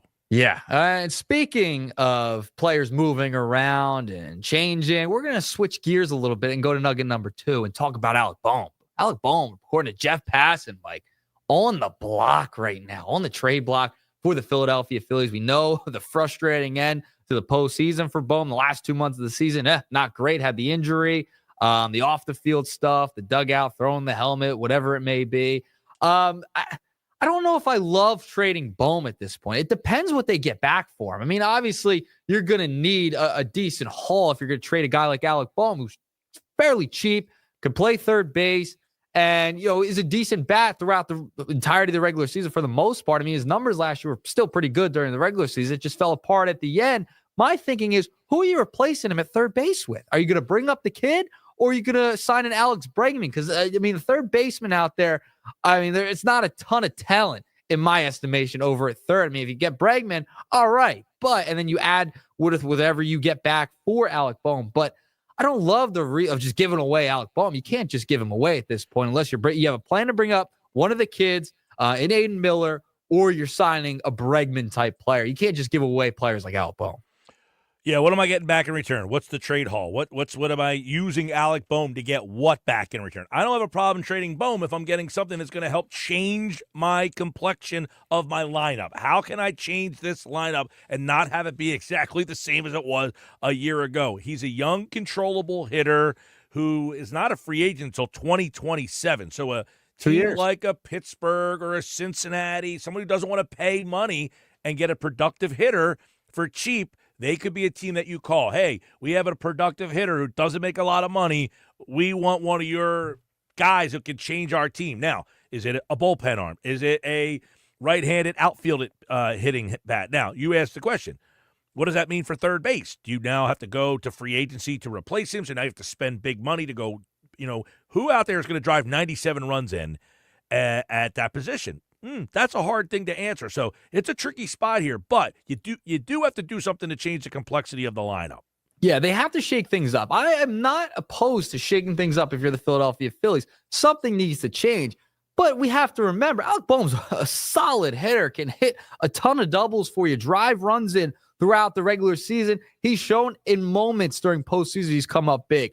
That needs to change going forward if he's going to stay on this roster, if they do end up keeping him. But the replacement for me, it's just, I'm thinking there's not many options out there right now. Are you going to spend big money and bring in Alex Bregman? Fine. That's okay with me. I don't mind, swapping Alec Bohm out for a Bregman. That's fine. I'll do that. And then is Aiden Miller ready yet? I don't know if he's necessarily ready at this point, and you're trying to win a championship this year. I don't know if you want to wait around for him to develop. So there's not a ton of options. Are you trading for another third baseman? That's where I'm at with the Bohm situation. That's the thing for me. Bregman is a guy who is looking for big money, though. So I don't know if you get down that road and spend another big money item on a guy in Bregman and put him at third base. Is he? The problem with Bregman is now you're shortening the window of that's where if you sign him, what does that mean for Aiden Miller? Okay. Yeah. Where do you want Miller to play when he comes up to the big league? To me, I'm more intrigued to see if the Phillies just say, this kid's ready. We're going to play him. The heck with it. That would be one thing that I would say, okay, now I'm interested if that's the situation. Because if you go down the Bregman road, what are you spending on him? Now, not that it's not our money. Who the hell cares, right? But he is a guy who 260, 26 homers, 75 RBI. Yeah, he hit more home runs than Bohm did last year, but he drove in a lot less runs. He didn't hit nearly as well as Bohm did, and he's getting older. So I'm not saying he's not a better hitter than Bohm is. He, likely is a more productive hitter, but you start to wonder, when is he going to start to slow down? When does those numbers start to take the dip? And you want to spend big money on a guy who's, going to be comparable. Last year, on-base percentage, .315. Not great. So Bregman has had numbers that have not been off the charts the last couple of years. The only number that has really outshined Bohm is the power numbers. 26 homers, 25 homers, 23. Bohm's career high is 20. So are you really, really significantly upgrading that position for the price? Yeah, and that's the thing with Bohm. It's like you can't just trade him to just shake things up. You can't do that. He's still a very productive player. There's some things that he needs to work on. I mean, the attitude as well, like going to the throwing the fits and all that stuff. That's got to change, obviously, and he's got to be better and more productive in the postseason. Sure, but he's not an easy replacement at this point in time. And Miller, if they go all into Miller, fine. Then they have, but they've given no indication of that. They've given an indication with Andrew Painter that they're ready for him to go. He's going to be a part of this roster at least at some point next year. Miller, there's been really no indication, and I feel like Dave Dombrowski really wouldn't go that route with Miller at this point. I don't think so either. So that's why I feel Bohm, his name makes sense because of the price, but what are you getting back in return? That I would need to see. Yeah, I would need to see. Is it an outfielder? Is there an outfielder that's going to be, a consistent bat or something you replace like a Marsh out there? Like that's why Marsh makes a little more sense. But what is the value of Marsh at this point? Are you going to get a ton back for him? And remember, they have a bunch of guys on. I guess they are interested in trading, but Bohm, I don't see them getting enough back for the replacement. Who's going to play third base? That's the obvious question, because a guy like Edmundo Sosa, you don't really want to stick there at third and have him play every single day. No, and there's not a great third baseman, as you mentioned, on the free agent market. I mean, you could take a look at, the one third baseman, as you mentioned, is Bregman. Now, Adames from the Brewers, could you ask him to go play third? But the problem with him is, big home run, a lot of strikeouts, similar to what you have. Now, right-handed bat, 32 home runs. Do you say, hey, that's an upgrade in power. We're willing to put him with the strikeouts behind Harper and move him over to third base? Yeah, I mean, now you're getting really creative, right? At this point, you're trying to get really he creative. has said that he would move over, that he has a willingness to play third base if the money's right, like the Mets or the Yankees get involved. He has said he would play third base in those situations. Yeah, I'm curious to see what they do, but according to Passan, they are looking to move Alec Bohm at this point. I wouldn't be mad if he comes back, though. That's just where I'm at. There's not a perfect replacement out there for Alec Bohm. Hey, listen, I'm probably one of the bigger Bohm fans out there, but if I have to move him to get better, he is not a deal breaker for me. Well, that's the key word, if they get better from moving him. That's the key word right there. So we'll see if Bohm is back on this roster next year. All right, moving along, nugget number 3. Mike, I don't know if you saw what was going around social media, but the Comcast wants to expand Xfinity Live around all the ballparks. We've heard all the talk about the Sixers moving to Center City, and now Comcast, they want to expand Xfinity Live a little bit around there. Now, they set up, they put out a rendering of what it could possibly look like. They added, the stages for bands and things like that, different restaurants, bars. They want to make it bigger. And I noticed something, and I think a few people on social media did as well. Now, in the renderings, it must have been artificial intelligence. And the thing that was fascinating to me, how they have like kind of the cartoon figures of people walking around of a rendering of, different buildings and things that are going to be built. Well, they had people in Phillies jerseys, and they had different numbers on the back of these jerseys, but all of them had the same last name, and it was Scott Rowland. It was the most fascinating thing. So if you're on social media or you just Google what's going on at Xfinity Live and the rendering of what they want to model it to be coming out soon, if you look at the tiny humans in there, every Phillies jersey that's out there is a different number with Scott Rowland's jersey. Now, how in the world did Scott Rowland's jersey name, different number end up in this rendering is beyond me, Mike. It was something fascinating, and I would highly suggest you take a look at it because it was very odd. All right, so I'm looking at it now, but I can't really make out the people's names on their back. You gotta zoom in.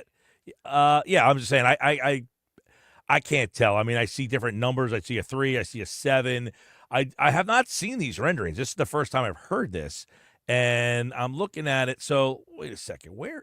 How are they thinking about doing this? So Xfinity Live is across the street from Citizens Bank Park, because this picture. This is the back side of it. Okay, so the backyard. Okay, I see now. This is the back end of Xfinity Live across the street from Citizens Bank Park. Correct. Hey, listen. Yeah, I mean, look, anything you can do.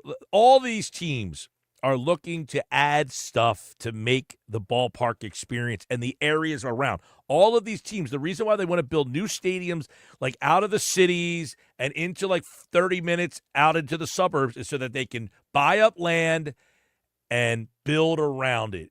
Build their own hotels so they own the hotel. Build the bars, build the restaurants. I think it's a situation where the Flyers and the Phillies are in on this together, right? It seems like it, yes, correct.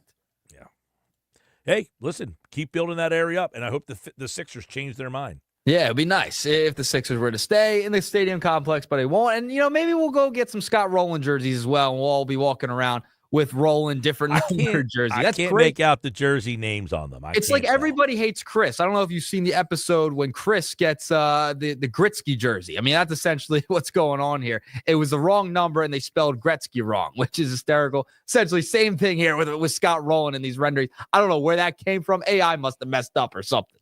By the way, a couple things real quick. The Cowboys have signed former Eagles quarterback Will Grier, so he's back with Dallas. And the Tampa Bay Rays have announced they will not play at Tropicana Field during the 2025 season. And one of the places that they are talking about is Bright House Field in Clearwater, where the Phillies play. Yep, and the other one would be the New York Yankees. So it's going to be probably the Yankees or the Phillies for the next couple of years. Yep, all right. There you go. This today's edition of Nick's Nuggets on the Sports Bash. All right, Nick, appreciate it, bud. All right, Mike, I'll talk to you. All right, there's Nick's Nuggets here on the Sports Bash live on 97.3 ESPN, the 97.3 ESPN free mobile app, and streaming live video on the X platform and YouTube at Mike Gill Show. Use the hashtag SBLive. This hour of the show has been brought to you by Jersey Cow, open every day from noon to 10 at their Northfield and Brigantine locations. Ice cream's a year-round thing at Jersey Cow. And that's another opportunity for you to be caller number 7 right now at 609-573-3776. 609-573-3776. Caller number 7. You are entered into this year's 99 Growlers Party live at Mud Hen Brewing Company in Wildwood, Wednesday, November 27th. The show will be live from 2 to 6 p.m. at Mud Hen Brewing Company in Wildwood. We'll have 99 pairs of tickets, and some of those tickets include Eagles, Steelers, club box seats, the Sixers, the Flyers, concerts, tickets to area shows, and more. You must be present to win on November 27th at this year's 99 Growlers Party live at Mud Hen Brewing Company in Wildwood, 609-573-3776. Good luck. It's Sixers basketball tonight on 97.3 ESPN with the voice of the Sixers, Tom McGinnis, calling all the exciting play-by-play action. He puts it up and in. A three-point opportunity for PG. Great job by George. It's Sixers Knicks tonight. Coverage begins at 7:30. It's Sixers basketball all season long on South Jersey's radio home for Philadelphia 76ers basketball. 97.3 ESPN. Tired of hearing no? Everywhere you go, we turn no into go during Matt Nissan's November sales event. Say no to high-priced new cars. Brand new Matt Black Nissan Sentra S, just $19,999. Say no to low trade offers. AJ the Trade Man wants your trade, no matter the make, miles, or condition. Say no to down payments. Say no to payments for 90 days. And say no to high interest rates. 60 months, 0% financing by every clearly marked new Nissan. Backed by Matt Black's 4-day love it or leave it return policy. Tired of hearing no to a discount on a new ride? New 25 Sentra S, under 20 grand. Oh yeah, it's on at Matt Black Nissan. Approved Tier 1 credit for NEMAC. Negative equity finance. VIN number SY231649. MSRP 22,730 plus tax tag at $689.98. Offers can't be combined. 0% for 60 months. Call 877-289-667 or go to mattblacknissan.com for complete details. Offer ends 12/5/24. It's on at Matt Black Nissan on the Black Horse Pike. Egg Harbor Township. Imagine your team always looking and feeling their best in high-performance technical workwear. Cintas can make it happen. They have garments for almost every job imaginable. And with the Cintas Workwear program, you get freshly laundered garments delivered every week for everyone on your team. Great garments without the bother of laundry. That's a real perk for employees. Find out how Cintas can boost team image and morale. Visit Cintas.com. Oh, I'm ready! And get ready for the workday. This Thanksgiving at Total Wine & More, find bourbons and Cabernets that you adore. Our helpful guides are so friendly and nice, so many bottles to try at the lowest price. So gather with friends as you sit down to eat. Grateful for all who made Thanksgiving complete. With curbside pickup available and the lowest prices for over 30 years, you'll always find what you love and love what you find. Only at Total Wine & More. Drink responsibly, B21. Warm up your holidays with JCPenney. From snuggly soft women's sweaters just $19.99 to festive family PJs now 40% off. Get ready for winter with all the comfy, feel-good layers you love. Wrap yourself in a warm faux mink throw, only $24.99. It's more cozy, bigger savings for you. JCPenney. Make it count. Offers valid on select styles through 11/21. Deals excluded from coupons. See store or jcp.com for details. Prescription products require completion of an online consultation with an independent healthcare provider and are only available if prescribed. Subscription required. Additional restrictions apply. See website for more details and safety information. Did you know millions of people are getting prescription medications for weight loss, sexual health, better sleep, and more, all online? RexMD.com has made getting these medications fast and easy, with free delivery of the most popular medications right to your door. Just fill out a brief survey, and if appropriate, we'll prescribe and ship clinically proven options to help with issues like weight loss. I've lost 45 pounds so far. It's nice to get back into clothes that I haven't been able to wear for a long time. We can also help with insomnia. I slept through the whole night. It made me feel very well rested and ready to go for the day. And RexMD can improve your sexual health. I felt like a young man again. My wife is happier. I am definitely much happier. At RexMD.com, we've made the process fast, easy, and affordable. Visit RexMD.com right now to get started. That's REXMD.com. If you love to travel, Capital One has a rewards credit card that's perfect for you. With Venture X, earn unlimited double miles on everything you buy and turn everyday purchases into extraordinary trips. Plus, receive premium travel benefits like access to over 1,300 airport lounges where you just check in and chill out. Open up a world of possibilities with Capital One. What's in your wallet? Terms apply. Lounge access is subject to change. See CapitalOne.com for details. Your business needs a network it can count on. Power's out. Comcast Business has you covered with Wi-Fi backup to help keep your business up and running, even when your power goes out. Everybody in the warehouse good? Lights are out, but the Wi-Fi's up. Let's power on. It's from the company with 99.9% network reliability. Break room, you good? Can't microwave my burrito, but Wi-Fi's fine. Let's power on. Power on with the leader in connectivity, Comcast Business, powering possibilities. Keep your business connected with Comcast Business Internet and Wi-Fi backup, or get started with reliable internet for $59.99 a month for 12 months with a 2-year agreement. Plus, ask how to get up to a $500 prepaid card on a qualifying gig bundle. Don't wait. Call or go online today. Ends 11/17/24. Restrictions apply. New customers only with 150 megabit per second internet. Eco bill and auto pay required. Equipment, taxes, and fees extra and subject to change. Lowe's knows you want to get even more value for the holiday. That's why as a MyLowe's Rewards member, you get new member deals on holiday decor, tools, and more. And you earn points when you shop. More points equal more rewards to help you save on holiday and more. Not a member? Join for free today at Lowe's.com/MyLowe'sRewards because Lowe's knows deals. Program subject to terms and conditions. Points are awarded on eligible purchases. See Lowe's.com/terms for full details. Subject to change. Some people just know they could save hundreds on car insurance by checking Allstate first. Like, to check that your seats aren't in the visitor section first, before buying tickets. I'm so excited for this game. I can't believe you got us tickets. Me too. Wait, are we on the wrong side? Yeah, checking first is smart. So check Allstate first for a quote that could save you hundreds. This is going to be a long game. You're in good hands with Allstate.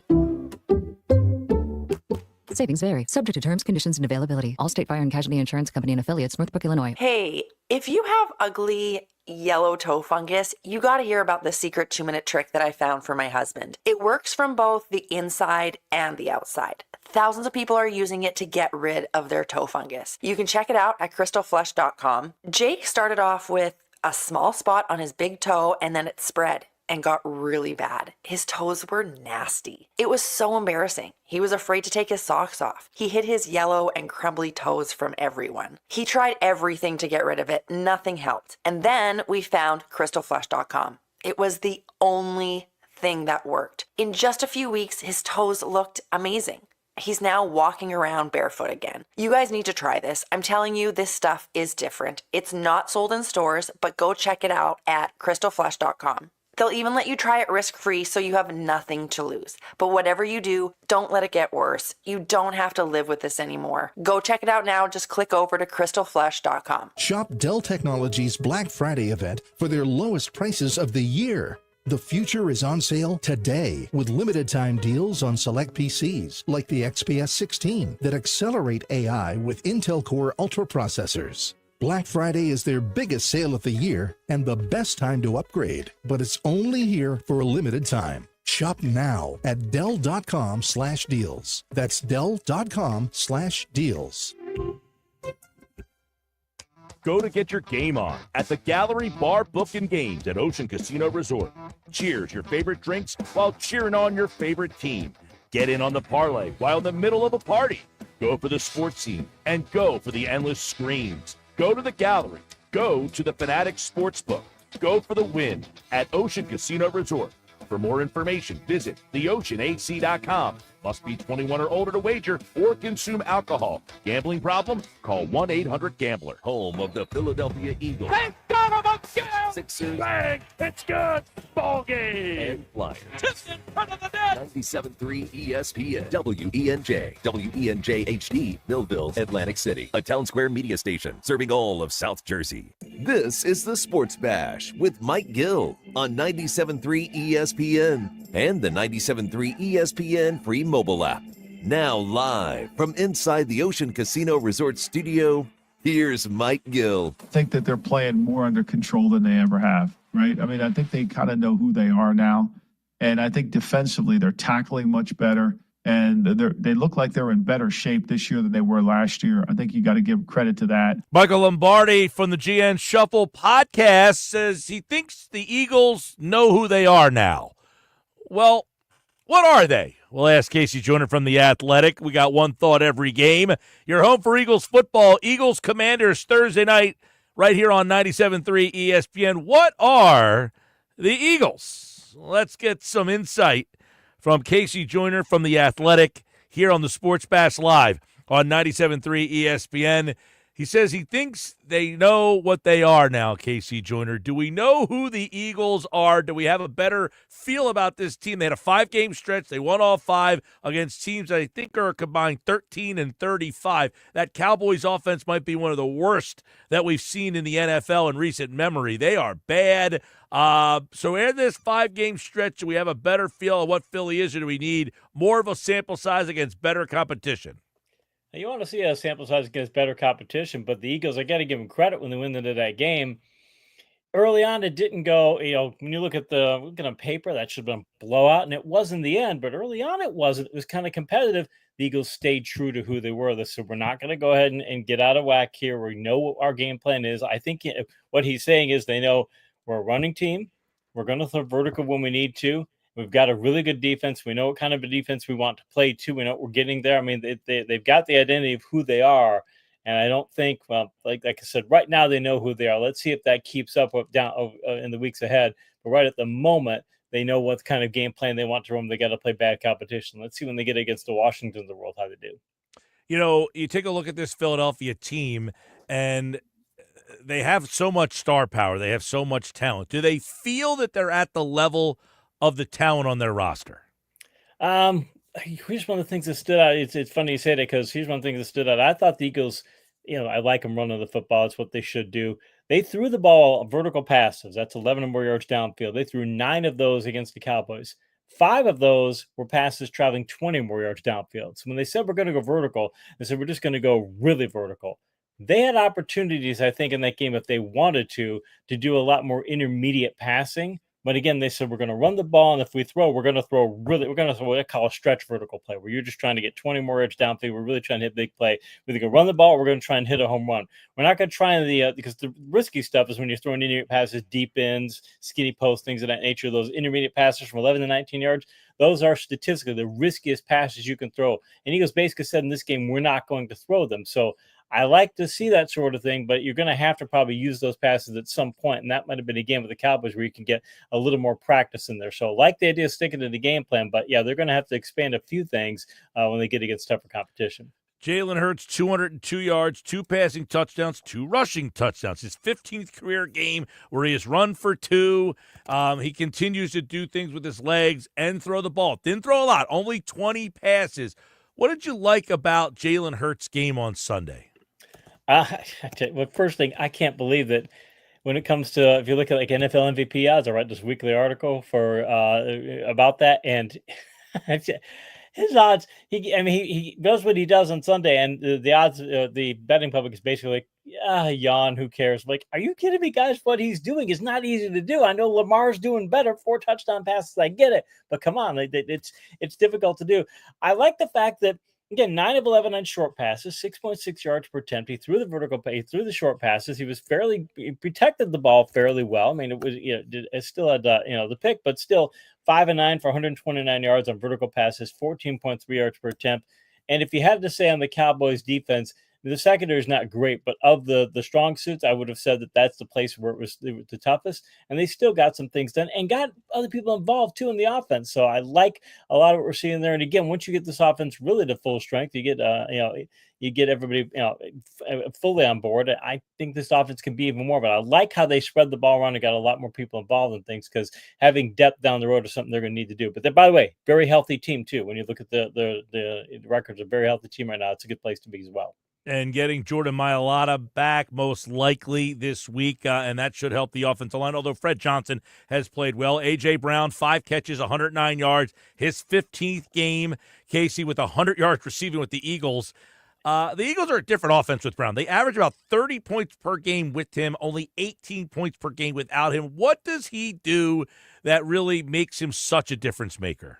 It's those stretch vertical players. Smith, is as good as he is not a stretch vertical player. He's an intermediate player. He can do it, don't get me wrong, but you need a guy who could just tear the top off of a defense, who can physically go, not just run past me, but physically go win one-on-one battles. And it's a simple thing, but he can do it. He's 3 of 5. He had 5 of the 9 vertical passes they threw in this game. He had 5 on 3 catches for 88 yards, 29.3 yards per reception. Long of 44 yards, 25 yards after the catch, too. Again, he's a guy who is hard to tackle, too. So, again, Smith you want a guy like Smith in your offense. He could do certain things, but you've got to have a guy like Brown where you could just say, you can put your best corner out there. We can just go ahead and throw over the top, and we can just break your defense this way. And he's a guy who, when you've got that sort of matchup, and even when you say we're going to use physical play against him, it's not going to work. It just changes the dynamic of a defense. And when Hurts knows that if I get in a tough situation, I just throw the ball up there, and he's the 50-50 ball he's going to catch. Again, for an offense to have a Goddard, the offense to have a Smith, the offense to have a Brown, these skill sets that they have, plus you have Barkley in backfield, just not that many that can do that. And like I said, to be able to use all of them the way they have so far of late is Eagles are dangerous. Eagles are dangerous, and they are definitely Super Bowl contender right now. Well, let's go to the other guy. It's Saquon Barkley, 66 yards rushing, 12 receiving yards in the game. That was probably his least productive game in the game against Dallas. They didn't need him. He's got almost 1,200 scrimmage yards this season. It's the most by an Eagles player through 9 games since Brian Westbrook. But can they run versus the best rush defenses in the NFL, or is this Barkley doing it against the Bengals and the Cowboys and that level? The Bengals have shown, when they did against the Bengals had a fairly solid rush defense. So against the Cowboys, the Cowboys are, they're the worst run defense I've seen in a long time. And again, when you don't need to rush Barkley, hey, they should be very thankful. Only had to run him 14 times this game. That's great. You get the lead, and you don't have to give him 20, 25 carries, because a lot of teams, they keep wearing their lead backs out, and you don't want to do that. I like get other things incorporated in. Barkley, the thing you can do with him, again, you can run whatever type of offense you want to run, whatever type of running play you want to run. You want to use gap schemes? He does them great. You want to use zone? He's got fantastic vision. He and Derrick Henry are probably the 2 best in the league right now. You want to do traps where he has got to hit it quickly? You can do that. You want to do fancy things with your running game where you're faking. You're doing a lot of subterfuge, what I call it. You do a lot of trick plays, or not trick plays, but you're sending a defense keys that makes them react one way and goes to another. He did a ton of that when in the Giants offense under Daboll, and he can do all those things. So the number of backs who can not lose their productivity when they do all these things is tremendous. And having as many carries as he's had, as much wear and tear as he's had this year, and he's not lost a step so far. The number of backs who you can be as productive on play number 1, scrimmage play 1 versus scrimmage play 300. There's maybe 5 in the league that you can say that about, and he is one of them. So that's the thing. He gives you something you can say, if we've got this and we keep him well enough rested, and don't try and give him 30 carries a game. If we do this and keep him that way, he can be performing this way during the playoffs, and they're going to need it. Casey Joyner from The Athletic. We'll get to one thought every game in a couple of minutes here. The Cowboys got to Jalen Hurts 5 times in the first half, 54% of his dropbacks. Is that a concern watching Philly the way that first half? Now, they did do a much better job in the second half, but Hurts looked like he's holding the ball, or is it breakdown in pass protection? What did you see in that first half that other teams might say, hey, I like what they did? I think the Eagles went into this game with the mindset of, we know we're a better team. We don't have to force these plays and make these mistakes. When the Cowboys do some creative and interesting things, okay, we know they're going to make mistakes. We don't have to force these things. We don't have to make these errors. That's the thing. Okay, if the Cowboys do something creative on defense and they get after the quarterback and get the sack, a lot of times, you're going to get quarterbacks who force plays. You're going to get offenses to push. The Eagles stayed patient, said, no, we're going to stick with this. We know that they may do a couple things here, but they're going to break down defensively, and we're going to find ways to adjust to what they do. I liked that. A lot of times, that's the thing. If I liked anything about this game more than anything else, it was the Eagles' patience. I keep coming back to it, that the Eagles, in past couple of years, there'll be times when they get impatient over the course of a season or impatient during a game. When you've got a good game plan, you've got to stick with it. I think they said, we've got a good game plan here. This is the team we outclass. We don't have to lose our cool. And that's something that if you get into that sort of mindset, when you get into the bigger games, you don't start blowing fourth quarter leads. You instead keep them. So that's what I really liked about this most. That, yeah, they got after the passer, but it didn't cause the Eagles to flinch and change their game plans. One thought every game. Casey Joyner from The Athletic. Here we go. A look at all of the Week 10 action. Panthers 20, Giants 17. That's an overtime game in Munich. Free football for the Germans over there. Panthers have won consecutive games for the first time in exactly 700 days. 5 consecutive losses for the Giants in a single season for the first time since 2021. The Giants, not good. Oh, they're not good. And Jones, Jones was the worst quarterback in the game when you come into that game and you realize Bryce Young played better and such. Yeah, they've got some talent. Neighbors are good. Tracy is good, but they just don't have enough. And again, you've committed to Jones, and now you're paying the price for it. And I think they just have. It's got to be a reset at quarterback, because they're not. He's shown you how far he can get in the NFL. This one was interesting. Chiefs 16, Broncos 14. The Chiefs block Will Lutz's 35-yard field goal attempt. That would have won the game. It's the first blocked field goal by the Chiefs since 2023, which also came against Will Lutz. That's the Chiefs. They're doing that old find a way to win. The thing is, though, is when I look at the Chiefs, they're 9-0. Okay, that's a great record. Bill James pointed out many times that the great teams in NFL or in Major League Baseball history, they're the ones that get out and destroy opponents. You don't just win games. If you're winning by games by 2, you're probably not a great team. It might be a very good team if you're winning all those, but not be a great team. So that they were able to do it speaks so well for the Broncos. They're able to go into Kansas City and do that. But I'm looking at the Chiefs going, okay, Chiefs, you're 9-0. You got a lot of things to fix, because if you keep trying to play like this and hoping you can win on last-second field goal blocks, that's not a Super Bowl recipe. One thought every game. Patriots 19, Bears 3. The Bears fired their offensive coordinator, Shane Waldron, today because, in large part of this, 15 sacks over the last 2 games. They gave up 9 on Sunday, the third most over a 2-game span since sacks were first tracked back in 1963. That's how bad it got for the Bears. Yeah, and Williams, a few weeks ago, he looks like he's progressing and this offense is doing well. Now he looks like he's regressing. They're passing him. Look at Allen Moore and Odunze and Kmet. They're 44, 24, 23, and 13 yards between them. And mind you, the Patriots are not, they're a solid defense at best, but they're not a great defense. To do like that, yeah, it speaks very badly for what the Bears were. They needed to make that change. I got to give the Patriots credit. A couple weeks ago, I would have thought, man, this team's going to tank for the whole rest of the season, but they're still showing some moxie. But this was more about how bad the Bears are. One thought every game. Saints with a surprise. They show a little pulse. 20-17. They beat the Falcons. They snap a 7-game losing streak. First win since week 2. Remember, they had 91 points in the first 2 games versus Dallas. They scored a ton of points.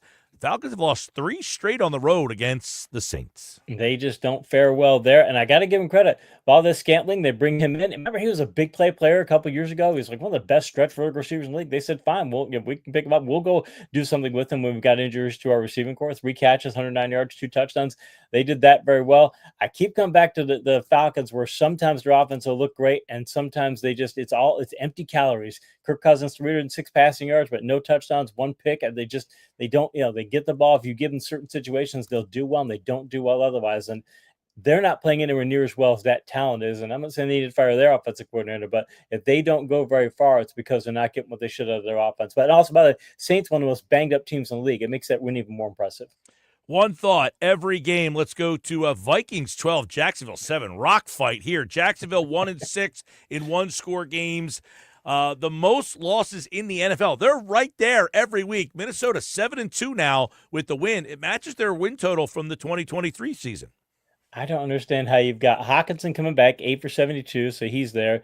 You've got Jefferson, you've got Addison, you've got Aaron Jones rushing for 88 yards where he comes out. Akers is solid backup. You've got that, and you've got Darnold, but Darnold throwing 3 picks is what did it. I mean, this is why you should be able to do a heck of a lot more you can do, because you give up only 7 against the Jaguars when they're playing Mac Jones, and you've got a Brian Flores defense. Yeah, I can see that, but Vikings got to do a whole lot better on offense, because we're starting to get back to some of those things we saw earlier this year. We're really terrible offense. It's like, boy, is it going to improve? Look, it was improving for a while. Now we got some teams that are getting in the other direction. So I think it's going to – these offenses got to get going, or we're going to start seeing some more 12-7 playoff games. Ooh, one thought every game. Bills 30, Colts 20. Bills best start since 1993. They were 8-2 that year as well. It snapped a 6-game road losing streak against the Colts. The last time they won there was Peyton Manning's rookie year. Buffalo now leads the AFC East by 5 games. Colts are sticking with Joe Flacco. If I'm a Buffalo, I'm a bit concerned. Allen was protecting the ball really well, and then he throws 2 picks, no touchdowns. And mind you, he's still rushed for 50 yards on touchdowns, so he's still doing what he needs to do to win, but he can't revert back to that. They're not a team. They're a very good team, but if they win the turnover battle, if they start losing the turnover battle, I don't think they have that kind of margin for error. Yeah, and Flacco, he's a relief pitcher. He's a great relief pitcher. A dozen teams would love to have him as their backup quarterback. Can you rely on him as a starter week? No, that's why you have him as a relief pitcher. And the Dodgers win the World Series. They close it out with a relief pitcher there. You can do it for time in all sports, but yeah, Flacco, I don't think Richardson's the answer, but Flacco's not the answer either. One thought every game. Steelers 28. Commanders 27, Jaden Daniels, season low 50% completion percentage on Sunday. The blitz came at him early and often. He was blitzed on 53% of his dropbacks. He was pressured on 31%. He completed 1 of 8 on those pressures for 28 yards. They sacked him 3 times. Not a good day for Jaden Daniels for the first time. No, and he got banged up. A couple of weeks ago, he got that rib injury. He's not been the same. And I think – I'm not saying that he can't handle a hit, but defense are now going, oh, okay, when you get hit and you get injured, you're not the same player. Maybe he's still a little banged up. Not enough to keep him out of game or on the injury report and things, but he's still a bit banged up. I think teams are going to start testing him and go, okay, that's how you beat Daniels, is you get after him, you hit him, and you see if he can get rattled. He'll probably figure that out over time, but again, they scored 27 points, so they did something, but I got to give Russell Wilson credit. I mean, the Steelers offense right now, about top 5 in offensive points scored over the past 4 weeks, points per game. I mean, and they're doing it on a consistent basis. I didn't think the Wilson experiment was going to be the thing to go. And he's looking like, I mean, if Wilson keeps playing like this and the defense playing like they're playing, again, now they get Mike Williams to add another vertical threat to the game. And this is the Steelers team that can make a Super Bowl run. One thought every game. Let's take a look at what happened in San Francisco or Tampa. San Francisco beats the Bucs 23-20. The Niners win consecutive games for the first time this season. They were down 17-13 in the fourth quarter. Brock Purdy, 353, 2 passing touchdowns, 4 straight loss for the Bucs. They like to get McCaffrey back. Yeah, McCaffrey, again, 13 for 39 in this game. Yeah, I'm on the ground. It's just not. Wow, is that what we're going to get out of McCaffrey when we're going to beat Jordan Mason back in there? He caught 6 passes for 68. He's good in the passing game. Maybe that's what you need to do. Say, look, we got Mason in the backfield. Let's put McCaffrey in as a slot. You're banged up out there anyway. But Jennings has played well. Pearsall's playing well. The Bucs, though, I mean, that's a terrible defense, and there's only so much they could do. But look at Baker Mayfield. He was an MVP candidate at one point. 18-29, $116, and 1 touchdown. Their offense is just. They've lost the receivers, and now they're just falling apart. So I think the Bucs are headed downward. And the Niners, again, if they can get McCaffrey back to full speed, I think they've got this is a team that could make a sneaky. I don't want to see them in the playoffs if I'm an NFC team. One thought every game: Chargers, Titans. Titans fall to 2-7. It's their worst record through 9 games since 2015. The Chargers, all of a sudden, 6-3, best record through 9 games in 2018. It looks like the Chargers might be a legit playoff team. They looked very much like it, and Herbert only didn't throw a lot. I mean, they've had him throw a lot more than they had earlier in the year, and he's healthy enough to be able to do it. Because he got banged up for a few weeks there, and their offense wasn't the same. Only threw 18 passes, 14 completions, 164 yards. And look at this going, okay, I'm a Michigan fan, and you see what Harbaugh did with that offense there. And yeah, J.J. McCarthy didn't throw a ton. And you go, yeah, but when he did throw, he was really successful.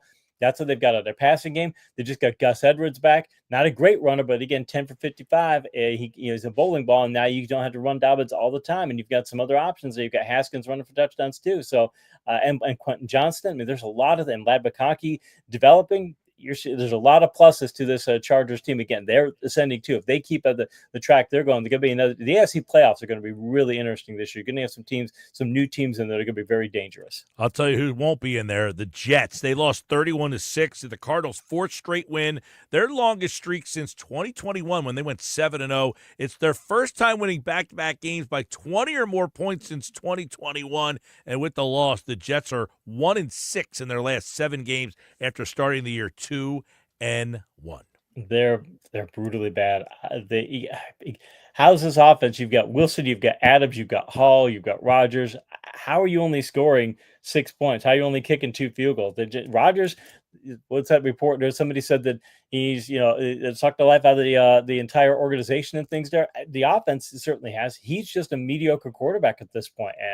We imagine Joe Flacco on that offense again. He'd be a good relief pitcher, but they could be a whole lot better. But the story here really is got to be Arizona.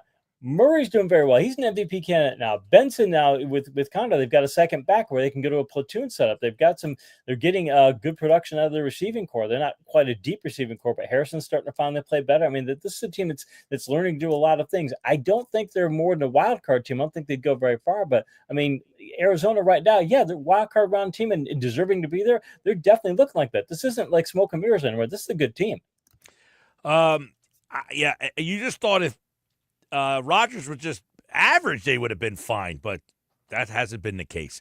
One thought, every game, Lions, Texans, great game here. Lions 8-1 start, best start through 9 games since 1954. They went to the NFL championship game. They lost to the Browns. Back-to-back losses for the Texans for the first time since 0-2 last year. Texans had this game. They did, and Jared Goff throws 5 picks. He's the first quarterback to throw 5 picks in a game since Jameis Winston did it in 2019. I mean, it's terrible. He's had a horrible game, and you're looking at it going, okay, it's 23-7 at halftime. Easily the Texans get shut out. They get outscored 19-0. They don't do anything, and their offense. Mechie is their top receiver. Dalton Schultz is second. They don't have anybody. Tank Dell's is falling apart. They don't have anybody else right now. The receiving core got hit, and they're going to have a problem too because talk about wearing out backs. Mixon, 27 scrimmage plays in this contest. You just can't keep up at that pace. You look at history, and it's like you do that for enough games, you're going to wear your backs out. And even if you count the time that he missed, I did an analysis a couple weeks ago. Even if you keep him up at this pace, Mixon's going to be, I forget what it is. He's going to have like 300 plus scrimmage plays in a year, and it's going to be in a compressed time frame. If they wear him out, they're going to collapse even more. But the Lions, to come back from 5 picks like that and then still find a way to shut this offense down second half, big kudos to them. All right, so you got the Lions, and then where's the next tier in the NFC? Eagles are right at the top. I mean, if I'm ranking the teams in the NFC, it's the Lions, it's the Eagles, and then it's Washington's right in third place, definitely third. And it's just I don't think Minnesota's 7-2, but I don't think they're that good. I mean, I think it's those two, and that's it. Like right now, if you ask me, who's going to be the conference championship, unless the seeding works out a different way, it's going to be Philadelphia and Detroit, and who knows where it's going to be. But asking where I thought right now, that's going to be your NFC championship game. Well, we'll see Thursday night. It's a big game for Philly and Washington. We'll get one thought every game and go over that game with Casey Joyner on Wednesday's show. Check him out over at The Athletic and on the X platform at Casey Joyner TFS for more on the NFL Week number 10. It's in the books. Casey, we'll see you Thursday. Thanks, Mike. All right, one thought every game, of course, here on the Sports Bash Live on 97.3 ESPN, the 97.3 ESPN free mobile app, and streaming live video on the X platform and on YouTube at Mike Gill Show. Follow and subscribe. It's brought to you by Cooper University Healthcare.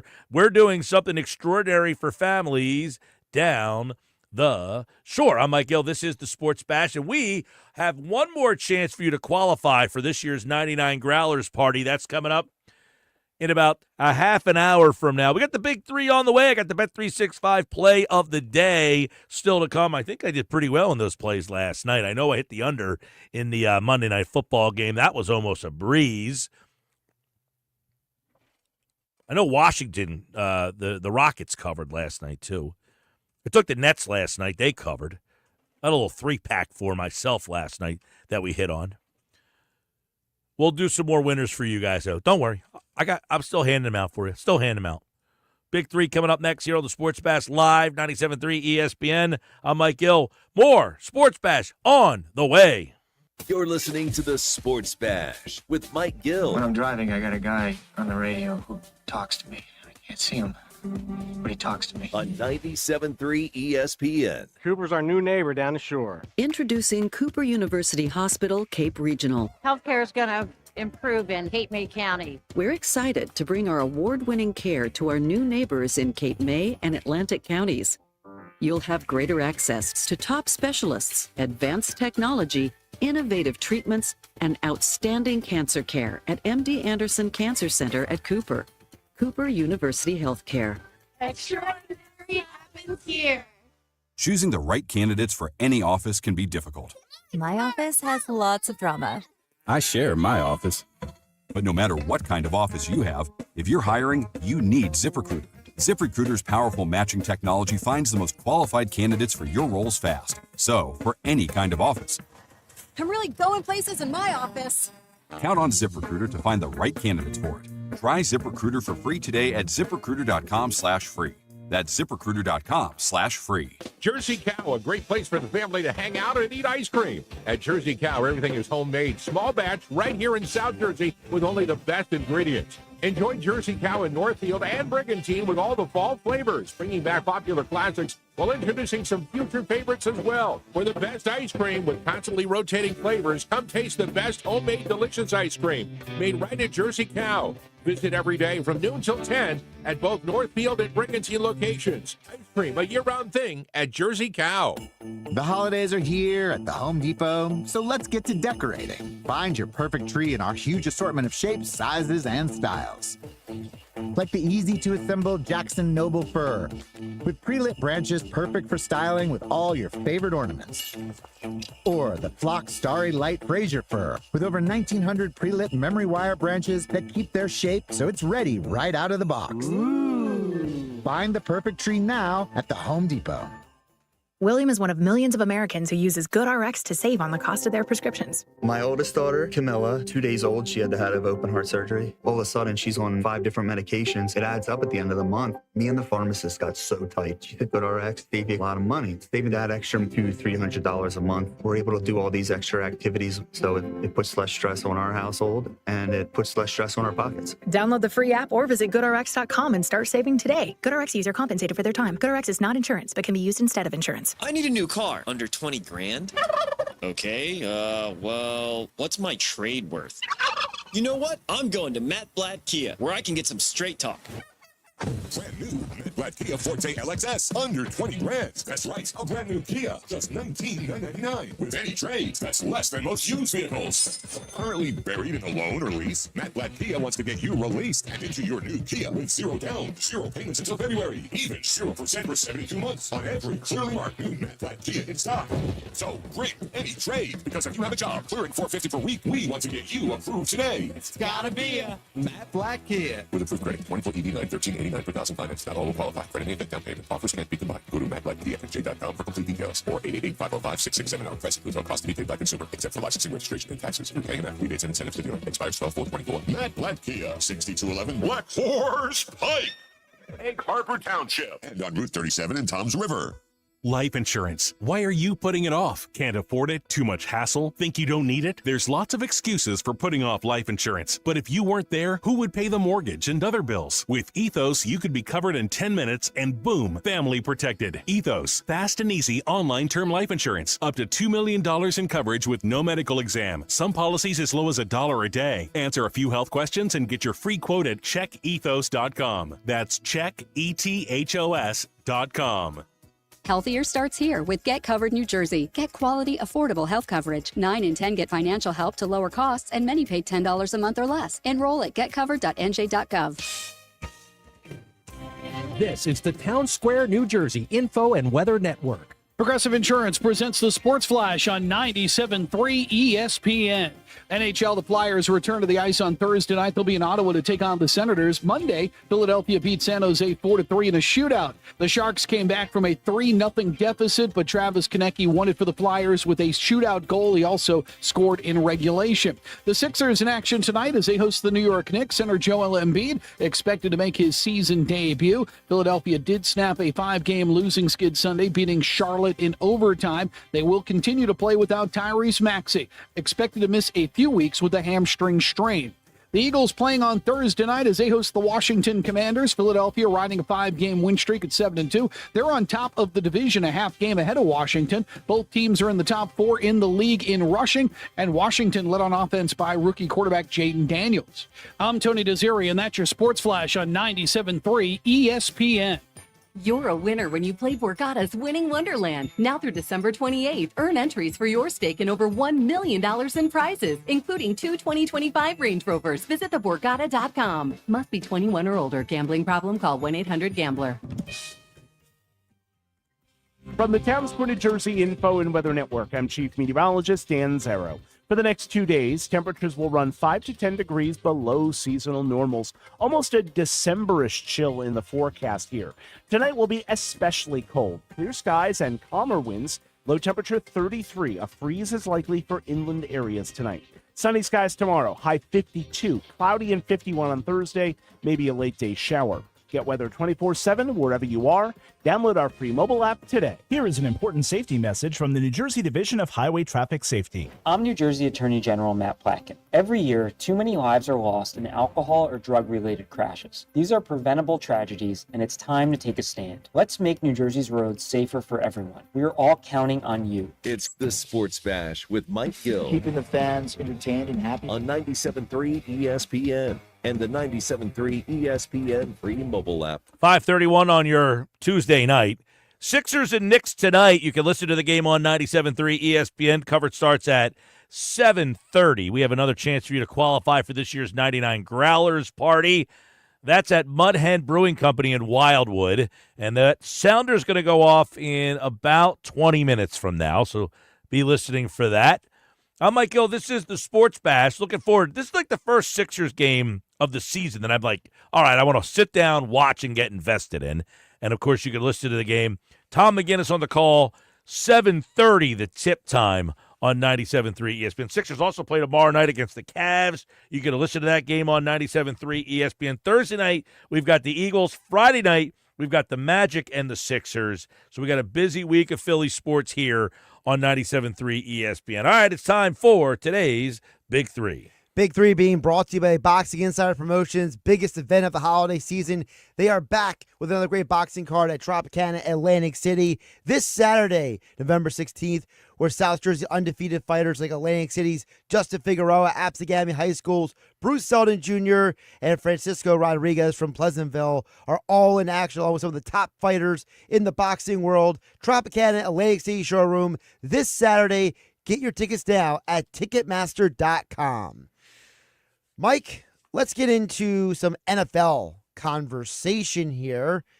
We could put off the anticipation for the Sixers game for a little bit later, but for right now, we are at beyond the halfway point of the year. So, Dominique Foxworth on the Dominique Foxworth Show was asked, who is having the more disappointing season?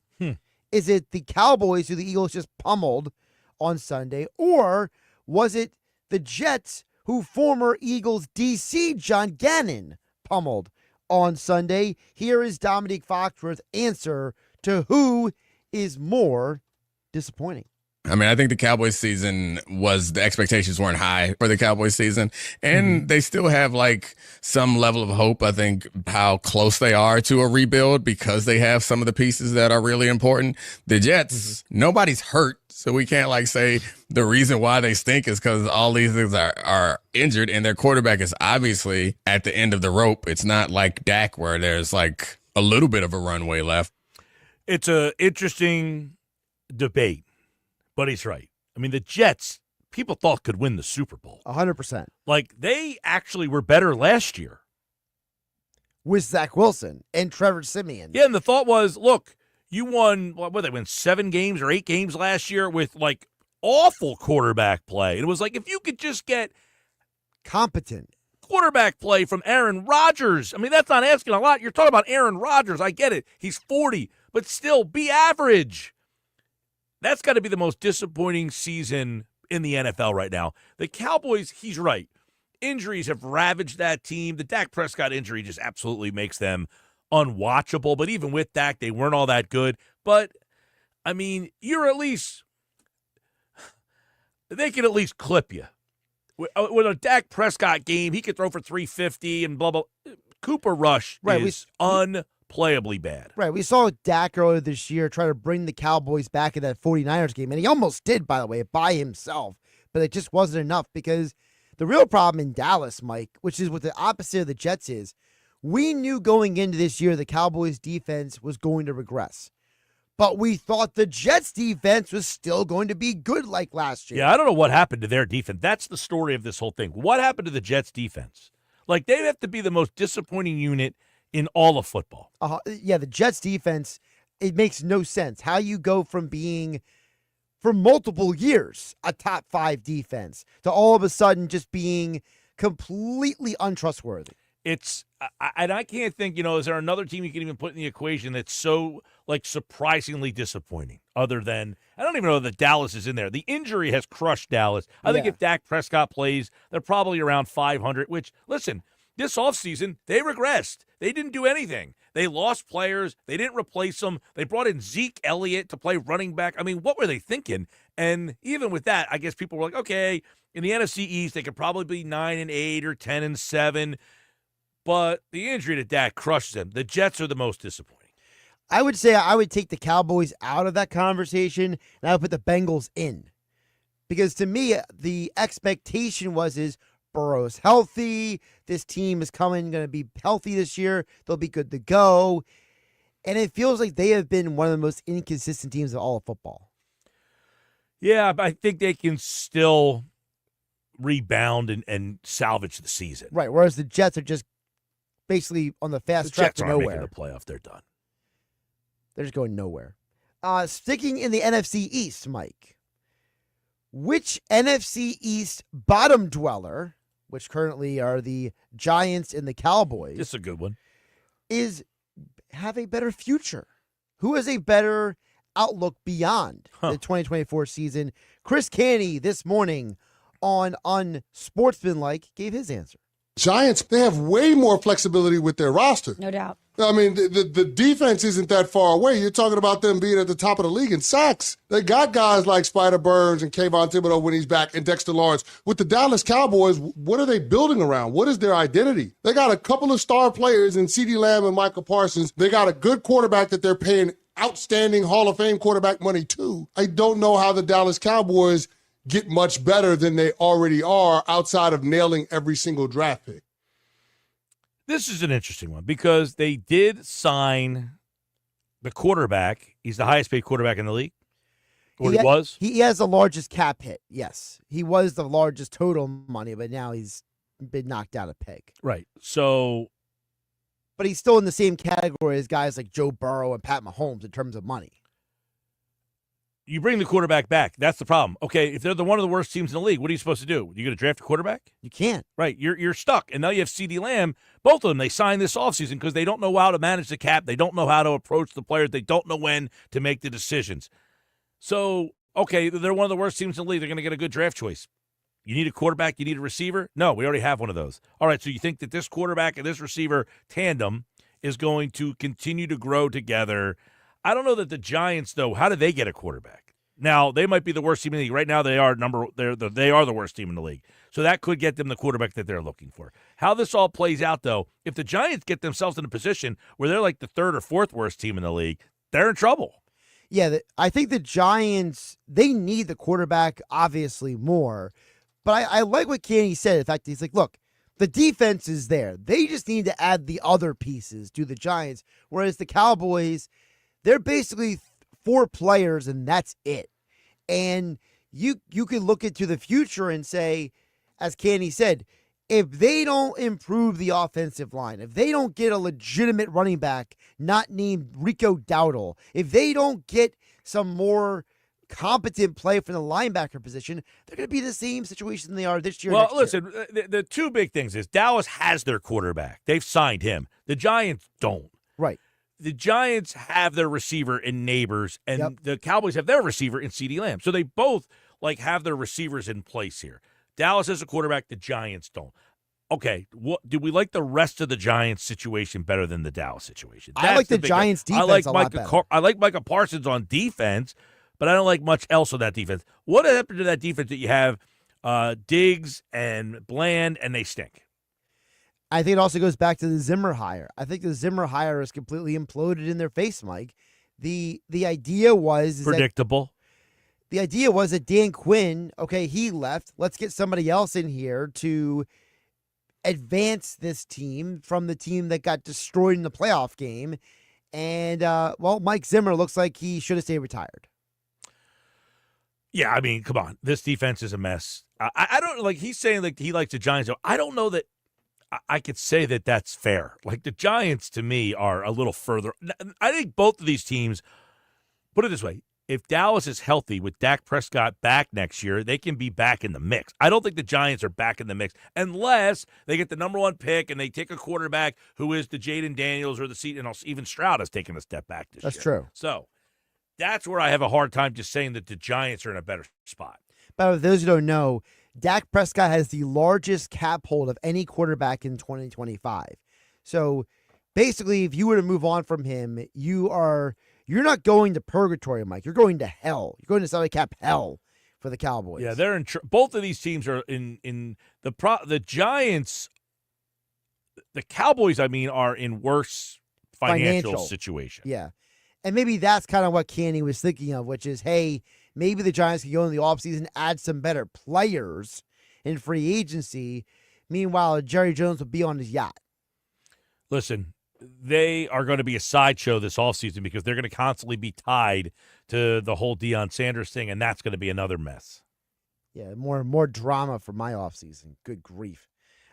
Mike, also this morning, former Eagle Fletcher Cox was on the Up and Adams show. Interesting. And Kay Adams. Where'd she find him? I thought he was out hunting. I thought he was too. Apparently she tracked him down or caught him in between hunts. But she asked him about the most popular topic in Philadelphia. It's not the Eagles winning, Mike. It's Nick Sirianni. Here is Fletcher Cox on his initial thoughts on the Eagles head coach, who, remember, folks, he did play for 3 years. Fletcher has played multiple coaches during his Eagles tenure here. Let's look at Nick's history. What he got? Playoffs, Super Bowl, playoffs. All he does is win, right? He find a way. And, with a coach like that, that can rally up a team of men and do what he's doing every year in and year out. Even with swapping coordinators the last 2 years, the way that things have been going, they're finding ways to win. Well, Fletcher gives you the answer that a lot of people say, hey, he's winning. That's all he does is win. So, okay. I certainly, again, this is another guy, Jason Kelsey, Lane Johnson, all of these guys who revere Nick for his ability to win. And he also said, rally the players. He said, rally the men to get them the win despite some of the changes in the circumstances, which leads us to the other part of what he said about Nick Sirianni, because he used a specific word, Mike, and I want to know if the word that stood out to me that Fletcher uses stands out to you. But I know he's taking these guys one game at a time and, one team at a time. But I got nothing but respect for Nick, since day one.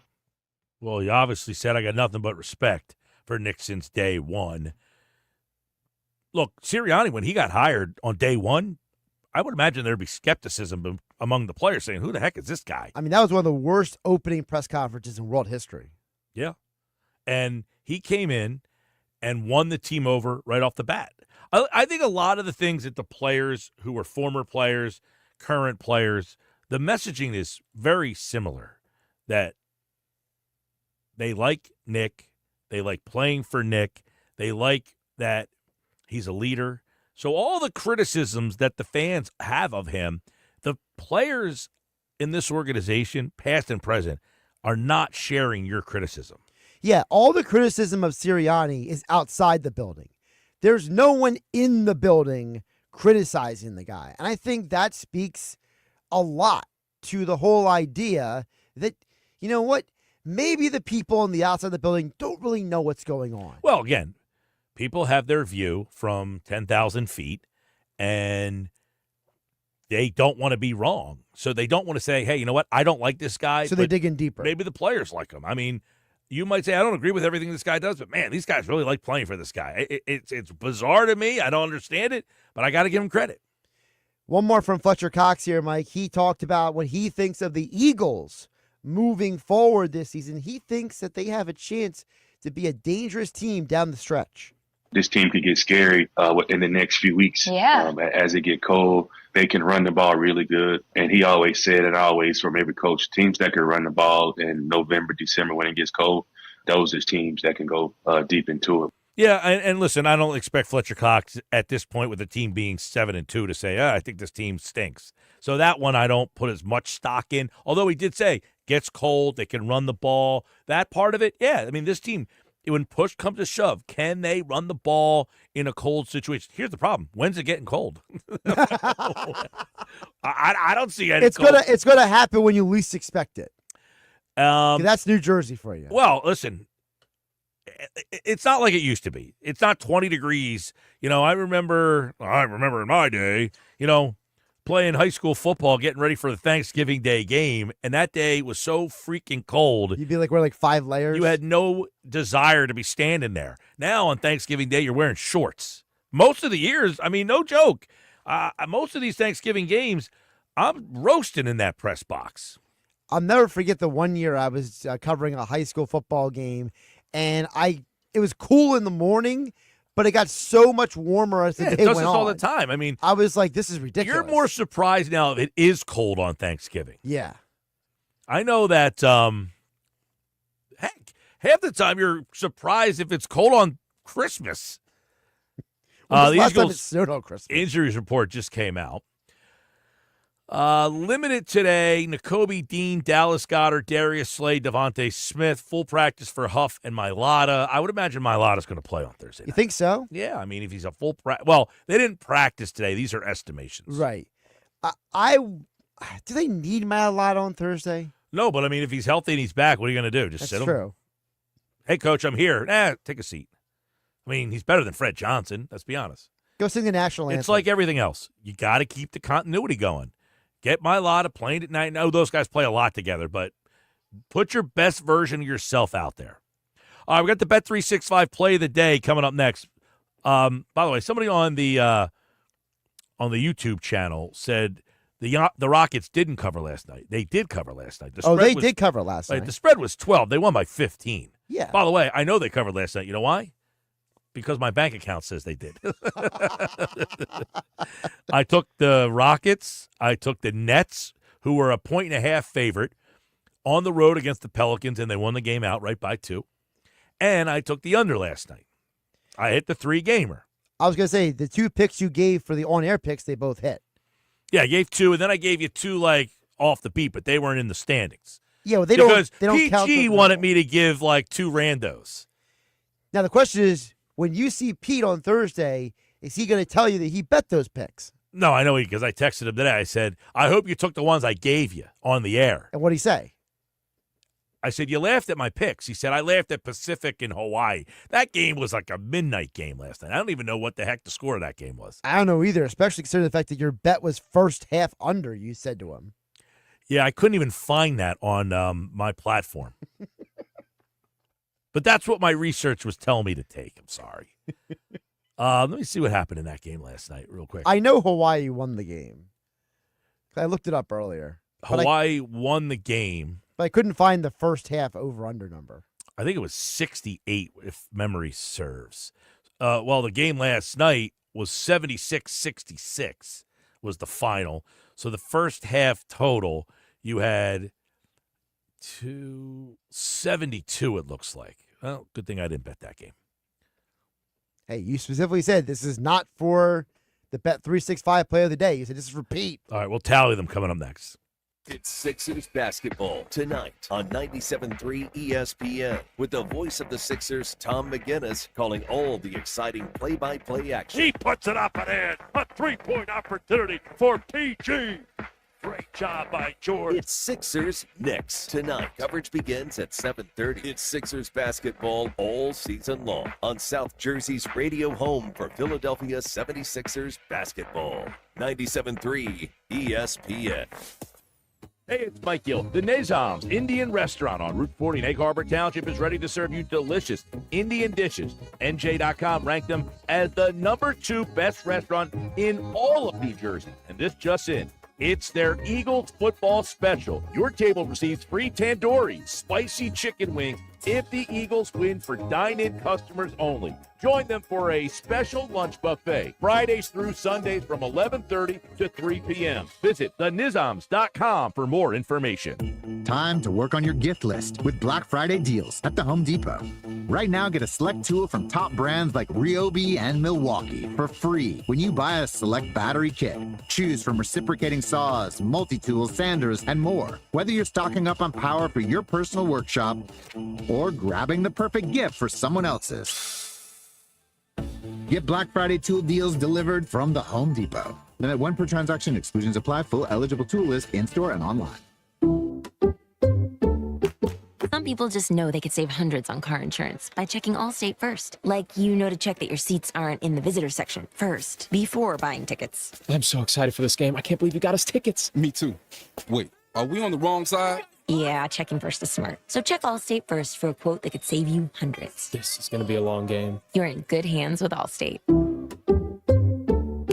Savings vary, subject to terms, conditions, and availability. Allstate Fire and Casualty Insurance Company and Affiliates, Northbrook, Illinois. Hey, if you have ugly yellow toe fungus, you got to hear about the secret 2-minute trick that I found for my husband. It works from both the inside and the outside. Thousands of people are using it to get rid of their toe fungus. You can check it out at crystalflesh.com. Jake started off with a small spot on his big toe, and then it spread and got really bad. His toes were nasty. It was so embarrassing. He was afraid to take his socks off. He hid his yellow and crumbly toes from everyone. He tried everything to get rid of it. Nothing helped. And then we found crystalflesh.com. It was the only thing that worked. In just a few weeks, his toes looked amazing. He's now walking around barefoot again. You guys need to try this. I'm telling you, this stuff is different. It's not sold in stores, but go check it out at crystalflesh.com. They'll even let you try it risk-free so you have nothing to lose. But whatever you do, don't let it get worse. You don't have to live with this anymore. Go check it out now. Just click over to crystalflesh.com. This is the story of the one who, as a maintenance specialist for a historic high-rise, knows that vintage charm historically needs constant attention. Which is why when it's time to upgrade turn-of-the-century mechanicals, they turn to Grainger. With easy access to 1 million+ products and the scale to deliver when and where you need them. The right tools and supplies are never far away. So the one can keep that vintage building running like new. Call, click Grainger.com, or just stop by. Grainger, for the ones who get it done. All right, gentlemen, this is Emmett Smith on behalf of Depend, and I've got the perfect play. Run straight to your doctor's office for a life-changing catch. Because when prostate cancer is caught early, it's up to 99% treatable, and 1 blood test might be all it takes. And now through November, Depend is donating to the Prostate Cancer Foundation for select purchases. Talk about a great play. From September 1st to November 30th, Depend is donating 40 cents to the Prostate Cancer Foundation for Depend Shield Guards Real Fit products purchased in the U.S. up to a maximum of $300,000 void in Mississippi. You ever try fixing your car and realize you're missing that one part? Yeah, been there. That's why eBay's my go-to. They've got millions of parts, guaranteed to fit. I'm talking brake pads for when yours have seen 1 too many miles of stop and go. Oil filters, because you don't mess around with your engine care. Even got this cold air intake on my watch list. I might just go for it. Keep the ride cool and your DIY streak hot. Find all the parts you need at prices you'll love. Guaranteed to fit every time. eBay. Things people love. Eligible items only. Exclusions apply. Go to get your game on at the Gallery Bar Book and Games at Ocean Casino Resort. Cheers your favorite drinks while cheering on your favorite team. Get in on the parlay while in the middle of a party. Go for the sports scene and go for the endless screens. Go to the Gallery. Go to the Fanatics Sportsbook. Go for the win at Ocean Casino Resort. For more information, visit theoceanac.com. Must be 21 or older to wager or consume alcohol. Gambling problem? Call 1-800-GAMBLER. It's the Sports Bash with Mike Gill. Do I have everybody's attention now? On 97.3 ESPN and the 97.3 ESPN free mobile app. All right, time for the Bet365 play of the day. We'll get you out of here on that. All right, what do we got on the updated standings there, Josh? How'd we do last night? After going 2-0 yesterday, Mike, you are 61-36. 61-36. I like that number. All right, you ready for the plays tonight? Let's do it. All right, we're going Maction. One second. I'm just writing down my last one here. There we go. All right, Maction for you tonight. Western Michigan plus 9.5. Ball State plus 3.5. I'll take both of those. I got NBA Mavericks plus 2.5 and Minnesota minus 7.5. It's a 4-pack for you. Run it by me again. Western Michigan plus 9.5, right? Yep. Ball State plus 3.5. Western Michigan plus 9.5. Yep. Ball State plus 3.5. Yep. Mavericks plus 2.5. Minnesota minus 7.5. There's your plays. That's my Bet365 plays of the day. We'll do it again tomorrow. Continue the winning for you guys out there. That's almost an unprecedented. What's the record? 61-36. 61-36 is the record. We'll keep trying to improve on it tomorrow. We'll be back here on the Sports Bash. All right, there's the final sounder of the day. 99 Growlers Party, 609-573-3776. 609-573-3776. 99 Growlers Party, caller number 7. If you want to be there live at Mud Hen Brewing Company, Wednesday, November 27th, you got to be caller number 7 right now, 609-573-3776. You must be present to win at Mud Hen Brewing Company in Wildwood on Wednesday, November 27th. If you want to win one of our pair of tickets, including a pair of tickets to see the Eagles and Steelers club box seats on December 15th at Lincoln Financial Field. Sixers tickets, Flyers tickets, concert tickets, tickets to area shows, and more. It's our biggest party of the year, Wednesday, November 27th, 99 Growlers, Mud Hen Brewing Company. Good luck. This is South Jersey's official home for Philadelphia Eagles football. The Eagles continue the 2024 season on Thursday Night Football, hosting their